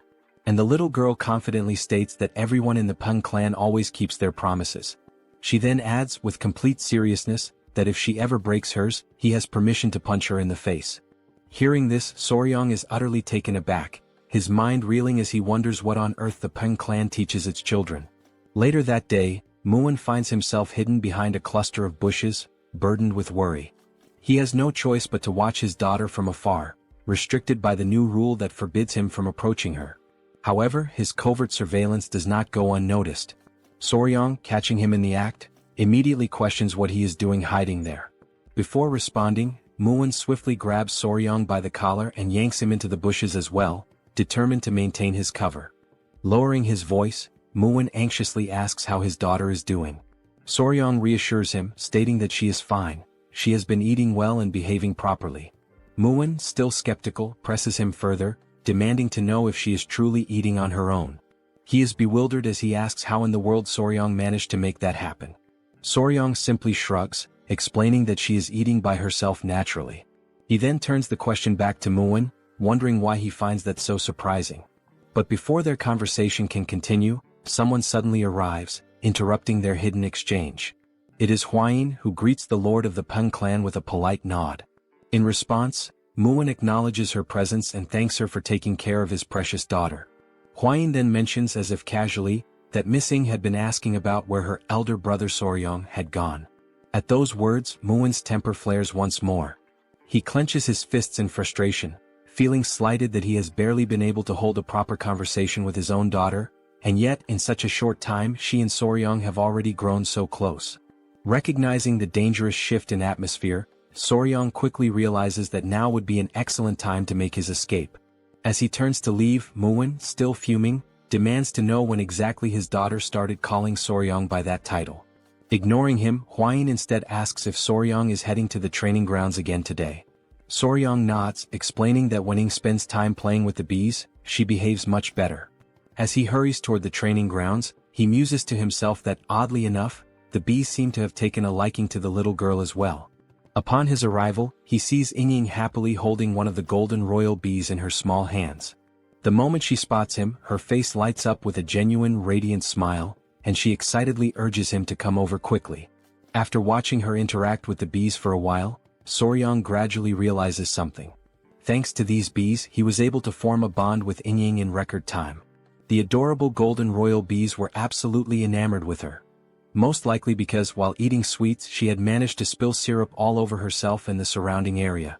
At that moment, Ying points ahead, calling out to Soryong with excitement, saying that the queen bee is over there. Still seated at a distance, Soryong reminds her that the queen bee is busy and asks her not to disturb it for now. As he observes her, he thinks to himself that if he had a younger sister she would probably be just like this. Maybe, just maybe, taking care of children isn't as bad as he originally thought. However, Ying refuses to give up. She continues to call out to him, insisting that there are other bees there as well. Just as Soryong is about to explain that bees can sting if they feel threatened, his words barely leaving his lips, the inevitable happens. Ying is stung. In an instant, Soryong rushes to her side, his concern evident in his expression. Reaching her, he carefully inspects the sting mark on her arm and gently tells her that she needs to be more careful. Although it doesn't seem too serious, he decides to take her to the medicine hall just to be safe. After all, bee venom can sometimes cause people to become very ill. But then Soryong notices something strange. The little girl's breathing is becoming unusually labored, far heavier than it should be. With panic rising in her voice, she weakly calls out to him, pleading for elder brother Soryong to help her. And then, right in front of his eyes, she collapses into his arms. His chest tightens with worry. He recalls Muin mentioning that sometimes Ying would develop red blotches on her body and lose consciousness. And in that instant, everything clicks into place. Soryong finally realizes exactly what this reaction is. The reason Ying has been fainting all this time is anaphylactic shock. Anaphylaxis.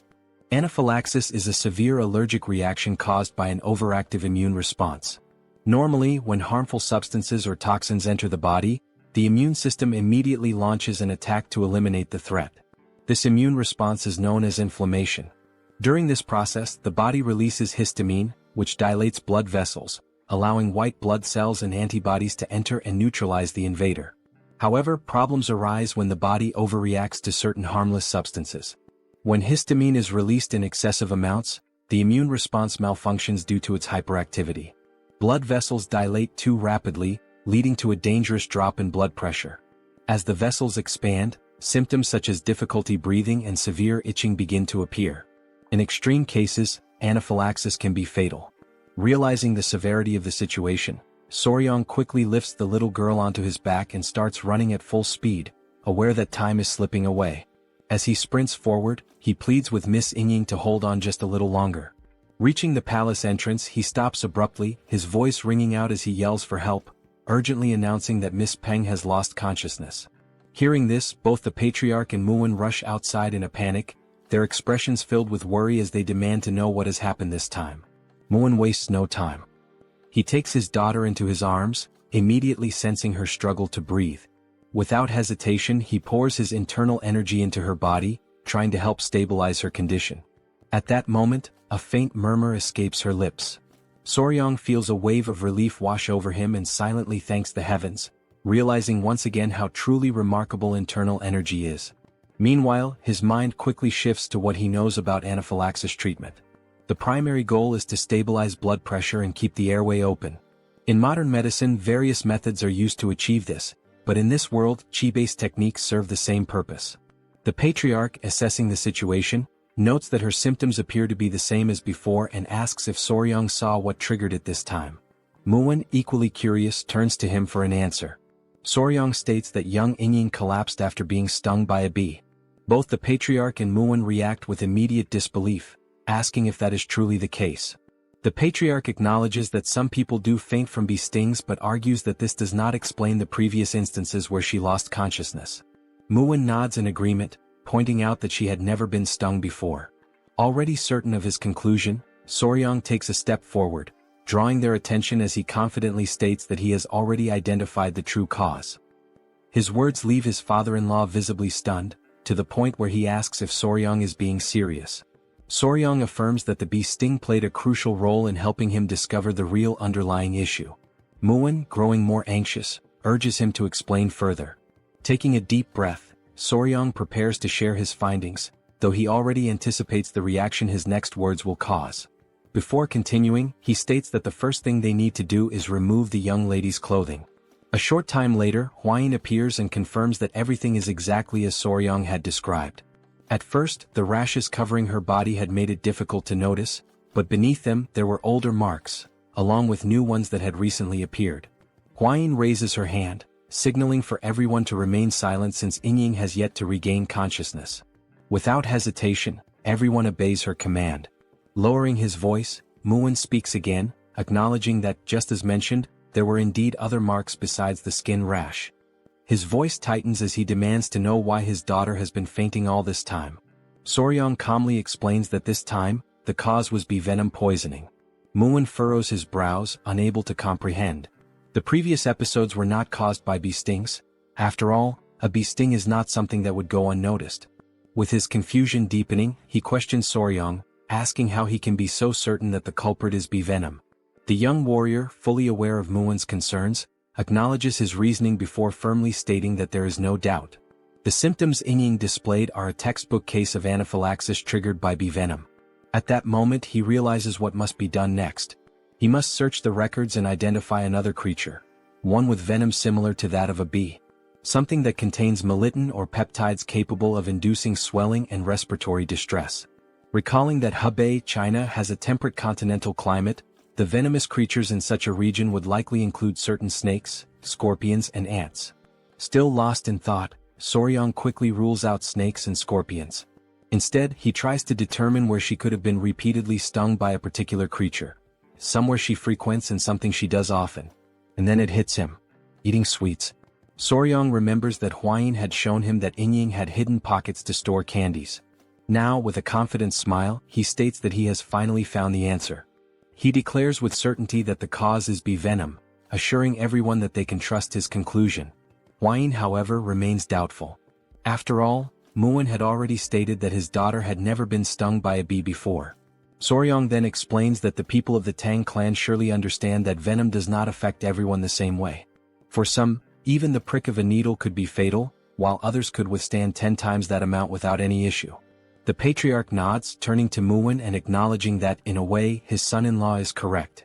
The same venom can have different effects on different individuals. Soryang continues, emphasizing that Inying is particularly sensitive to bee venom. One thing is clear, she is vulnerable to it.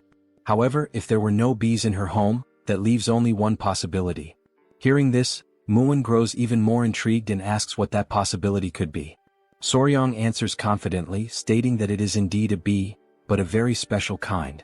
Sometime later, as night falls, everyone is gathered near a particular area, their expressions tense. Hwain holds up a lantern, casting light over the scene. Still skeptical, Muin questions whether Soryang is truly certain. Without hesitation, Soryang confirms that he is. He then asks Hwain to illuminate the area more clearly, and she immediately complies. As the light reveals the ground, they see several ants feasting on one of Inying's sweets. While they eat, one of the ants suddenly bites another. With 2 wooden sticks, Soryang carefully lifts the aggressive ant by its head, holding it up for everyone to see. He confidently announces that this little creature is the culprit. However, confusion spreads among the group. They hesitate, unsure if what they are looking at is truly an ant, or perhaps something else entirely.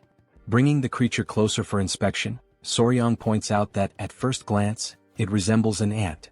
But upon closer analysis, it is actually a collateral relative of bees. To prove his point, he directs their attention to the creature's large, menacing stinger at the end of its body. At that moment, they finally understand what he meant by collateral relative. It is an ant, but one with a prominent, formidable stinger. Soryang then reveals the true identity of the creature. "This little thing is a king stinger ant," he declares. And with that, the real culprit behind Yingying's condition is finally exposed. Demonstrating his deep knowledge on the subject, Soryong elaborates further, stating that this species belongs to the order Hymenoptera, within the Formicidae family. It is commonly referred to by its nickname, the Asian needle ant.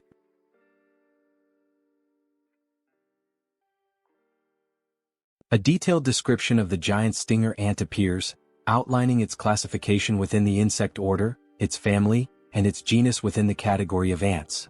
Then, the central question that has been lingering all this time finally arises: can an ant really have a stinger similar to that of a bee? The answer lies in evolution. These stinger-bearing ants evolved from the same ancestors as wasps. Thus, even after countless generations, they have retained many characteristics of their wasp lineage. For this very reason, scientific studies on the venom of ants and wasps have shown that patients who experience anaphylaxis from stinger-bearing ants also tend to exhibit the same severe reaction to wasp venom. The research supports this connection. In any case, Soryong suspects that he came to hunt down demonic insects that had entangled themselves with the Tang family and in doing so, ended up stinging Yingying. After all, the giant stinger ant preys on demonic insects. Furthermore, the marks left by the ant's sting resemble mere blemishes, making it nearly impossible to identify whether the young lady had been stung before.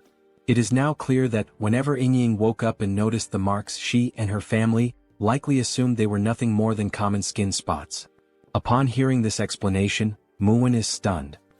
He can hardly believe that his precious daughter had been fainting all this time because of such a tiny creature.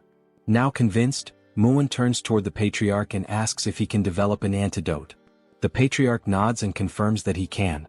He then adds that an antidote for bee venom already exists, but for someone as sensitive as Lady Yingying, it may not be entirely effective. Murim, momentarily uneasy, questions what might happen to his daughter. The patriarch reassures him, telling him to stay calm. Now that the cause has been identified, they can exercise greater caution to prevent future episodes before she faints again. Though still apprehensive, Murim takes a deep breath and agrees. Now, turning his attention to Soryong, he acknowledges that he has not yet properly thanked him. He expresses his deep gratitude to the young warrior for everything he has done. Soryong offers a modest smile and returns the gratitude. Then, in an attempt to reassure Murim, he tells him not to worry. Though the process will be slow, there is indeed a way to treat Yingying's condition. Murim, once again surprised, asks if there is truly a way to resolve this. Soryong confidently explains that the method is known as desensitization. Hwayin, standing quietly in the background, watches him intently, thinking to herself just how brilliant her companion is. Then, Soryong begins to explain the process in highly technical terms, leaving everyone completely lost in confusion. Realizing their bewilderment, he simplifies his explanation. In more straightforward words, he explains that small doses of bee venom must be administered to Yingying over time, gradually reducing her sensitivity to it. The process will require patience, but it is effective. At this, Hwayin suddenly frowns, visibly unsettled by the mere thought of deliberately poisoning the young lady, even if for treatment. Soryong reassures her, stating that while it will take time, once the process is complete, Yingying will no longer suffer allergic reactions to bee venom. Hearing this, the patriarch nods in agreement, saying that the approach makes sense. Even within the Tang family, certain training methods involve injecting small doses of poison to build resistance. Now filled with newfound hope, Murim eagerly asks again if this means that, once the treatment is complete, his daughter will no longer suffer from this condition. The patriarch, maintaining his composure, tells him that it will take time, but yes, it is very likely. At this, Murim breaks into the most genuine toothy smile he has shown thus far. Still grinning, he slaps Soryong on the back in a gesture of deep appreciation for saving his daughter's life. With gratitude shining in his eyes, Murim declares that he cannot possibly let such a massive favor go unrewarded. He then asks Soryong if there is anything he desires, saying that he can grant him whatever he wishes. As Murim continues shaking him enthusiastically, Soryong can only wonder why the people of this world always throw around blank checks after receiving help. After composing himself, he clasps his hands together in a polite gesture of refusal. He tells Murim that Lady Yingying is like a younger sister to him now, and he cannot ask for any reward. Murim, however, laughs heartily and increases the force of his backslaps, declaring that within the Ping family, there is no need for modesty. Soryong can ask for anything. Realizing that if he doesn't request something soon, he might end up being crushed to death, Soryang thinks quickly and comes up with an idea. Excitedly, with eyes practically sparkling, he asks if the Peng clan, having traveled from afar, would be willing to accompany him on a journey to visit some famous mountains. A few days later, they now stand before the Gunga Mountains of Sichuan, the very place that Jaegal had mentioned before. Gazing at the majestic peaks, Muin, smiling in admiration, comments that it is indeed a famous mountain range. Soryang, standing beside him, agrees. He remarks that he has heard of the beautiful rock formations that can be found here. Hwayin approaches, adding that, according to the second military officer, this seems to be the right place. Soryang also nods in agreement but then poses an important question. How will they reach the cave behind the waterfall? Upon hearing this, Muin recalls something. He mentions that he has heard that Soryang recently learned the technique of light footwork. However, given that it is still new to him, he is likely unfamiliar with the technique known as flying swallow steps. However, Soryang questions what Muin is talking about, leaving Muin momentarily speechless. Instead of explaining, Muin grabs the young warrior by his clothing, declaring that he is far too lazy to put it into words, so he will demonstrate instead. Already anticipating what is about to happen, Hwayin's jaw drops in shock. With little effort, Muin hurls Soryang through the air as if he were making a perfect NBA three-pointer. Thanks to this unexpected maneuver, they reach the entrance of the cave much faster than expected. Muin bursts into laughter and, with a playful hint of irony, remarks that Soryang is quite fast. Hwayin quickly approaches, concern in her voice as she asks if her companion is all right. She then shifts her attention to their surroundings and acknowledges that, in any case, this really does seem to be the entrance to the cave, the hidden passage behind the waterfall. Still grinning, Muin declares that it is time to go inside, as there is sure to be something interesting within. As they cautiously step deeper into the cave, a strange sensation washes over them, prompting them to halt momentarily. Before them, numerous ice crystals glisten, their presence reinforcing the idea that Jaegal could not have been lying about this place. The interior of the cave is nothing like what they had expected. Drawing closer to examine the area, they recall Jaegal's description. He had spoken of a light descending upon the center of the cave, illuminating a floor blooming with unfamiliar flowers. The way he had described it, it had seemed like something from another world, breathtaking and surreal. Yet, as they venture even deeper, they come to realize that the cave does not feel as otherworldly as Jaegal had made it sound. Though there is indeed a light in the center, there are far fewer flowers than anticipated. Taking in the sight, Muin wonders aloud whether the divine creature they are seeking is altering the surrounding environment. As he continues observing, he senses cold air flowing from a specific rock. Soryang immediately agrees, certain that this must be the case. He tightens his grip on his sword and warns the others to stay behind him and remain on guard. Muin, now holding the hilt of his own sword, realizes that whatever they are about to face is likely a powerful foe. At that very moment, a piercing cry echoes through the cave, sending a jolt of fear through Hwayin and Muin. Realizing the source of the sound is up ahead, Muin stiffens and once again commands them to stay close to him. Then, from behind the large rock, a pair of glowing eyes emerges, slowly making their way into view. Once more, the creature lets out the same eerie cry, leaving Soryang visibly startled. And then, when the mysterious being finally reveals its full form, Soryang's eyes widen in recognition. That's a fat-tailed gecko. The creature stands at around 30 centimeters in length, with large, round, golden-yellow eyes and a slightly plump tail. The young warrior's eyes sparkle, and he practically drools with excitement. This creature is both unbelievably fierce and ridiculously adorable at the same time. Hwayin, observing it closely, comments on how beautiful its shimmering blue scales are. Soryang, impressed, praises her for recognizing it instantly. Meanwhile, Muin is left in utter disbelief. How can the two of them be so calm when there is such a powerful enemy right in front of them? Still gripping his sword tightly, Muin urges them to stay on high alert, stating that there is another gecko deeper inside the cave. Given the circumstances, it is likely that this pair is a mated couple. Soryang, now more intrigued than ever, tries to get a better look further inside. Amazed, he remarks that this is incredible. If there are two of them here, they might be able to breed offspring. He then turns to Muin and pleads with him to capture them both alive, without harming them. As they remain fixated on the agitated blue gecko before them, a thought crosses their minds. Where is the other one? Peering deeper into the cave, they finally spot it. At that moment, Lady Hwayin voices her concern, asking if something is wrong. Soryong, his expression growing serious, responds that the gecko inside looks weak, possibly sick. This does not bode well. In fact, the more he looks at it, the more he realizes that the creature inside does not even seem to be breathing. But before they can fully assess the situation, the blue gecko outside suddenly lunges at them. Driven purely by instinct, it attacks the group, determined to protect its home and its ailing mate.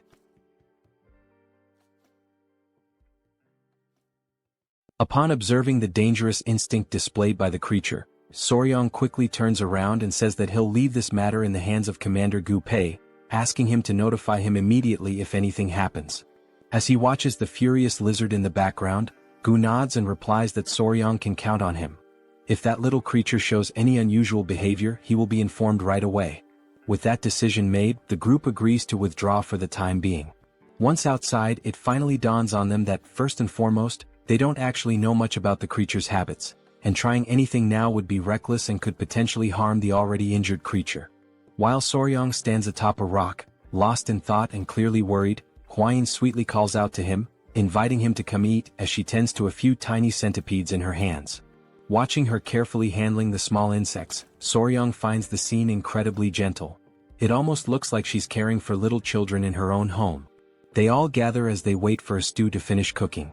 Muin then asks if there was any progress today, and Soryong replies that once again the injured creature didn't move at all. Muin adds that when he went to check on it earlier, it still didn't move, and wonders aloud whether a living being shouldn't at least eat or drink something. Soryong immediately agrees, but explains that geckos or lizards in general sometimes go without eating for days when they're under stress. In particular, fat-tailed geckos store energy in their thick tails, and if one isn't eating at all, it's likely surviving entirely off the stored energy. And given the current situation, they're reaching a point where a decision must be made, because they can no longer remain uncertain. The reason why the creature isn't moving needs to be investigated. Muin, somewhat energized by this, asks whether they'll be able to capture the geckos afterward, but Soryong clarifies that this isn't about capturing them for now, it's about figuring out where the injured one is hurt. He adds that it would be great if Muin could distract the standing gecko, allowing Soryong and Hwayin to approach the weakened one. This makes Muin slightly uneasy, but then the eyes of both Muin and the other Peng family men begin to gleam, and Muin suggests that it might be easier to just knock down the healthy one as well. That way they'd have both, the strong and the weak.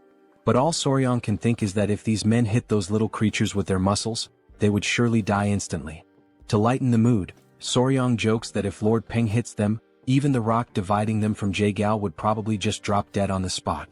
Muin bursts into laughter at the comment. As he gives a few overly strong pats on Soryong's back, Muin remarks that it's surprising Jaegal was pressured enough by such tiny creatures to retreat. He then agrees with Soryong, one hit from him would absolutely kill the geckos. Muin's expression grows serious once again, and he confirms whether they'll go with Soryong's gentle approach. The young warrior replies that it seems to be the best option. Using a small stick, Soryong begins drawing a rough map on the ground, explaining the plan step by step. First, Muin will lure the healthy gecko away, while Hwayin and Soryong will go examine the one that seems injured. Hwayin shifts a few small stones, explaining how the division of the venomous mist could help block the gecko's path, preventing it from getting to Soryong. Muin nods in agreement, saying this truly does sound like the most effective plan. Already clear on what needs to be done, Muin asks if there's anything else he should be cautious about, and Soryong simply tells him to be careful and keep the gecko far enough away so it doesn't get close to them. With a warrior's confidence, Muin pounds his chest and says they can leave it to him. He urges everyone to get moving, stating that his body is burning with anticipation and eager for action. He dashes off excitedly, while Soryong calls out for him to calm down and hold back some of that enthusiasm. As they watch him go, Soryong and Hwayin can't help but worry. If the gecko inside truly is sick, it may not have much time left. A few minutes later, they're already back inside the cave, standing in front of the gecko, who now sees them as a significant threat and is ready to strike. Soryong whispers that it's time to begin the plan, and Muin, both excited and lucky, responds that he understands. He draws the massive sword from his back, and a powerful aura surrounds him, leaving both Soryong and Gu Pei momentarily stunned and unsure of what might happen next. As Muin advances toward the gecko, flanked by his men, he reminds everyone to follow the plan, and the group shouts in unison, affirming they're ready. Sensing the danger closing in, the small gecko lets out a furious roar, its eyes glowing as it bares its fangs. Then the tiny creature leaps toward the group, leaving a trail of ice in its path. Muin deflects the attack with his sword, and exclaims that he hadn't expected so much power. As the creature begins swinging its tail repeatedly in fierce strikes, Muin admits that its attacks are indeed powerful, strong enough to qualify it as a first-class warrior of the Peng family.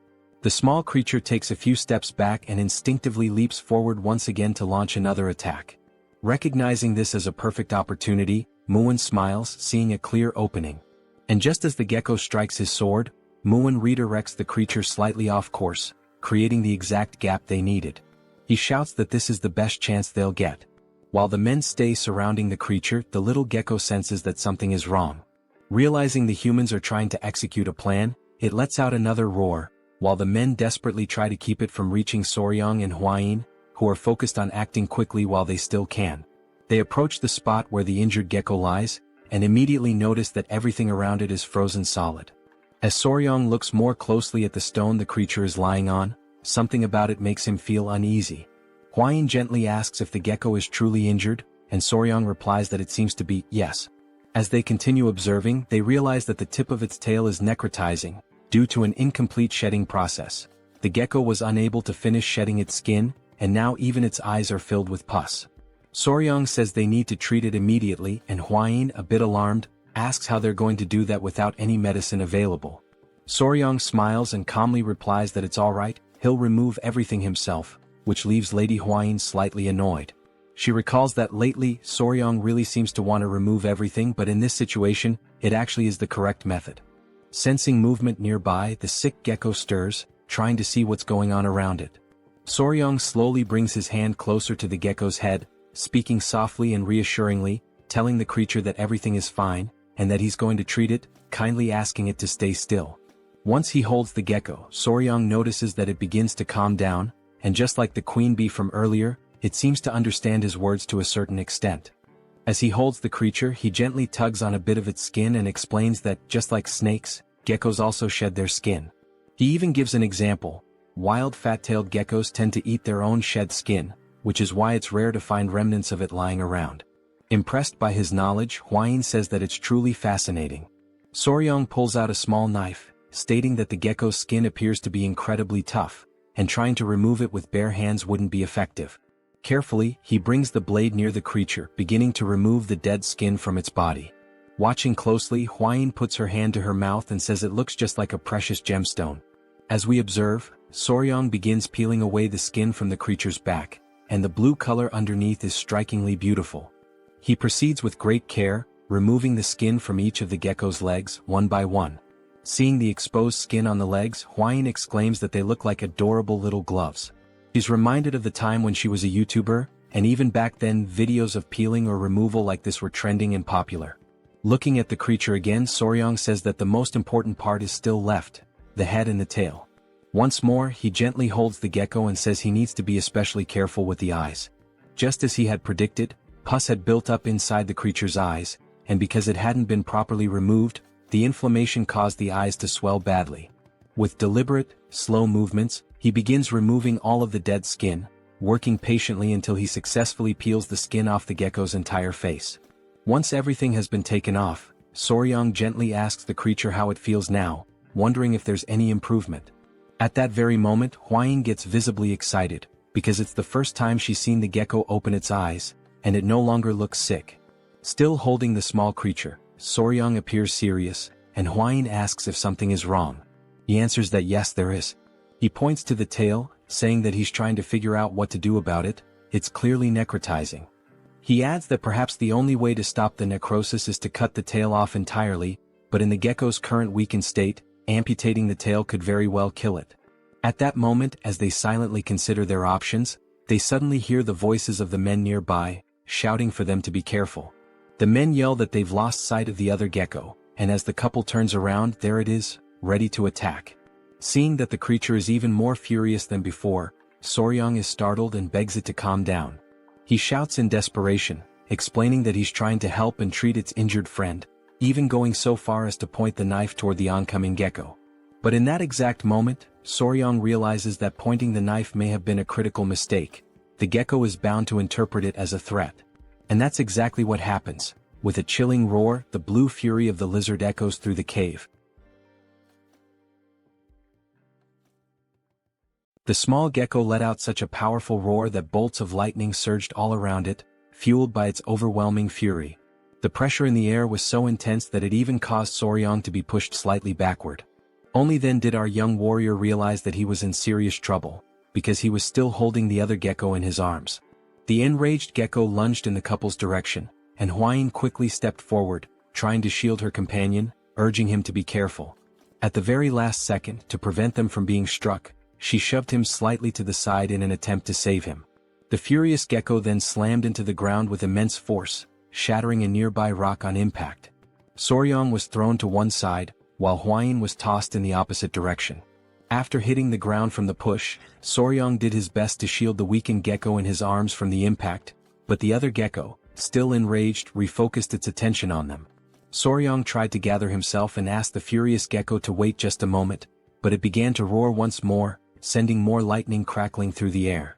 Still holding the debilitated gecko, and remembering that they seemed to understand human speech to some extent, Soryang tried to explain that things were not what they looked like, pleading for a moment to speak with the furious little one. Right after saying that, he heard a strange sound, one he hadn't noticed before. The gecko in his arms began to emit a soft noise, and Soryang was completely stunned by what was happening right before his eyes. The furious gecko paused for a brief moment upon hearing the sound. Then, seemingly calmed, the anger began to fade from its expression, and it responded by making the same sound back to the other gecko. Both of the geckos began to exchange the sounds and even smiled, and in that exact moment Soryang realized that they were actually communicating with one another. Right then Muin and his men came rushing over in a panic, trying to check whether Soryang was okay. Holding his sword, Muin commented that the slimy little bastard was fast, way faster than he expected, and that he hadn't anticipated it slipping through his legs like that. But when the small gecko saw the men again, it immediately began to growl, and its expression once again twisted into one of irritation. Soryang stepped between the gecko and the men while still holding the injured one, asking them to wait a moment, saying that there was no need to keep fighting. He assured them that he was fine and asked them to step back a bit, as he was going to try speaking with the geckos for a moment. Muin briefly wondered if Soryang had lost his mind trying to talk to that thing, asking if he really believed the creature could understand human words. Still observing the gecko, Soryang responded that yes, it seemed like the creature could understand human speech to some extent, and if so, it probably wouldn't attack again. He turned to Hwayin and asked if she could grab some of the dried grass he had seen nearby, and she answered that she could. Then she went off in a cute moment, appearing almost chibi-like, collecting the dry grass alongside a little centipede. Soryang arranged the dried grass so that the weakened gecko could lie on it, judging that it would be more comfortable than resting directly on the cold ground. The couple knelt down beside the geckos, and Soryang gently told them not to worry, that he wasn't trying to hurt them. He had only removed the stuck skin that wouldn't shed on its own and cleaned what was covering the sick gecko's eyes. Then Soryang reminded the healthy gecko not to forget to lick the eyes of the sick one, and immediately the small gecko did just that. Afterward, the young warrior stood up, crossed his arms and stated that there was only one problem, drawing everyone's attention back to him. He explained that the sick gecko's eyes would likely heal just fine, but her tail was already necrotized, so licking wouldn't help at all in that situation. The sick gecko seemed to finally realize that her tail was indeed useless. She couldn't feel anything from it anymore.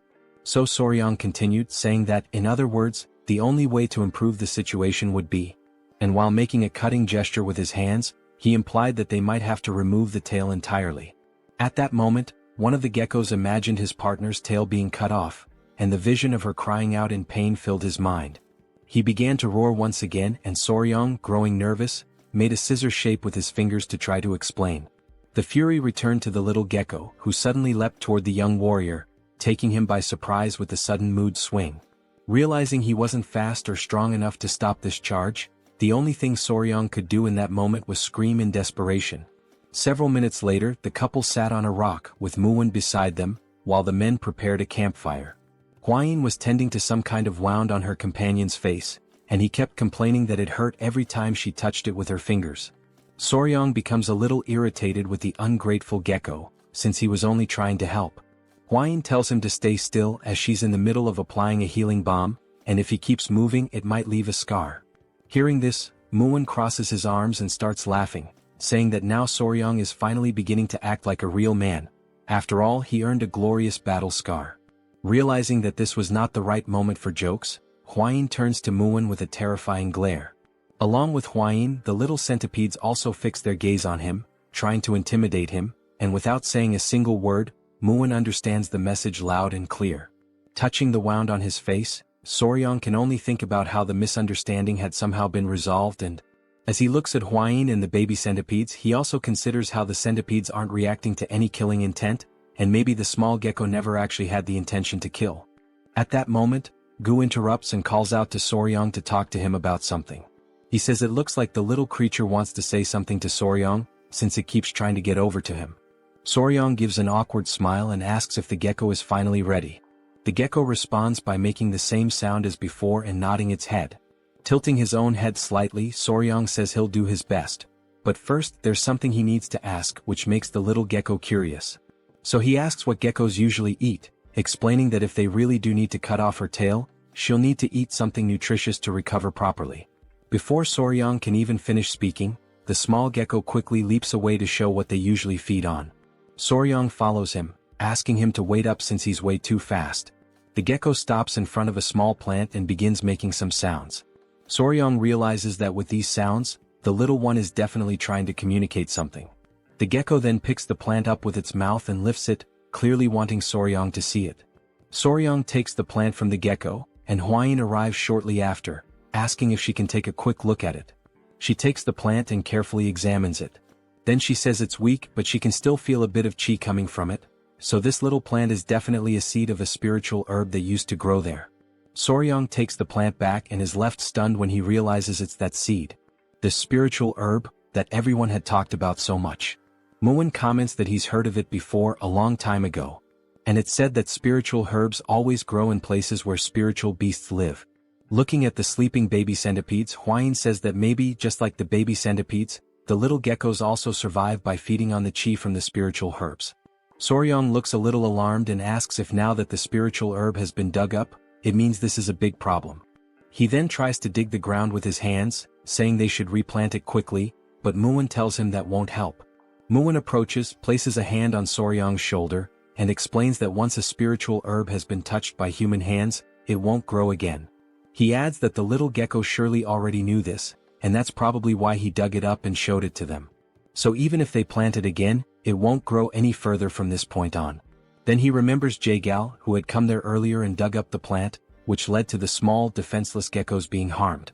Soryong begins to cry and says that he's sorry for that humans are truly sorry little geckos. Muin then turns to Gu Pei and asks what the name of the spiritual herb that used to grow there was.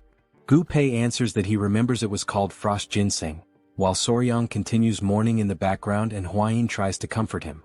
Muin then says that what they need to do is find something that emits the same type of chi as frost ginseng.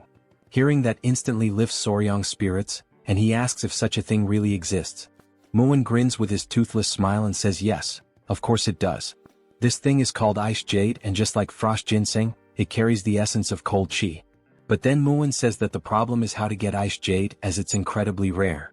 Even with money, it's not something easily obtained. Hwain interrupts their moment of uncertainty and asks if they're talking about ice jade. She says she knows someone who has it.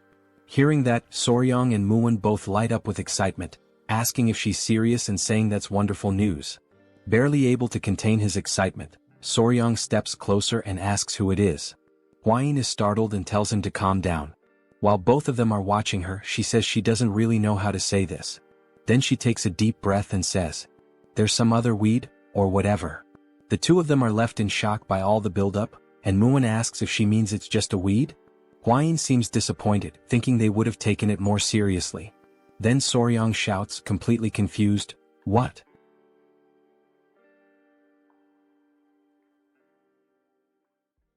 Both Soryong and Muin continue staring at her, completely shocked by this recent revelation, unable to process what they just heard. Muin asks if what she just said about the herb is really true. Soryong, knowing the partner he has, immediately starts to get nervous and begins to sweat.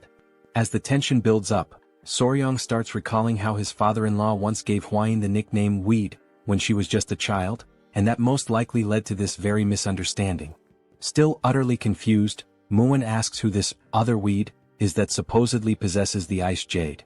But Soryong, now fully understanding what might have happened, quickly tells him to stop before the situation gets worse.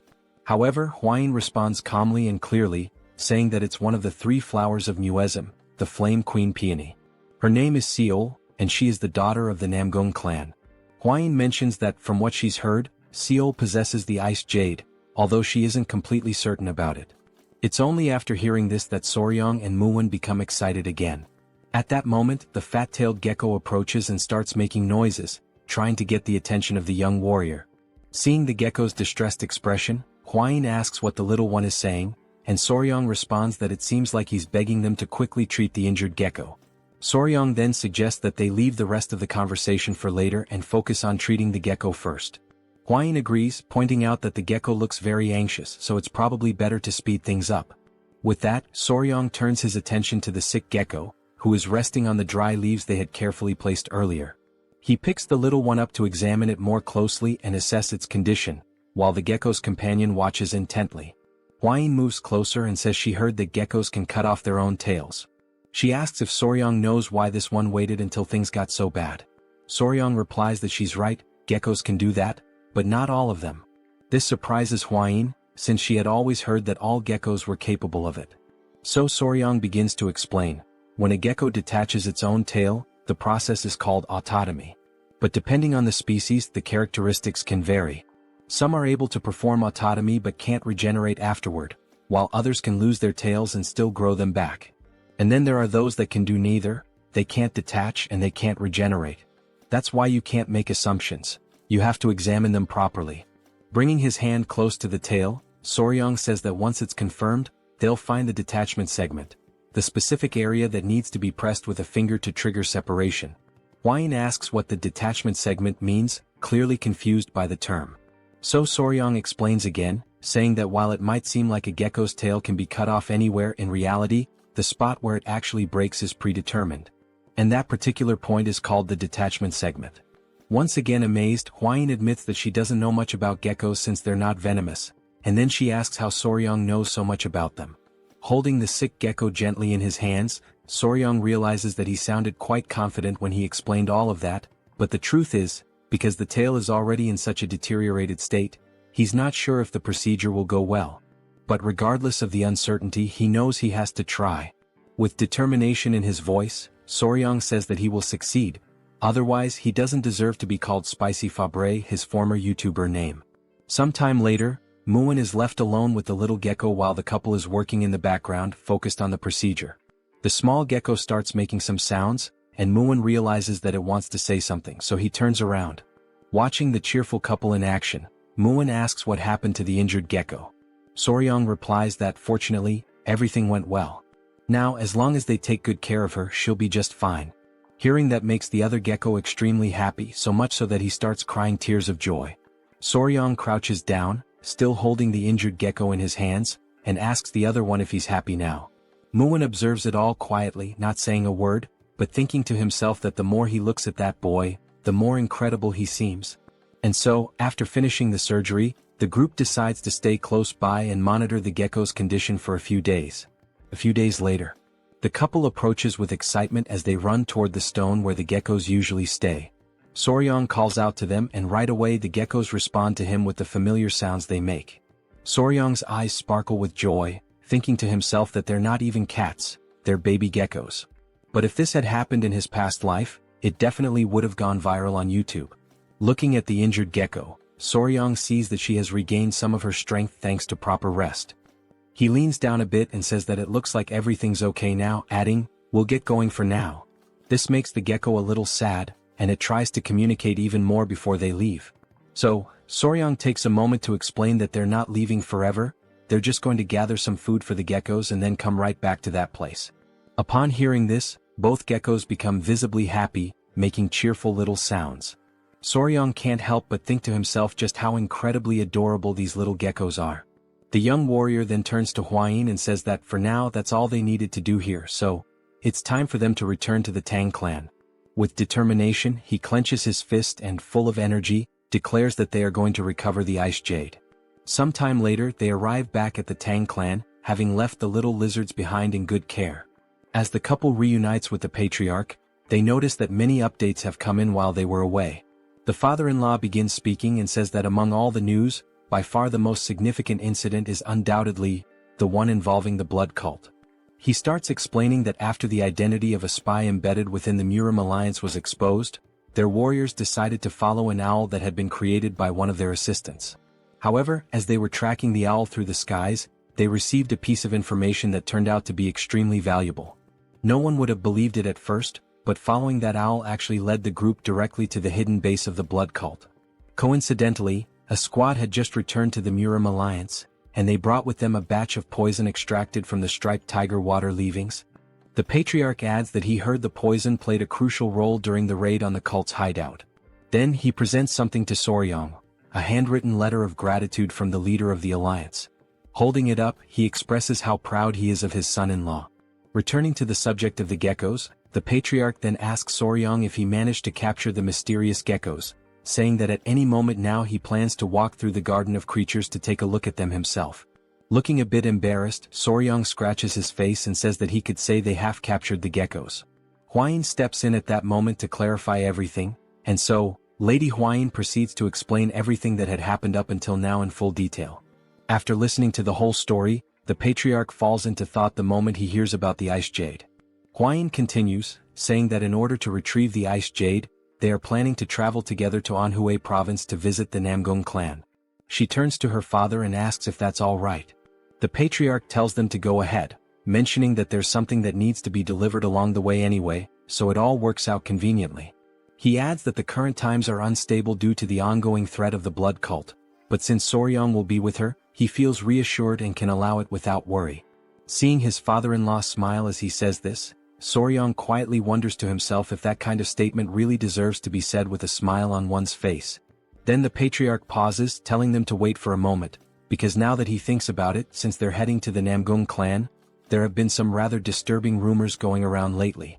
The couple exchange glances, already expecting that it must be something strange, and they ask what kind of rumors these are this time. The patriarch begins to recount what he's heard. Near the Namgung clan, around Yellow Mountain, there are whispers that some men have been walking through the forest late at night. One man supposedly asks if the other is serious about what he's saying. The second man insists that he's telling the truth and goes on to say that the young woman from the Namgung clan, she really... But then the first man cuts him off, saying that it's nonsense, that it's nothing more than a filthy and scandalous rumor. Even if it were true, one of them says, still. But before he can finish, something suddenly grabs their attention. Both men ask aloud what in the world they're seeing as they spot a man lying unconscious on the forest floor. They rush toward him, realizing someone has collapsed right in the middle of the woods. As they get closer to the fallen man, they call out to ask if he's okay. When he doesn't respond, they even wonder if he might be dead. Suddenly, the unconscious man starts smiling, leaving the other two completely bewildered and unsure of what to think. The man on the ground has a creepy, perverted look on his face. He seems to be under some kind of spell or trance. Blood trickles from his nose, and he's drooling as if he's not fully conscious. The two who tried to help him look at each other, still unable to grasp what is actually going on. From a distance, a feminine figure watches the whole scene unfold. The men carry the unconscious man on their backs, asking aloud whether he was drunk or something. Meanwhile, the woman observing them emits a soft, mysterious pink aura. She continues walking alone through the dark forest, her silhouette blending into the shadows. Everything about her presence is shrouded in mystery, and then, there's a subtle hint that she might have some kind of connection to spiders.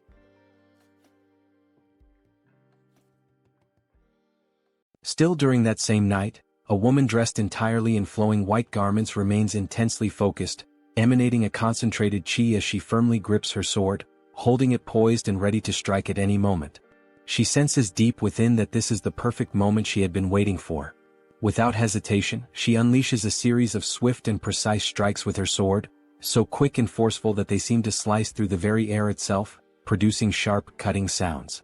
After executing the flurry of attacks, her hand begins to tremble uncontrollably, as though she has already reached the limits of her physical endurance. Moreover, her face has grown pale, and sweat is pouring down from her forehead, clear signs that she has completely exhausted herself. At that moment, she quietly mutters that once again she failed to cut through all the falling leaves, admitting to herself that perhaps she still requires even more training. Just then, another young woman approaches, calling out urgently to her as she prepares to make another round of attacks. The younger girl tells her that they must return now without delay, warning that if they linger any longer they will be caught.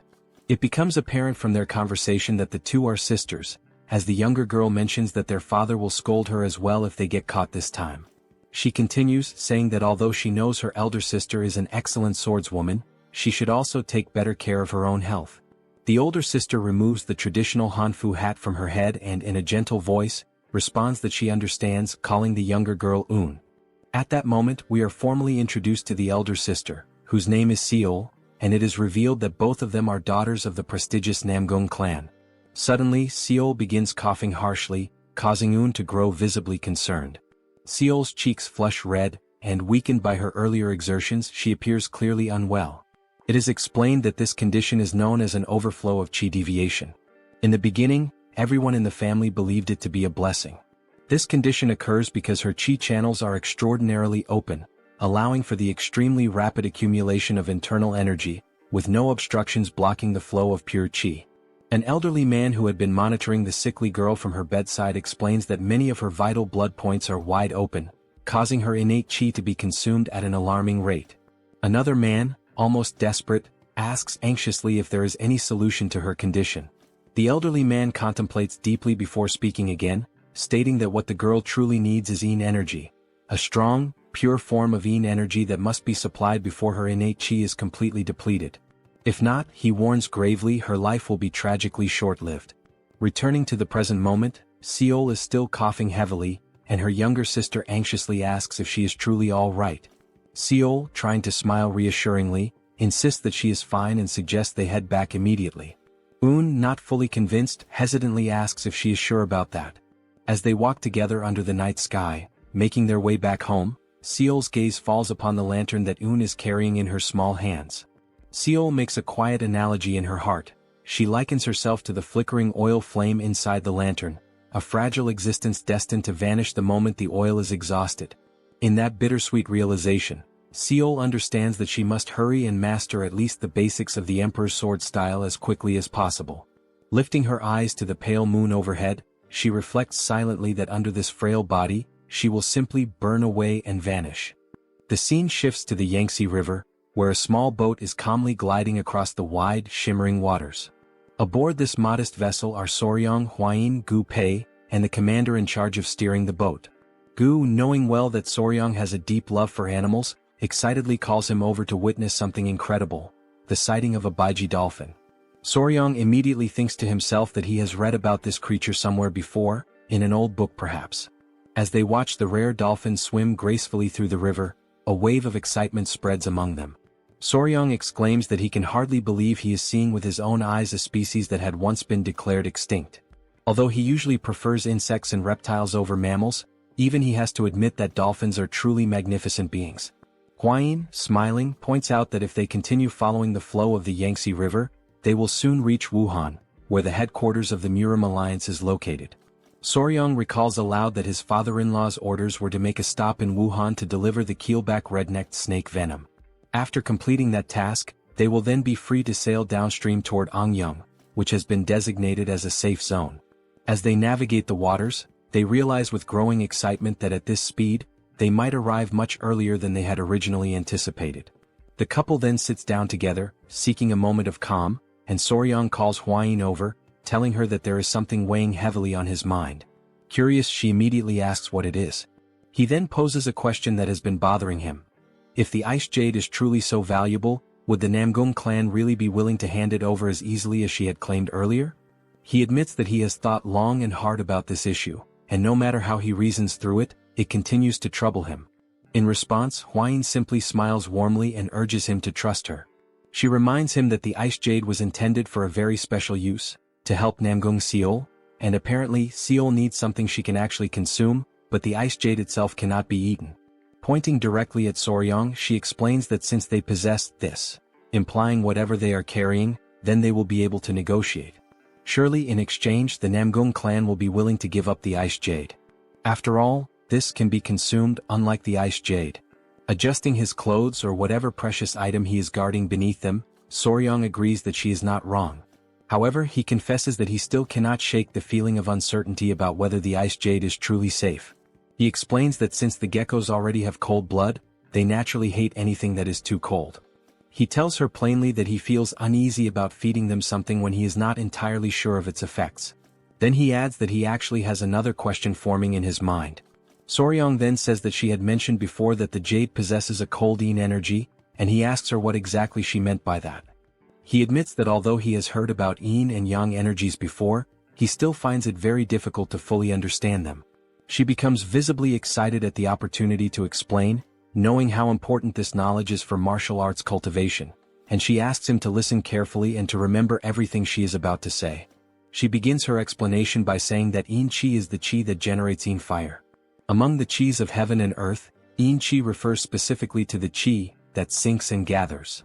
Normally, she continues, yin energy suppresses the activities of living beings.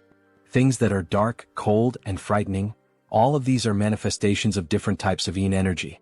She goes on to clarify that the expression cold yin energy simply refers to a specific variety of yin energy, emphasizing that it is still a part of the broader concept. Soryong is completely captivated by her explanation, but more questions start to arise in his mind. The first question he asks is whether yin energy, then, should be considered a bad or negative energy. She quickly responds that it is not exactly the case. In contrast to yin energy, yang energy creates yang fire, but too much of it can accelerate the activities of living beings, leading to faster aging and rapid depletion of energy. She explains that the reason why the two geckos need cold energy is because their bodies are inherently composed of cold energy themselves. Therefore, they grow stronger by absorbing yin energy, almost as if they were recharging their inner reserves. Scratching his head in confusion due to the increasing number of questions piling up in his mind, Soryong asks whether yin and yang are not supposed to be in balance. He then wonders out loud how they can achieve that balance when they are dealing with pure yin energy. Knowing that he is intelligent and endlessly curious, she begins to blush, her cheeks turning a soft pink. Then, awkwardly and still blushing, she starts to stammer and admits that she actually does not know how to explain it properly. A little flustered but gathering her courage, she raises her voice slightly and says that they will figure it out together later, how to find that balance between yin and yang. Soryong also blushes slightly upon seeing her so shy, but deep down he knows that he himself has absolutely no idea how they are supposed to discover that balance either. He tries to comfort her, but just at that moment, Gu suddenly shouts loudly that they have arrived and that everyone should prepare to disembark. They have just reached Wuhan. The boat is anchored there at the bustling port. As the couple steps off the boat, Huayin immediately introduces herself as Huayin of the Tang Clan from Sichuan, and she announces that she has brought what was requested.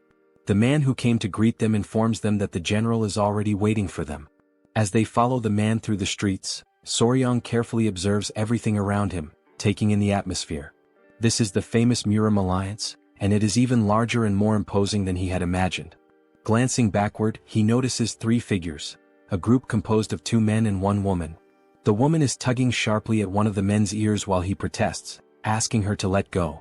The man pleads for her to release him, calling her Sword Phoenix, and insisting that he had been just about to teach someone an important lesson. The woman sternly responds that he cannot duel against allies. The other man watching the scene, comments that indeed, their companion acted too rashly without verifying the facts first. The man whose ear is being pulled argues that he was simply trying to defend the honor of the young lady. At that moment he suddenly notices something, or someone, that captures his full attention. He immediately calls out to Huayin, using her well-known nickname, the Poisonous Flower. Huayin instantly recognizes the 3 individuals. The first is the Slaying Dragon, the woman is the Sword Phoenix, and the third is the Spear Dragon. Huayin remarks that it has been a long time since they last met, not since the Dragon Phoenix gathering, and she asks how they have been doing. The man, visibly excited, responds enthusiastically that it is a great occasion to see her again, the Poisonous Flower herself. Watching them interact, Soryong realizes that only those with truly exceptional skills are allowed into the Murim Alliance, and that many of them earn prestigious titles like Dragon or Phoenix. All those gathered here are elite martial artists. The woman then says that there is something she would like to ask Huayin and mentions that a strange rumor has been circulating about her lately. Huayin asks if the rumor is truly about her, and the woman confirms it with a nod. The rumor, she says, is absurd, a ridiculous claim that Huayin has a lover. Hearing this, Huayin is left momentarily speechless, caught completely off guard. Soryang, overhearing the entire conversation, simply listens in silence, not uttering a single word. Lady Huayin then asks, seeking confirmation, if the rumor really is about her having a lover. The man immediately steps forward and, with visible agitation, says that all the warriors had been gossiping about it, and that he had been just about to challenge them to a duel to defend her honor. Soryang, silently observing the situation, begins to realize that this man is clearly in love with Huayin. Huayin withdraws slightly, and with a somewhat shy and embarrassed expression, she softly says that indeed, the rumor is incorrect.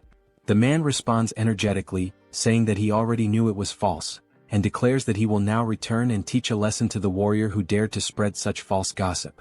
At that moment, Huayin decides to settle the situation once and for all. She suddenly grabs Soryang firmly by the arm and pulls him close to her, taking everyone around by surprise with the suddenness of her action. She then corrects the rumor with clear and determined words, announcing that she does not have a mere lover, what she has now is a fiancé. She officially introduces Soryang as her fiancé. I personally found her action extremely cute and endearing, but judging by the expressions of the three onlookers, they certainly did not share the same opinion. All three of them stood frozen in complete shock upon hearing this unexpected revelation. The girl, wide-eyed, immediately asks if he truly is her fiancé, commenting on how young he looks. Huayin simply apologizes, saying that she should have introduced Soryang to them much earlier. Out of respect and politeness, Soryang clasps his fists together in the traditional martial salute and says that it is a pleasure to meet them, formally introducing himself as Wei Soryang. Two of the three individuals respond to the greeting, acknowledging him.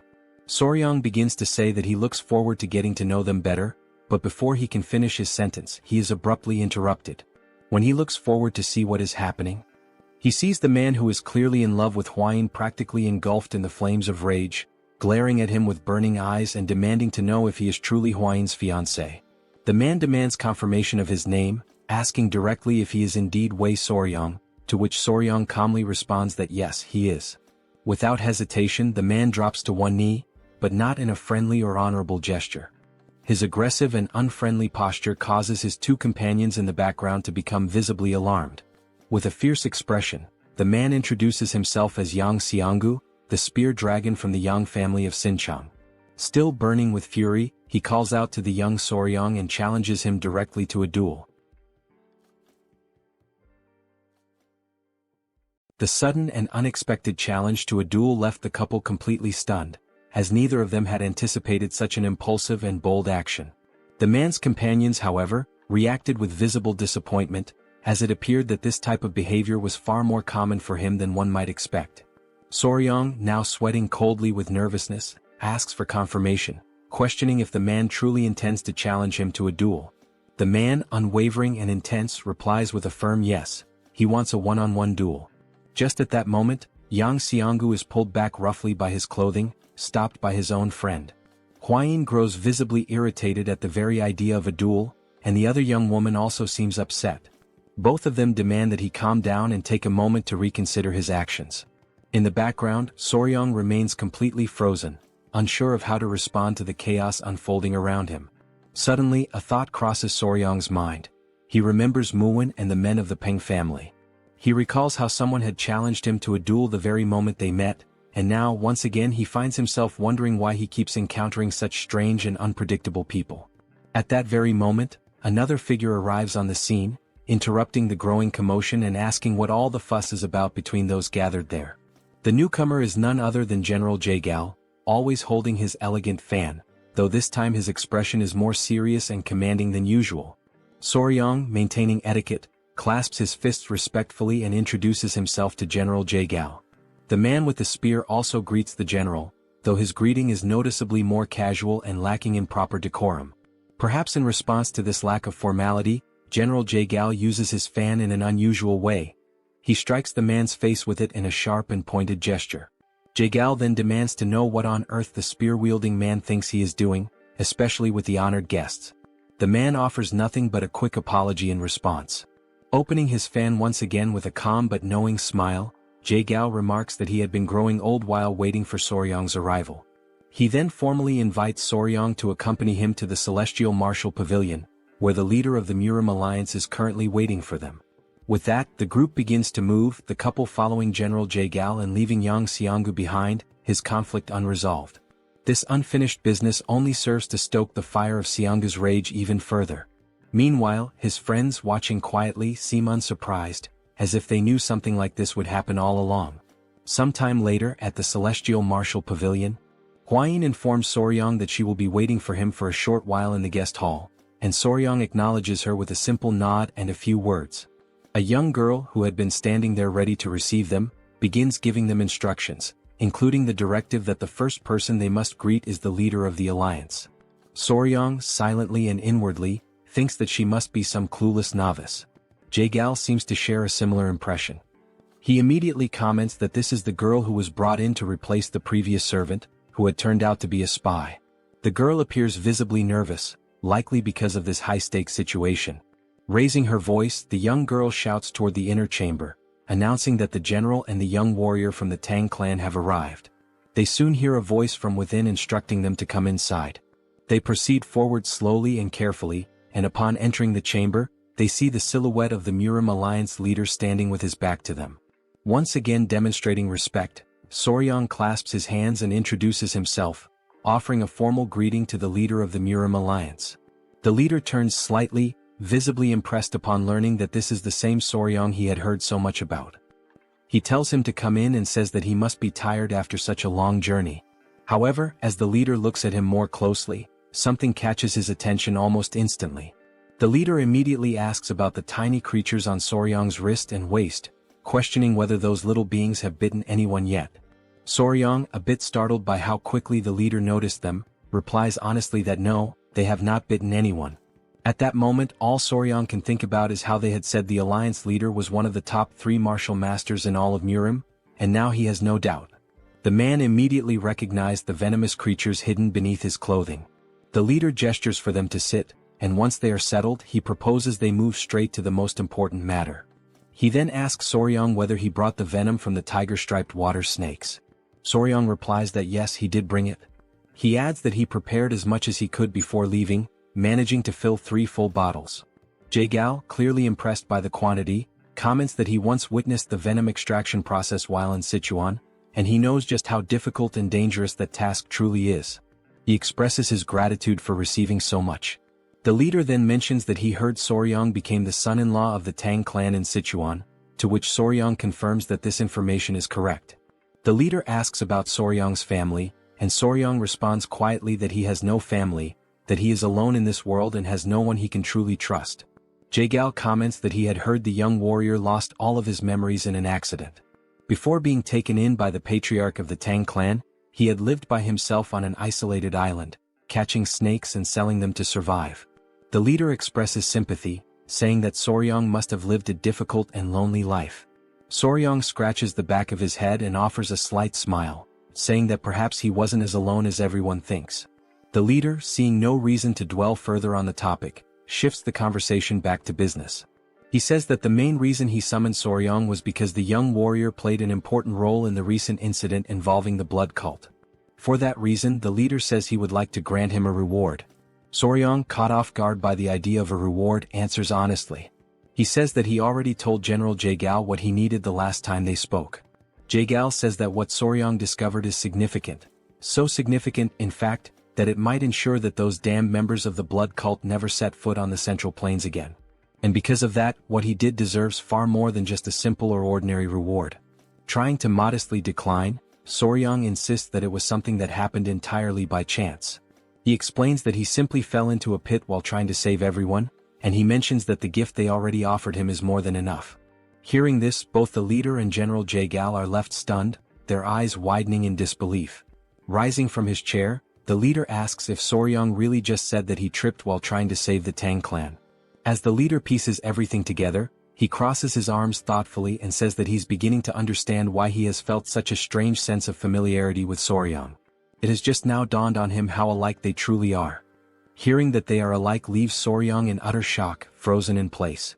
The leader clarifies that he's not talking about physical appearance. With a more serious tone, the leader continues, revealing that he himself lost his clan and those he loved to those bastards of the blood cult. He then speaks about how he became stronger, doing everything in his power, pushing himself to the limits, all to try and save at least one surviving member of his family. And somewhere along that path, he experienced a moment of enlightenment and achieved martial mastery. He then asks if the rumors are true. Did Soryong really throw himself at an elder of the blood cult while he was poisoned, all in an attempt to save the Tang clan? Soryong affirms that it is true. With pride in his voice, the leader says once more that they are indeed alike, just as he himself had done 30 years ago. Approaching Soryong with a steady gaze, the leader comments that given Soryong's current strength, it should have been impossible. And yet he still gave it everything he had. He acted with nothing but desperation in his heart. He places a hand on Soryong's shoulder, an intimate and symbolic gesture, as if the two now share a bond that goes beyond words. He then announces that as a reward he will grant Soryong his unique martial technique, one that he alone possesses, called the Iron Coffer technique. Both Soryong and Jaegal are left dumbfounded by what they just heard, unable to immediately process the gravity of such a gift. The leader explains that he has never accepted a disciple before. When he dies, this technique would have disappeared along with him. But now it won't. He adds that he has no intention of taking on the role of a formal master, so the Tang clan need not worry about any kind of mentorship arrangement. Soryong still finds it difficult to believe the words he's hearing. It almost doesn't feel real. A bit overwhelmed but also clearly excited, Soryong expresses his gratitude and promises that he will make sure never to bring shame to the leader's great name. Smiling with his arms now crossed, the leader replies that it's good to hear and that he'll count on the young warrior. Later, as night falls, Soryong is seen walking while carrying a very heavy book in his arms. He can only think about how unbelievable it is that the leader of the alliance actually granted him his personal martial technique. He remembers how Jaegal instructed him to keep this a secret from everyone, except for the elders of the Tang clan, because if this information spreads, it could easily make Soryong a target of the blood cult. While walking and thinking about returning to the guest hall, because if he tells Hwayin what he received, she'll likely be overjoyed, someone suddenly calls out to him from behind. As Soryong turns around, he sees the spear-wielding man from earlier, still burning with the fury left over from the events of that afternoon. The man declares that they have met again due to fate, which only makes Soryong feel even more unsettled and anxious. He explains that he heard Soryong had left the Celestial Martial Pavilion, so he came looking for him. He says he still hasn't received an answer to his earlier challenge for a duel. Soryong can only think about how incredibly persistent this man is. Clutching his spear, the man says that he needs to know whether Soryong is truly a man worthy of Lady Tang Hwayin, the poison flower. He insists that Soryong must prove himself. Soryong replies that it's too dangerous and that they really shouldn't. But before he can finish, the man interrupts and gestures to his spear, saying there's no need to worry because he'll remove the tip and only use his hands gently. Soryong responds that this isn't what he meant. He explains that the danger isn't to himself, but rather he's afraid that the spear warrior Yang might actually die. For a moment, the area falls into complete silence. The two men simply stare at one another. This only serves to infuriate the spear-wielding man even further. Grabbing Soryong by the collar, he demands that Soryong repeat what he just said. At that moment, something completely unexpected happens. The three tiny centipedes leap from Soryong's body, instantly preparing to attack the man. But Soryong quickly reacts, managing to hold them back. He tells them that everything is fine, that he is not in danger, and pleads with them not to attack the man. The man, now breathless and clearly terrified, is left wondering what the hell those creatures even are. After partially calming the tiny centipedes, Soryong apologizes to the warrior Yang. While the man remains on the ground, still shaken with fear, Soryong states that this is exactly what he meant. It really is too dangerous. Soryong steps closer to him and kneels down. The man's breathing grows heavier with each passing second.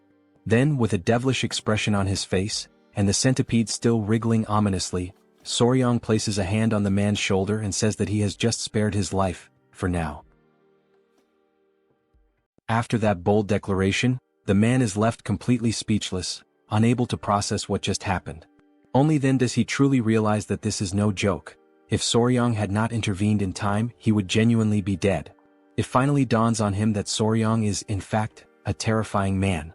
In his mind, Soryong appears more like a monstrous figure than a mere human. As Soryong checks if the man is okay, someone else arrives at that very moment. It is Hwayin calling out to both of them, her voice carrying an intimidating aura that sends shivers down Soryong's spine.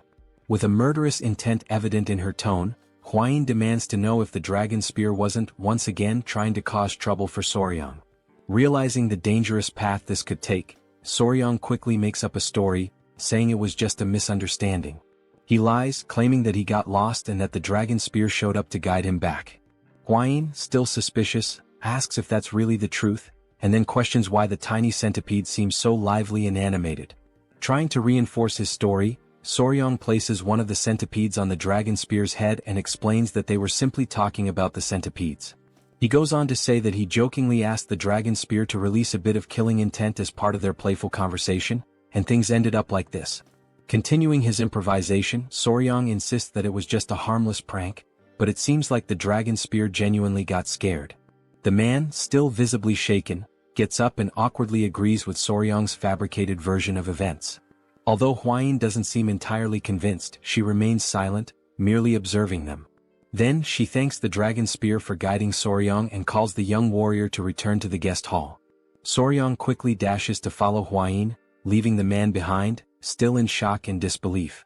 With a long, deep sigh, the man can only think about how that situation almost escalated into a far greater disaster. While running, Soryang calls out to the dragon spear and reminds him that he has saved his life twice now. This comment leaves the spear-wielding man even more bewildered, struggling to process the events. The next morning arrives. The couple, along with Gu Pei, are already prepared to set out on their journey.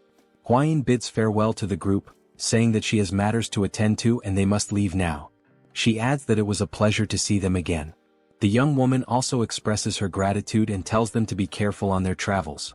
As the couple turns to leave, the girl calls out to Soryang, asking him to wait for a moment. She then pushes the dragon spear forward, clearly forcing him to say a proper goodbye, as if trying to make him apologize sincerely. The girl explains that she heard everything from that idiot the night before and thanks Soryang for his generosity as a young warrior. The dragon spear, feeling awkward and slightly embarrassed, mutters an apology and also expresses his gratitude for what Soryang did the previous day. He then adds that after talking with the Sword Phoenix, he finally realized just how foolish he had been. Clenching his fists and almost on the verge of tears, he admits that, judging by Soryang's actions, he truly seems to be a suitable match to be the fiancé of the poison flower. The man then bows respectfully, thanking Soryang earnestly and asking him to please take good care of Huayin from now on.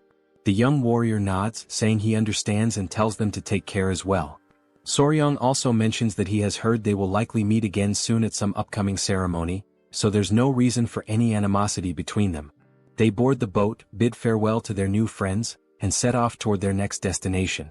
Late at night, they find themselves staying at an inn located in a small lower village on the slopes of Huangshan Mountain. Soryang recalls Gu mentioning that they would rest there for the night since the mountain is treacherous, and it would take at least half a day to reach the Namgung clan's estate. That was the reason they decided to spend the night at this inn. After Soryang shares the details of his encounter with the leader, Huayin is left utterly shocked. She has just learned that Soryang received the secret manual of the Iron Coffer technique, the unique martial art of the first emperor himself. Soryang casually remarks that the emperor said they seemed alike. However, he also mentions that he heard the training required to master this technique is painful. Yet, once fully mastered, it can even block blades and withstand chi-based attacks. Huayin explains that the emperor's exclusive technique rivals the legendary indestructible diamond technique of the Shaolin. Since it is an external martial art, it does not require internal cultivation, which means Soryang shouldn't have much difficulty learning it. Realizing this, Soryang understands that, essentially, mastering it would be like gaining bulletproof protection. He truly inherited an incredible technique. Then Huayin offers to help him train in the new technique. She mentions having heard that the emperor used to whip his own body every morning as part of his rigorous practice, and she enthusiastically volunteers to assist him with that. Soryang is left utterly speechless, his jaw dropping as he processes what Huayin just said. He then asks in disbelief if it's really true that the emperor used whips as part of his training. Huayin, still excited, firmly confirms it, explaining that hardening one's skin through repeated whipping is an essential part of mastering the technique. Soryang, who has a vivid imagination, suddenly envisions Huayin wielding a whip while wearing a more daring outfit. This mental image makes him hesitate for a moment, but then he rationalizes that if it's for the sake of cultivation and becoming stronger, he would be willing to accept it. Just then, an elderly man who works at the inn interrupts their conversation. Apologizing for the intrusion, he asks if they are planning to climb Mount Huangshan. Huayin responds affirmatively and inquires why he's asking such a question. The old man explains that he is the owner of the inn, and judging by their appearance and equipment, it seems that they are heading towards the Namgung clan. Rising from his seat, Soryong cautiously asks if there is any problem they should know about. Before the old man can respond, Huayin recalls that her father had mentioned some unsettling rumors circulating lately. Curious, she asks if those rumors are related to what he's about to say. The elderly man then reveals that, in truth, over the past few months, people who have ventured up the mountain have mysteriously disappeared. Fortunately, those who went missing were later found safe, but something disturbing had happened to them. They had their yang energy completely drained. Both Soryong and Huayin feel a slight chill at this revelation. Huayin, clearly puzzled, remarks that it sounds rather strange and questions what this has to do with the Namgung clan. Blushing slightly and appearing somewhat embarrassed, the old man hesitates before confessing that all those who regained consciousness after the incident said the same thing. The person they spent the night with was none other than Lady Namgung Seol. This shocking statement leaves both Soryong and Huayin completely stunned. Huayin immediately questions whether this could possibly be true. Outraged, she continues, asserting that this is clearly a malicious trap, a vile and baseless accusation. Seeing that she is becoming increasingly agitated, Soryong gently urges her to calm down. The old man, equally taken aback, reassures them that, naturally, everyone reacted the same way at first. However, before he can finish his sentence, the scene transitions to the Namgung clan. Inside the clan's estate, Lady Seol is meticulously practicing her manual skills when she hears approaching footsteps. A young girl pushes the door open and calls for Lady Seol's attention. The girl informs her that the patriarch has summoned her to the hall immediately. Curious and slightly apprehensive, Lady Seol asks what her father wants. As she hurries toward the hall, she wonders what could be so urgent and also worries whether her father has discovered that she has been secretly practicing sword techniques at night. Arriving at the hall, Lady Seol is met with an unpleasant surprise. Her father is there, surrounded by several men kneeling on the ground, while another man holds a spiked mace. The patriarch gestures for her to come closer, and Lady Seol hesitantly steps forward, questioning the meaning of this gathering. The patriarch commands the kneeling men to lift their heads and look at her, instructing them to say whether the woman they saw was indeed his daughter. The trembling men, filled with fear, profusely apologize to the elder, some even breaking into tears. Annoyed by their hesitation, the patriarch firmly demands that they speak the truth at once. Turning his attention to Lady Seol, the patriarch pointedly asks if she has been sneaking out to the mountain at night.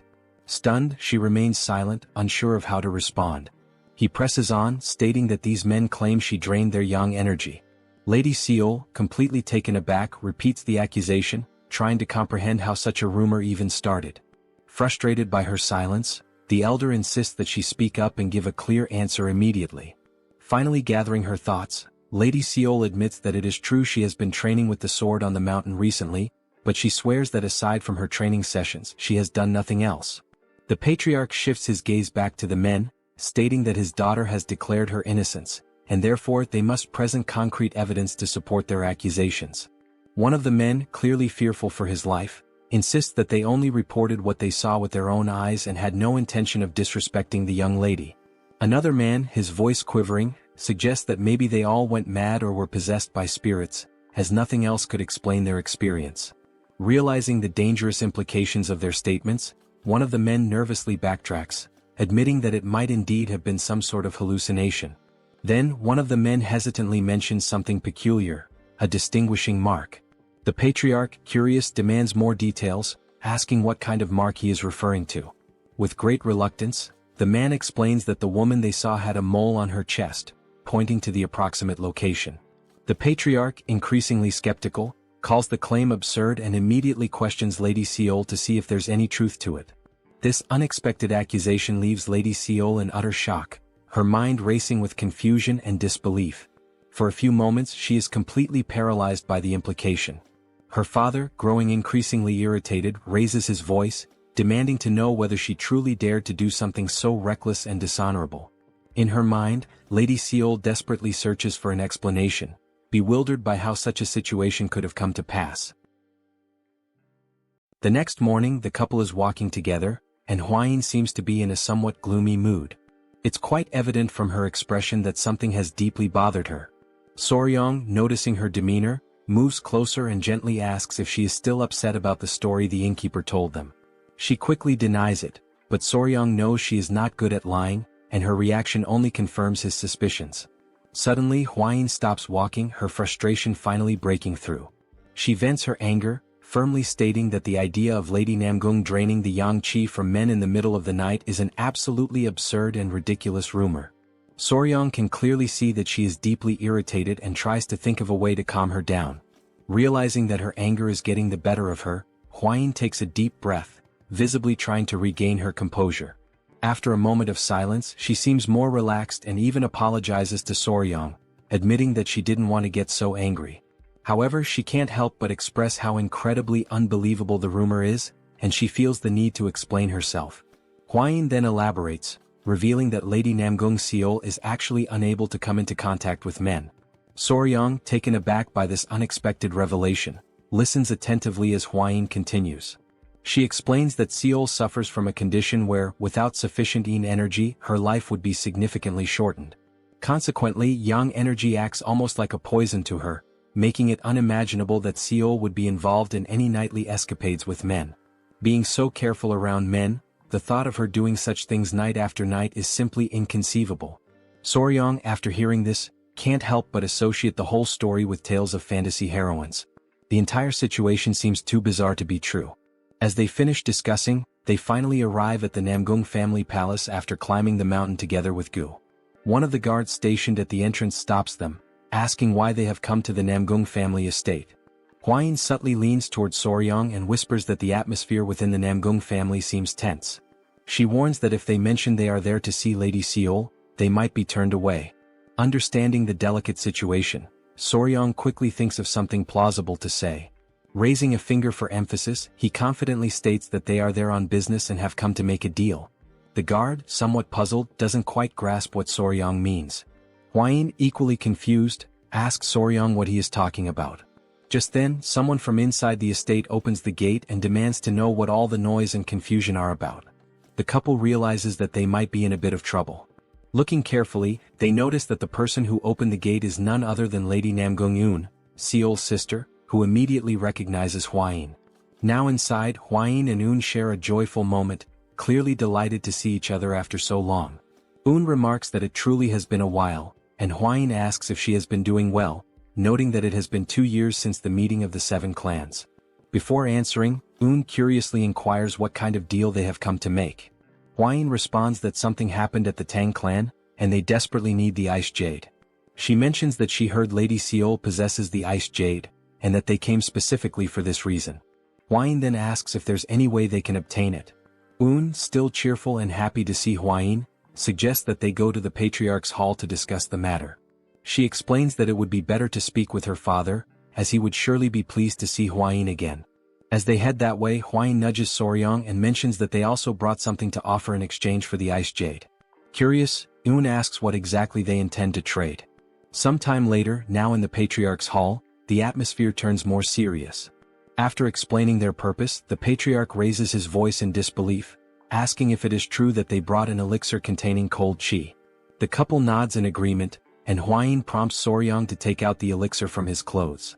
Placing it on the table, the Patriarch examines it with growing astonishment.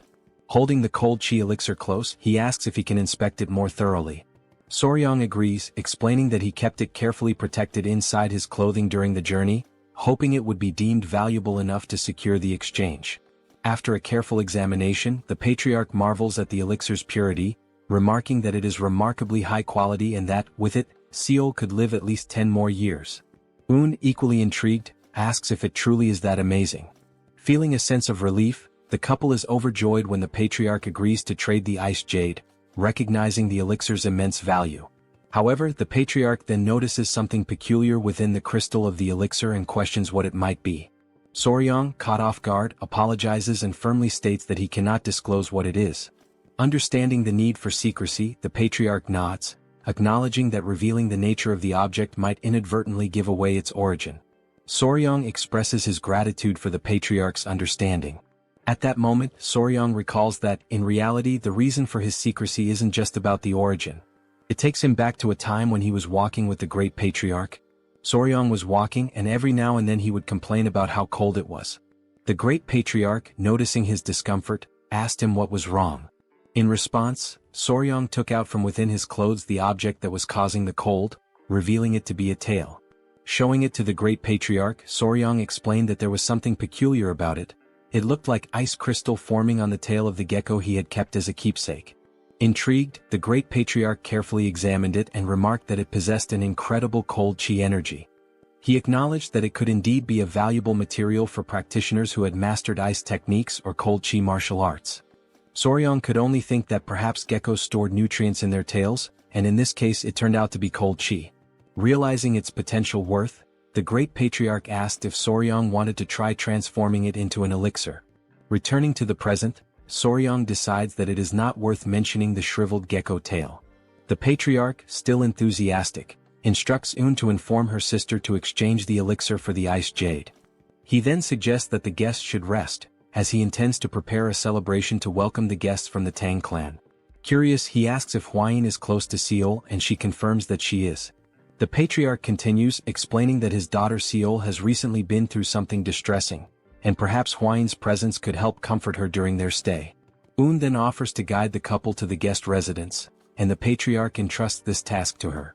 As they walk, Un mentions that thanks to Hwayin, her father's mood has improved somewhat, as in recent days, it felt as if they were walking on thin ice. To clarify, Hwayin cautiously asks if something happened to Lady Seol. Hwayin then shares that she has heard some troubling rumors and admits that she has been worried. Un, a bit disappointed, asks if Hwayin really heard about the rumors. With a hint of frustration, Un confesses that she doesn't believe Seol would do something like that, but unfortunately, they haven't been able to find any clues to prove her innocence. As a result, Seol had to be confined in the seclusion room and marked with virginity sand to prove her purity. Hwayin is utterly shocked by this revelation, while Soryong, confused, can only ask what on earth virginity sand is. Un and Hwayin proceed to explain that virginity sand is a substance that women apply to their bodies to demonstrate their purity. If one raises a gecko and feeds it with cinnabar, the gecko's body will turn red. The gecko's body is then ground into powder and stamped onto a woman's skin. If her body is pure, the mark cannot be washed away, not even with water. Hearing this, Soryong feels a surge of indignation, thinking that identifying a woman's purity should be the job of a unicorn, not a gecko. To him, this practice seems like an outrageous violation. Un then points out that Seol is just ahead, prompting the couple to turn their attention towards her. For a moment, the young warrior is speechless. Even from a distance, it's clear that Seol's beauty is truly unique. As they move closer, they see her sitting there, seemingly untroubled, though on her hand remains the mark left by the virginity sand. Hwayin feels relieved to see Seol and quickly approaches her, catching Seol by surprise as she didn't expect to see Hwayin there. Un takes the opportunity to explain that Hwayin brought an elixir containing cold chi, and that their father has agreed to exchange it for the ice jade. Observing the elixir up close, Seol comments that she can indeed sense the powerful cold chi emanating from it. The couple's spirits lift as Seol gratefully acknowledges the gift, revealing that she has the ice jade with her right there. She takes out the ice jade and shows it to them. Soryong takes the jade, and both he and Hwayin feel an immense sense of relief at having secured it. However, before they can fully rejoice, Seol lets out a deep sigh, interrupting their moment of celebration. Noticing Seol's apparent sadness, Hwayin cautiously brings up the rumors, expressing that she still finds it hard to believe that Seol could do something like that.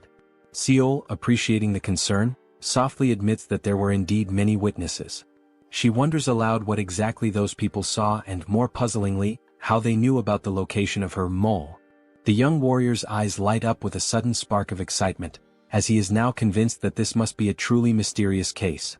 An enthusiastic grin spreads across his face, and he can't help but burst into hearty laughter. Seeing this unexpected reaction, Hwayin looks at him with concern and asks if he is feeling all right. Quickly shifting his expression to one of confident seriousness, Soryong proudly declares that he is an expert in such matters. In fact, he even goes as far as to claim that in his past life, he was famously known as Sherlock Fabre when it came to solving cases like this. Then, seemingly out of nowhere, Soryong asks Seol if she has ever bathed alone in a pond or river at night. The sudden and random nature of the question leaves all the girls puzzled, unsure of where this line of reasoning is leading. Hwayin tries to make sense of it and cautiously suggests that maybe, in doing so, someone might have spied on Seol. However, Seol shakes her head and confidently states that she has never washed her body outside the house. Even if someone had seen her, they would have no reason to spread such malicious rumors. After all, even the people living in the lower parts of the mountain are considered family to her. Upon hearing this explanation, Soryong realizes that his deduction was completely off the mark, and a heavy sense of disappointment settles over him. His enthusiasm drains away as he contemplates his failed reasoning. Hwayin, on the other hand, suddenly appears thoughtful, as if an idea has just struck her. She confidently says that maybe she has figured something out and asks if there could be another, more plausible explanation for this entire situation. Still sitting on the ground and lamenting his lack of deductive prowess, Soryong lifts his head and notices that Hwayin is speaking with a renewed sense of determination. It seems she might have a clearer idea of what could have actually happened. Hwayin begins to create an air of suspense, building up the moment with dramatic mystery, leaving everyone tense and curious. Then, with a serious tone, she finally reveals that the most likely identity of the culprit is a ghost. Hearing such a declaration leaves the two sisters wondering, exchanging uncertain glances as they question whether it really could be a ghost. Soryong is left speechless, completely stunned, his mouth slightly agape, as he had been expecting her to say something far more profound and grounded. Instead, she comes up with the idea of ghost. Bringing one hand thoughtfully to his chin, he reflects for a moment and says that perhaps it might make some sort of sense. He then remembers that he once encountered the ghost of the centipede in a dream after it had died, so perhaps believing in such a thing isn't entirely absurd.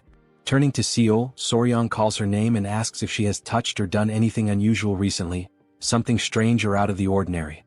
He gives an example, suggesting maybe she accidentally consumed the inner core of a mystical beast. Seol asks for a moment to think carefully.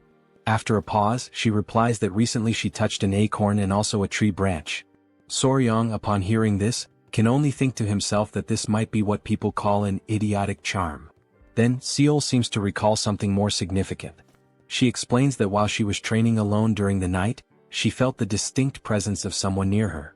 It was as if this presence was watching her the entire time, silently and closely.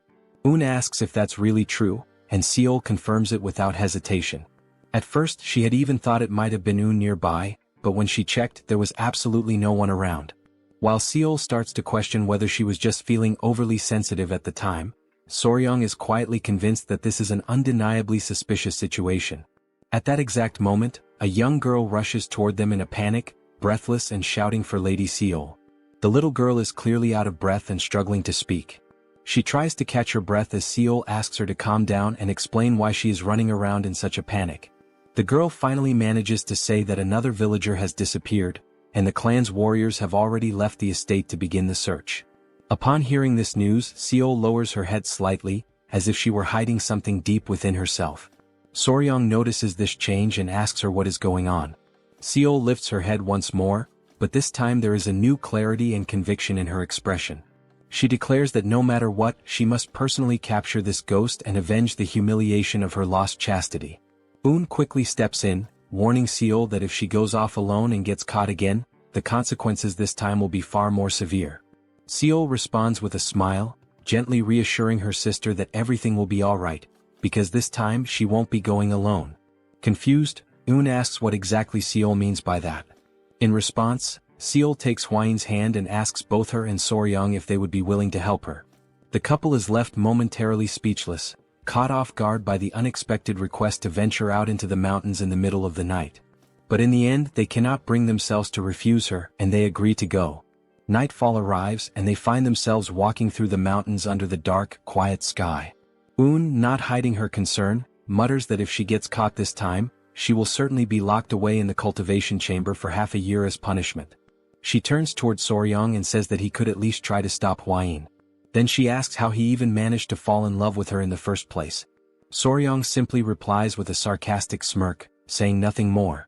A little earlier that same evening, Seol had shown them a small golden ornament and explained that it was a naragi made of knots, a traditional charm where the ice jade could be safely stored. She had gone on to say that she wasn't entirely sure why they wanted the ice jade, but if they were planning to take it with them, this naragi would certainly help. Hwayin had been mesmerized by the delicate beauty of the item. She had opened the small golden charm down the middle and remarked that it could serve as a symbolic gift between the couple. She added that if they helped her she would give it to them as a reward. Enchanted by the elegance and meaning of the artifact, the couple had found themselves unable to say no. Back in the present moment, Soryang states that it's not even because of the artifact that he agreed to come, it's because he wants to defend Seol's honor. Eun scoffs and calls him a liar. Seol interjects, addressing Eun and telling her to be less impulsive in front of their guests. They arrive at a certain spot in the forest, and Seol suddenly stops walking. She looks around and says that this is the exact place where she had felt that strange presence. It had come from that direction, and she believes there might be some kind of trace or clue left behind, so it would be wise to examine the area carefully. The girls begin to whisper among themselves, wondering if it really could be a ghost after all. Seol firmly declares that her sword is infused with the energy to destroy evil and reveal justice. Meanwhile, Soryang silently reflects that the situation has just become far more intense than he had anticipated. Then, at that very moment, a thick fog begins to appear out of nowhere. It rolls in suddenly and unnaturally, completely engulfing the area and leaving everyone in a state of panic and confusion. The dense mist blinds their vision entirely, as if it had been conjured without warning or explanation. Soryang stands still, frozen for a second, trying to comprehend what exactly is happening. He begins shouting the names of the girls, calling out to each of them one by one, his voice filled with urgency and concern. But not a single voice answers him back. As he starts to move carefully through the fog trying to find his bearings, his foot suddenly gets caught in something sticky. Startled, he looks down and begins to struggle to free himself, asking aloud what on earth is that. Upon closer inspection he realizes that it is a spider web. He grabs it with his hand and immediately notices how unusually thick the strand is. He then wonders why the thread is so abnormally strong and heavy, and instantly begins to question just how enormous the spider must be to produce something of that magnitude. Just as he is lost in thought, trying to make sense of the situation, he hears someone scream. His ears instantly recognize the voice. It is Lady Eun. Uncertain of what to do next but desperate to act, Soryang quickly summons 2 baby centipedes. He crouches and asks them if they can locate their mother, Hwain. The tiny centipedes jump up with energy, and Soryang instructs them to find and protect Hwain without delay. With that, Soryang starts to run in the direction from which he heard Eun's voice, calling out to her, urging her to respond. As he keeps moving forward, he gradually realizes that he is getting deeper and deeper into the forest, farther away from where they began. Soryang, being someone knowledgeable in these matters, reflects on a basic principle about spiders. He knows there are generally 2 types, the sedentary ones and the wandering ones. The sedentary spiders like to stay in their nests or homes, while the wandering ones tend to roam and explore. However, in either case, no spider spins flat webs laid out along the ground like this. That means, whatever kind of spider this is, it is definitely not a normal one. He soon notices that the fog is beginning to lift slightly, the visibility improving just a bit. He says to himself that he needs to hurry up and find the girls before something worse happens. But then he suddenly stops running. In front of him, every single tree is covered in spider webs, woven thickly between branches and trunks, forming a ghostly maze of silken traps. Now walking slowly and cautiously, he looks around and asks himself what in the world all of this could possibly be. He lifts his gaze upward, and what he sees there, high above him, is something he never expected. It is Lady Eun, suspended and entangled in spider webs, stuck to the side of a tree. She appears to be unconscious, her body limp and unresponsive. Just then, a strange and eerie sound catches his attention, something moving nearby. Emerging from the mist, he sees a woman sitting atop a gigantic spider, a creature so massive and unnatural that it radiates a terrifying aura. The woman lets out a chilling, almost gleeful laugh that echoes across the webbed forest. As he focuses his eyes more clearly, Soryang sees the woman's face, and he is taken aback. She looks strikingly similar to Seol. She is sitting proudly and ominously on the back of a ground spider, her entire presence sending a shiver down his spine. Soryang stands completely paralyzed, overtaken by sheer shock, unable to tear his eyes away from the bizarre and unsettling scene unfolding right in front of him. The woman sitting atop the massive spider grins with twisted delight, her smile dark and malicious.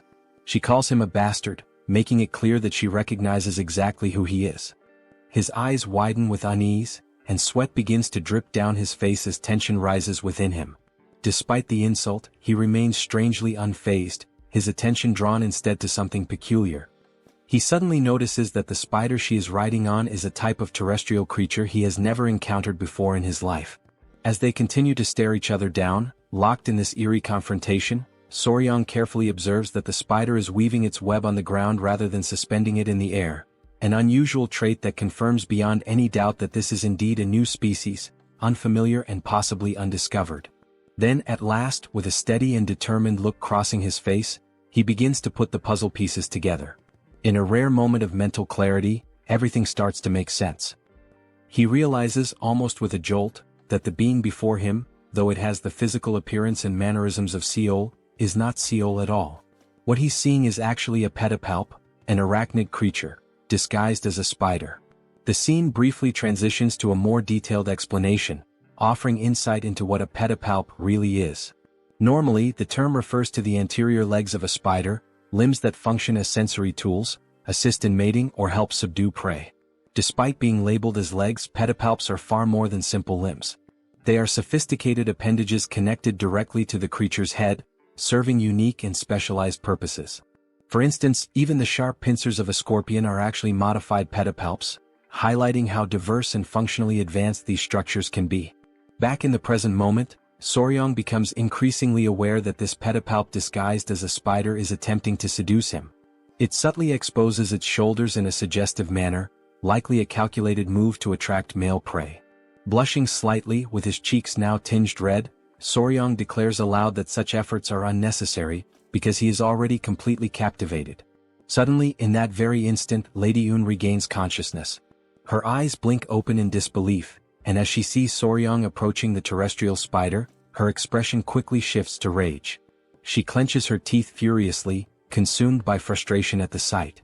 Soryang moves closer, much closer, to the pedipalp now disguised as Seol. With his hands gently interlocked and a flushed face, he begins to sing praises of how astonishingly beautiful she is. Then, catching the pedipalp off guard, Soryang suddenly grabs her tightly by the waist, pretending to be completely bewitched by her charm.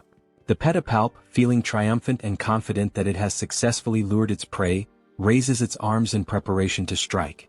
The moment it prepares to launch its attack, Soryang sharply lifts his head and issues a clear and commanding order for his centipede to attack. Without a second of hesitation, the centipede leaps forward at full speed, catching the pedipalp completely off guard and leaving it paralyzed in shock. With ferocious precision and unwavering speed, the centipede sinks its fangs into the creature's body. The pedipalp lets out a gut-wrenching scream of pain, its voice echoing across the forest. While it writhes in agony, Soryang calls his loyal centipede back, and it immediately jumps into his arms, returning to him without delay. Screaming in pain, the pedipalp feels its strength slipping away rapidly, its breath becoming shallow and erratic. It places one hand instinctively over the site of the injury, trying in vain to contain the damage. Soryang, eyes wide open and lips slightly parted, watches from a safe distance as the creature's body slowly collapses to the ground in defeat. Realizing that the pedipalp is now unconscious, he tells the centipede that he will move closer to inspect it. Cautiously, with a stick in hand, Soryang approaches and gently pokes the massive spider.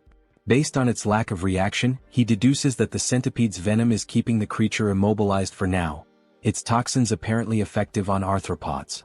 However, considering the spider's colossal size, he believes it won't remain unconscious for long and will likely recover soon. With a calm and almost tender gesture, he runs his hand softly along the spider's thick, bristled body, whispering a quiet plea for it not to be angry. He assures her that what he has done was necessary to protect her from being killed by the frightened villagers. Then, with genuine affection, he carefully lays the creature's body down, almost as if tucking her in, and begins to wonder aloud if he'll even be able to lift her due to her tremendous size. Feeling a sense of excitement bubbling inside him, he stands up with pride, marveling at her 4 large spots and her thick, soft fur, traits that make her look exactly like a true scarlet spider. Driven by curiosity, Soryang prepares to take a closer look. With trembling anticipation, he reaches out, eager to uncover what the pedipalp's true face really looks like beneath the disguise. Without hesitation, he lifts the garment covering the creature's face, but his exploration is cut short in the most brutal and unexpected way. Hwayin appears out of nowhere and delivers a violent strike directly to his face. The force of the blow is devastating, knocking Soryang to the ground with intense impact. He crashes down as Hwayin screams in panic, yelling that the creature is a monster. Realizing that he is momentarily dazed and gasping from the shock, Huayin urgently tells him to regulate his breathing and try to steady his internal energy technique. But to her surprise and growing concern, she notices that he is completely incapable of doing so. He has entirely lost control of both his energy and his breathing. He is left utterly disoriented, mentally adrift and physically overwhelmed. After what feels like a long moment, he finally manages to recover his senses and slowly rise to his feet. Huayin, looking deeply worried, asks if he's all right. But Soryang seems confused, unsure of what exactly she means. Stunned by his response, Huayin suddenly realizes the grim truth. The thick fog that had enveloped them earlier was not natural, it was created by the spider. A fog deliberately meant to heighten and distort desires in a surreal, overwhelming way. She told Soryang that when she inhaled just a small amount of the mysterious fog, she immediately felt a strange and unfamiliar sensation creeping over her body. She had to summon her power and channel it with great focus in order to expel whatever it was that she had breathed in. Only after doing so was she finally able to escape from that place. On the other hand, Soryang stated, with a calm and almost puzzled demeanor, that he had not felt anything at all. With one hand resting under his chin and his lips slightly parted in contemplation, Soryang begins to reflect. It suddenly dawns on him that the villagers who had been pretending, or perhaps truly believing, they were possessed, were likely behaving that way because of the effects of the fog. Silently, within his own thoughts, he questions whether this strange mist might actually be some kind of pheromone emitted by the spider. Shortly afterward, Huayin becomes visibly upset as she watches Soryang gently stroke the spider, his hands running carefully across its body, all while speaking to it in a soft voice about the origin of the fog and its unusually large size. Time passes and the couple remains in the forest, lingering together in that strange and tense environment. Eventually Huayin, her cheeks tinged with embarrassment, gathers her courage and apologizes to Soryang. She admits that for a while she genuinely believed he had fallen under the spider's seductive spell. Embracing the spider with visible tenderness and affection, Soryang explains that all he was trying to do was uncover the creature's true form, to understand what lay beneath the disguise. Huayin nods, saying that she understands now, but her emotions quickly shift. With a burst of frustration, she yells at him to stop hugging the spider. Moments later, Huayin appears startled. Her eyes widen as she expresses an odd sensation. She feels as though there's something important she's supposed to remember, something lingering at the edge of her memory, but she just can't grasp it. She confesses that she still hasn't memorized all the known venomous creatures. Meanwhile, Soryang remains trapped in his own uncertainty, still trying to understand what exactly is causing such deep frustration and agitation within Huayin. Suddenly, something grabs both of their attention. A faint but unmistakable sound rises in the stillness of the forest. Soryang immediately turns toward the spider, wondering aloud whether it could be the source of the strange noise. With his mouth open and his expression full of suspicion, he finally realizes that the sound is not coming from the spider, it's coming from behind him. It is Un. Still tied to the tree, she is the one producing the sound. Without hesitation, Soryang calls out, admitting that in the midst of all the chaos and confusion, he had completely forgotten about her. Now, with Un lying on the ground, the couple stands over her, unsure of what to do to wake her. They soon notice that Un is still breathing, albeit with difficulty, which brings them a small measure of relief. It means that she is not dead but only temporarily paralyzed. Time continues to pass and the dense fog around them thickens, sinking even lower into the forest floor. The strange atmosphere compels Huayin and Soryang to resume their search for Seol. But just before they leave, Soryang announces that there is something he must do first. His tone piques Huayin's curiosity. He then begins using the spider's own silk to tie it up carefully, wrapping it methodically while holding the other end of the binding securely in his hand. Before long, Soryang starts dragging the large creature along behind him, telling Huayin that he intends to take it back to the clan. He believes it is not just any ordinary venomous beast, and therefore should not be treated like one. Suddenly, a scream cuts through the air, and Huayin immediately spins around, alarmed and tense. It is Seol, her voice hoarse but forceful, calling out to her sister with every last ounce of strength she can muster. The fury in her voice is unmistakable, and it freezes both Soryang and Huayin in place, leaving them momentarily paralyzed, unsure how to react. Seol continues shouting, declaring that the creature has dishonored her, and vowing that she will never allow it to do the same to her sister. Without hesitation, she draws her sword, her determination carved into every movement. Her eyes blaze with resolve and she prepares herself to strike. At that exact moment, Soryang cries out desperately, begging her to wait, just for a single second. But nothing could stop her now. Unshaken and unwavering, Seol rushes forward, aiming directly at the creature with relentless momentum. In a flash of motion, Soryang throws himself in front of the creature, spreading his arms wide open in a protective gesture, trying with everything he has to block her attack. Seol, still unwilling to stop, points her sword at him, ready to strike, and commands him to move aside. But Soryang stands firm. He doesn't move an inch. With clear conviction in his voice, he declares that he will not move under any circumstances. Remaining solid and unyielding, he points to himself and states that he is the one who captured the creature. Therefore it now belongs to him. Hwain's eyes go wide, stunned and speechless at the gravity of what he just said. Then Soryang's expression hardens. He clenches his fists tightly, bracing himself for whatever may come next, ready to face any threat head-on. At that moment, a sinister and intense aura begins to radiate from Seol. Her eyes gleam with burning fury and her voice, dripping with hatred, demands that he repeat himself. She wants to hear it again to be absolutely sure she hadn't misheard. Soryang continued staring directly at Seol. Once again, Seol demanded that he repeat what he had just said, if he had the courage to do so. In Soryang's mind, the memory of the gecko with the poisonous chant resurfaced, one that Seol had already killed before. He wondered, filled with indignation, if now she also intended to kill the spider. At that moment, Hwain suddenly shouted, urging Lady Seol to wait before doing anything drastic. She firmly stated that Un was only paralyzed, not dead. Upon hearing those words, Seol froze in shock as the realization struck her that her sister was still alive. To remove all doubt, Hwain assured her again that Un was truly alive.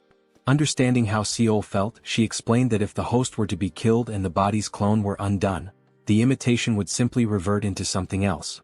This process in turn would serve to clear Lady Un's name. Hwain implored Seol to think calmly about her actions before acting on impulse. She questioned whether, by taking the host and exposing it before the entire family, Seol would actually feel that her anger and sorrow had been resolved. Finally, directing the attention of everyone present, Hwain brought the focus back to the essential point. It was Soryang who had discovered and captured the host, and beyond that he was also the one who saved Un's life. Upon hearing everything, Seol appeared visibly embarrassed by the way she had behaved at the beginning. She turned to Soryang and offered an apology, admitting that she had failed to consider his kindness and had acted too hastily in judging him. Soryang, relieved by her words, accepted the apology.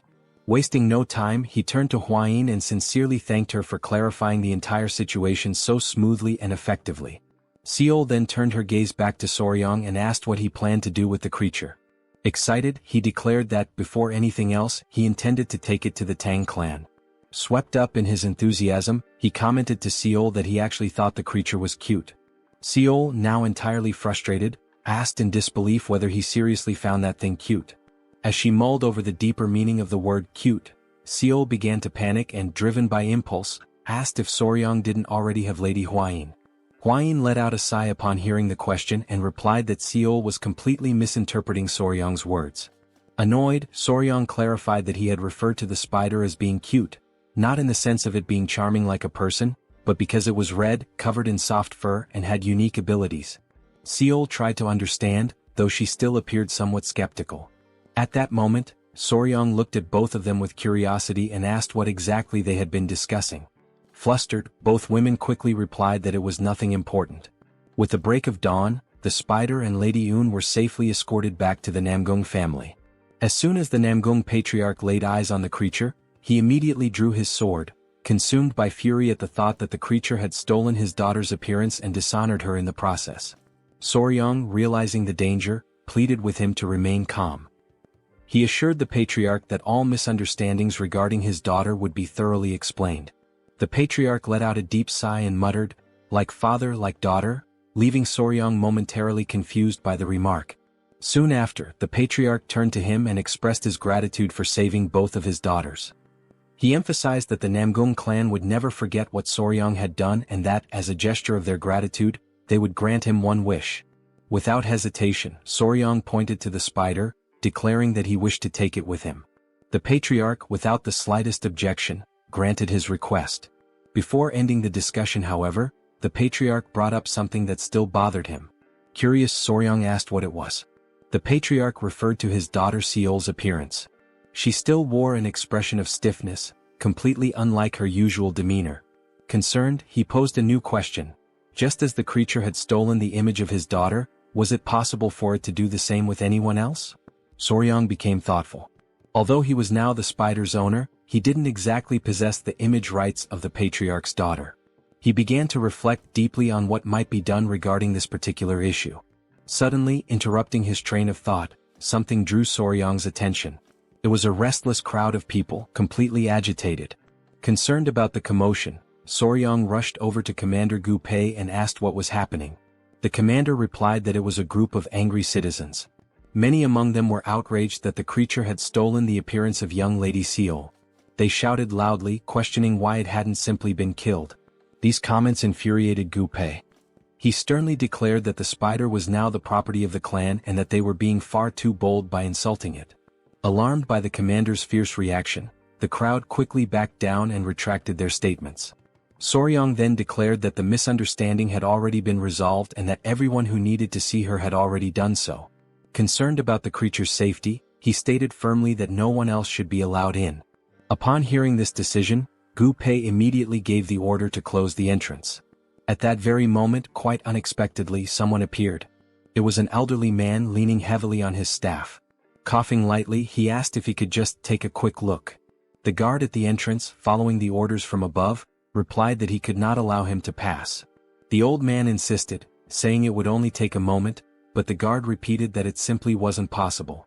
Soryang stepped in and argued that, given the elder's frail health and the long journey he had clearly undertaken, the least they could do was allow him a brief visit.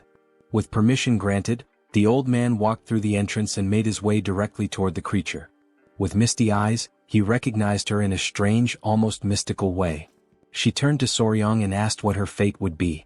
With excitement in his voice, he answered that she would live, for she was a precious creature and would be raised within the Tang clan. Still enthusiastic, Soryang emphasized that, despite her unusual appearance, she was simply a spider, nothing more. The old man was visibly moved upon hearing such kind words about the spider for the very first time. Feeling relieved, he stated that he could trust Soryang, though the young man did not quite understand what he meant. Suddenly, the elder began untying the creature, leaving everyone nearby utterly stunned by the sight. Soryang shouted, urging him to wait before doing anything further, warning that the situation could be dangerous. But the old man ignored the warnings, gently placing his hand on the spider's head. As he caressed her, the creature's eyes lit up, and her expression took on a newfound calmness. Soryang remarked that he had felt a familiar energy in the elder from the very beginning. The old man then revealed that the spider's name was Yowa. With a nostalgic gaze, he began to recount the story of how they had met. The encounter had taken place more than 20 years ago, just after he had lost his entire family to a devastating plague. It was during that period of despair that he found Yowa, still very young and small. At the time, while he still had vitality in his body, he had fed her with his own qiyang. However, as the years passed, his strength waned and he could no longer sustain her. Back in the present, the old man admitted, filled with regret, that Yowa had done terrible things, and he blamed himself for them. Soryang tried to console him, speaking firmly that it had all simply been an accident. The elder then said that Soryang, as a kind-hearted knight, would now care for Yowa in his place, and that he could finally rest in peace, asking that he take good care of her. Without hesitation, Soryang responded immediately, promising that she would be in good hands. With a warm, loving look, the old man told Yowa that he was far too old to continue accompanying her, but he trusted that she would be well cared for.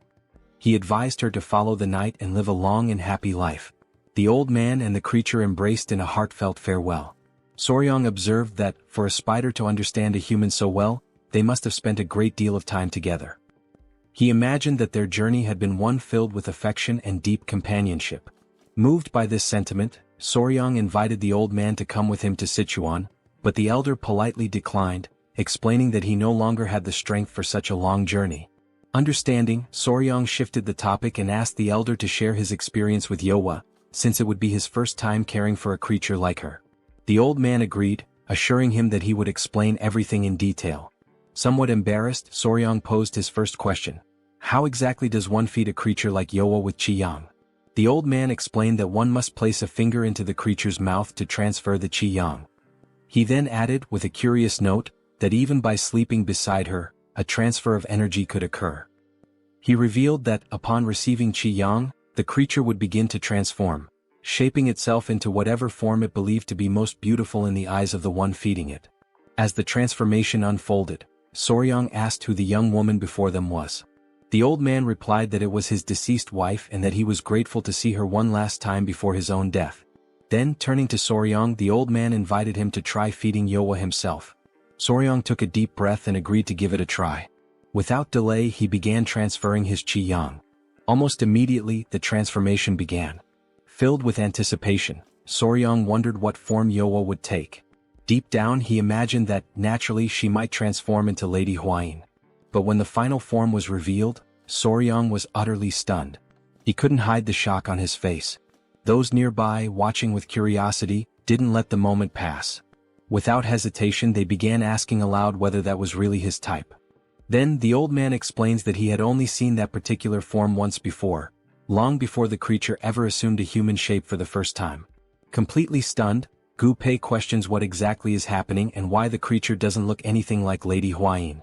However, Soryang, visibly confused, admits that he is not entirely sure what is going on. As he reflects, a thought resurfaces in Soryang's mind. Perhaps the creature had maintained Seol's appearance because, in the eyes of the villagers, she was considered the most beautiful woman in the region. But now they were speaking of Huayin, who was hailed as the most beautiful woman in all the Central Plains.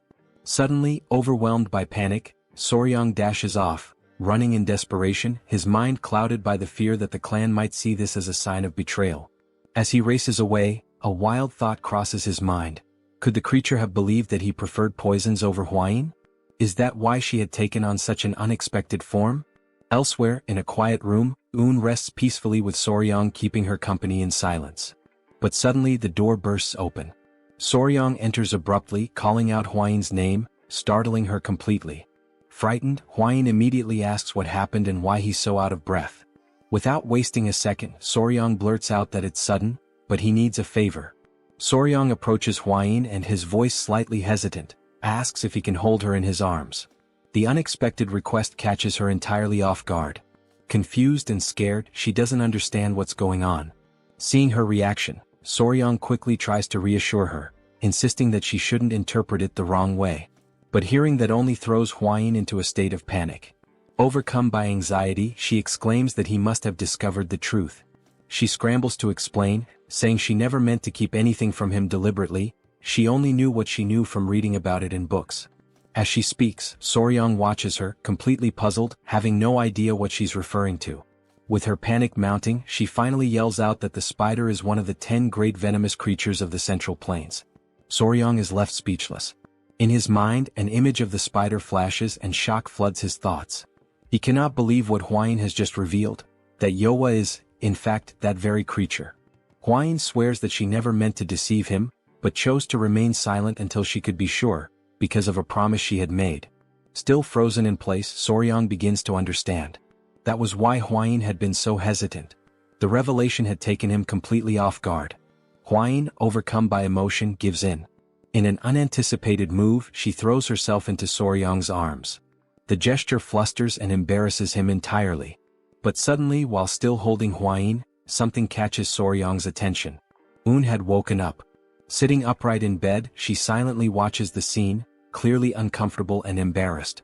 Panic overtakes Soryang the moment he realizes that Un is, indeed, awake. Days later, Soryang waves farewell to the Namgung clan. The incident had been resolved, and fortunately, Yowa had assumed the form of Huayin after absorbing Soryang's qi yang. Aboard the boat, Soryang walks over to Yowa to inform her that, once they reach their destination, he will release her from the cage. Shortly after, Gu Pei asks if Soryang has any idea about the next leg of their journey. Soryang explains that after acquiring the ice jade, he plans to head directly for Mount Gonga, home of the fat-tailed geckos. However, he admits that he is uncertain whether he should stop by the Tang clan first, as he doesn't know if Yowa can handle such a long journey. Upon hearing this, Yowa raises a hand toward Soryang, who immediately asks if she's feeling well. She smiles gently, a clear reflection of her recognition of his kind spirit. Soryang understands the gesture and thanks her sincerely, promising that they will get there as quickly as possible. Without further delay, Soryang turns to Gu Pei and informs him that they will head straight to Mount Gonga as originally planned. As they travel toward their destination, Soryang takes the opportunity to quietly enjoy the scenery around him, allowing himself a rare moment of peace amidst the gentle sway of the journey. Suddenly, something captures his attention. He overhears two young men talking nearby, their voices animated. One of them says that the leader of the alliance had personally led the Azure Dragon unit on an expedition, and that captured prisoners from the Blood Cult had begun to reveal crucial information about the locations of other strongholds. Right after that, the boy with yellow hair adds with excitement that there are rumors going around about someone who managed to create a poisonous mist that only affects members of the Blood Cult. Instantly, Soryang turns toward them with enthusiasm written all over his face, realizing that they were talking about something he himself had accomplished. The scene shifts back to the boys and Soryang, now clearly intrigued, asks them who was responsible for creating such a thing. One of the boys replies that the alliance hadn't disclosed the identity of the person involved, but insists that whoever did it was truly a hero. Soryang is left stunned by the praise. As the words sink in, his mind drifts back to his days of uploading videos, and for a brief moment he relishes the feeling of having once again made an impact, albeit from the shadows. Eventually they arrive at Mount Gonga. Soryang admits, somewhat embarrassed, that since he's not particularly skilled in the art of lightness techniques, he won't be able to climb the mountain himself.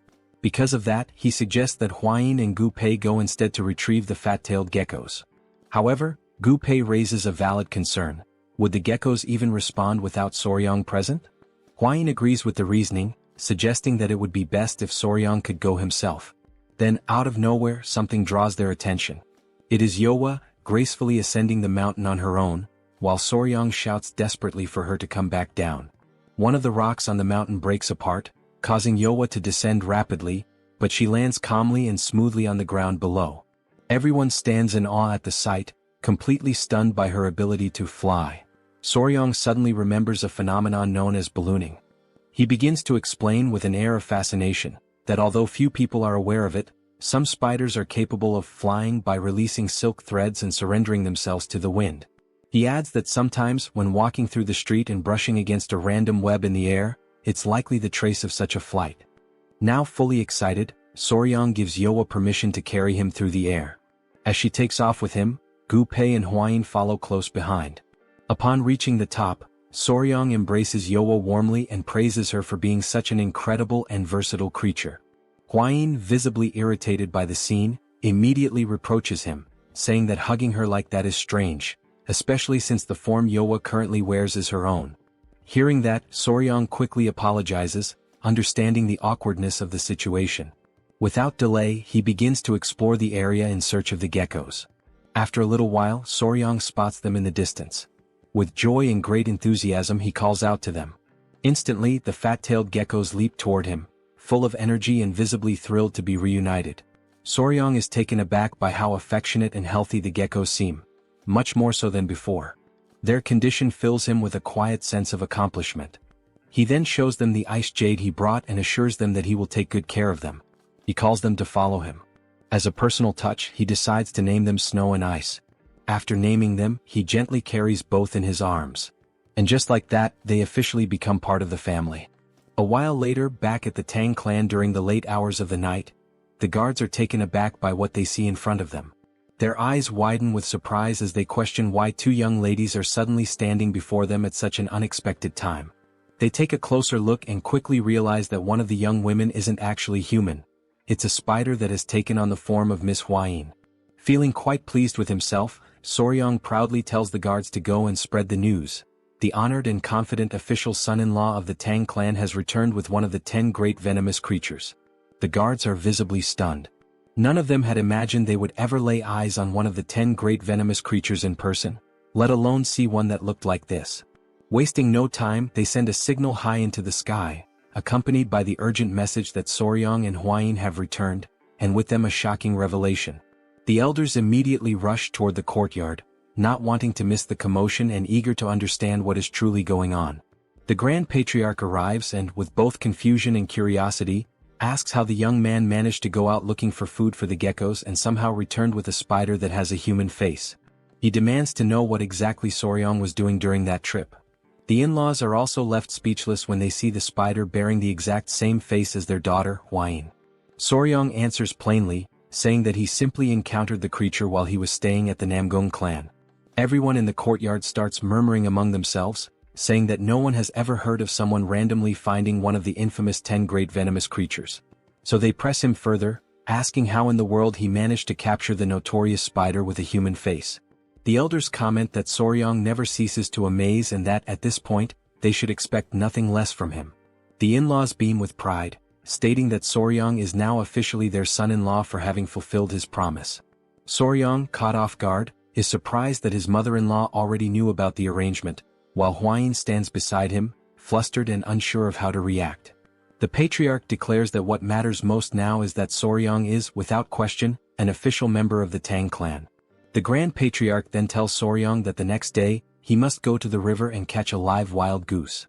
Soryong, confused, asks why. The elder responds that it is the young man's responsibility to prepare the goose for the upcoming ceremony.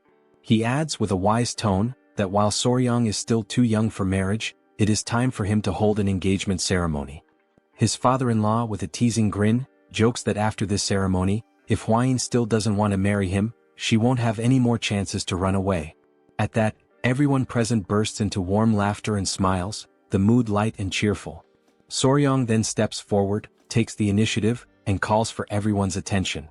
He clasps his fists together in a respectful gesture and in the name of the Tang clan of Sichuan, and now as an official son-in-law, he expresses heartfelt gratitude for all the support and kindness he has received.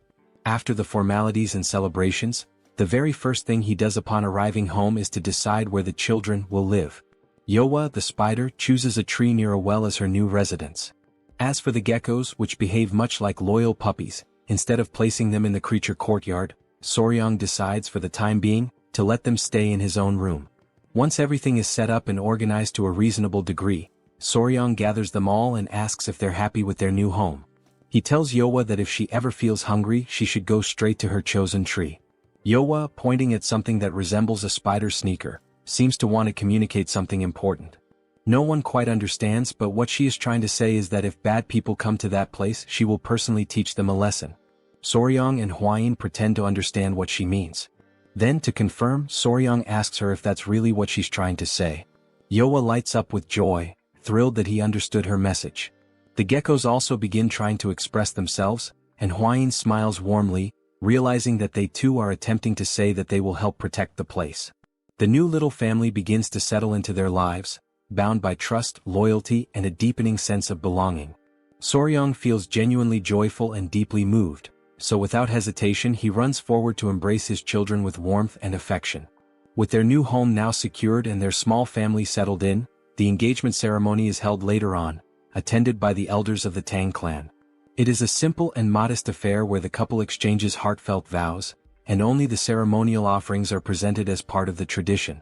However, before all that, a minor confusion arises during the preparation of the offerings.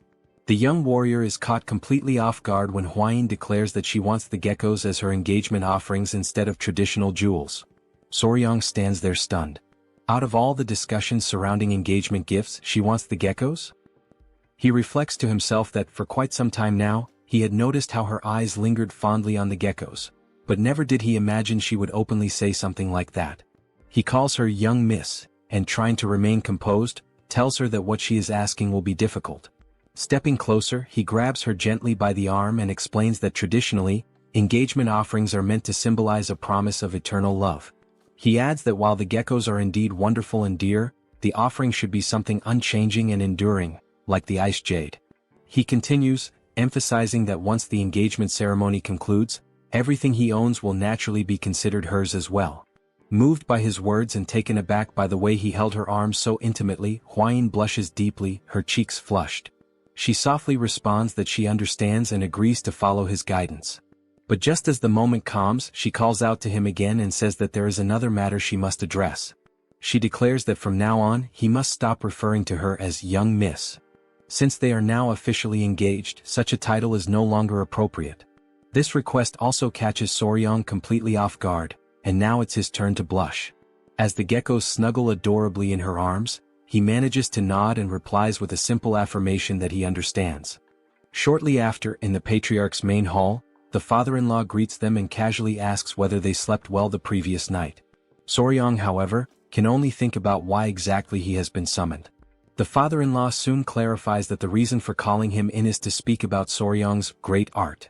Hwain elaborates, explaining that this great art involves learning a qi cultivation technique unique to the Tang clan, one that involves internalizing poison. Soryong then asks whether they're referring to the ritual of taking the 10 poisons that had previously been mentioned.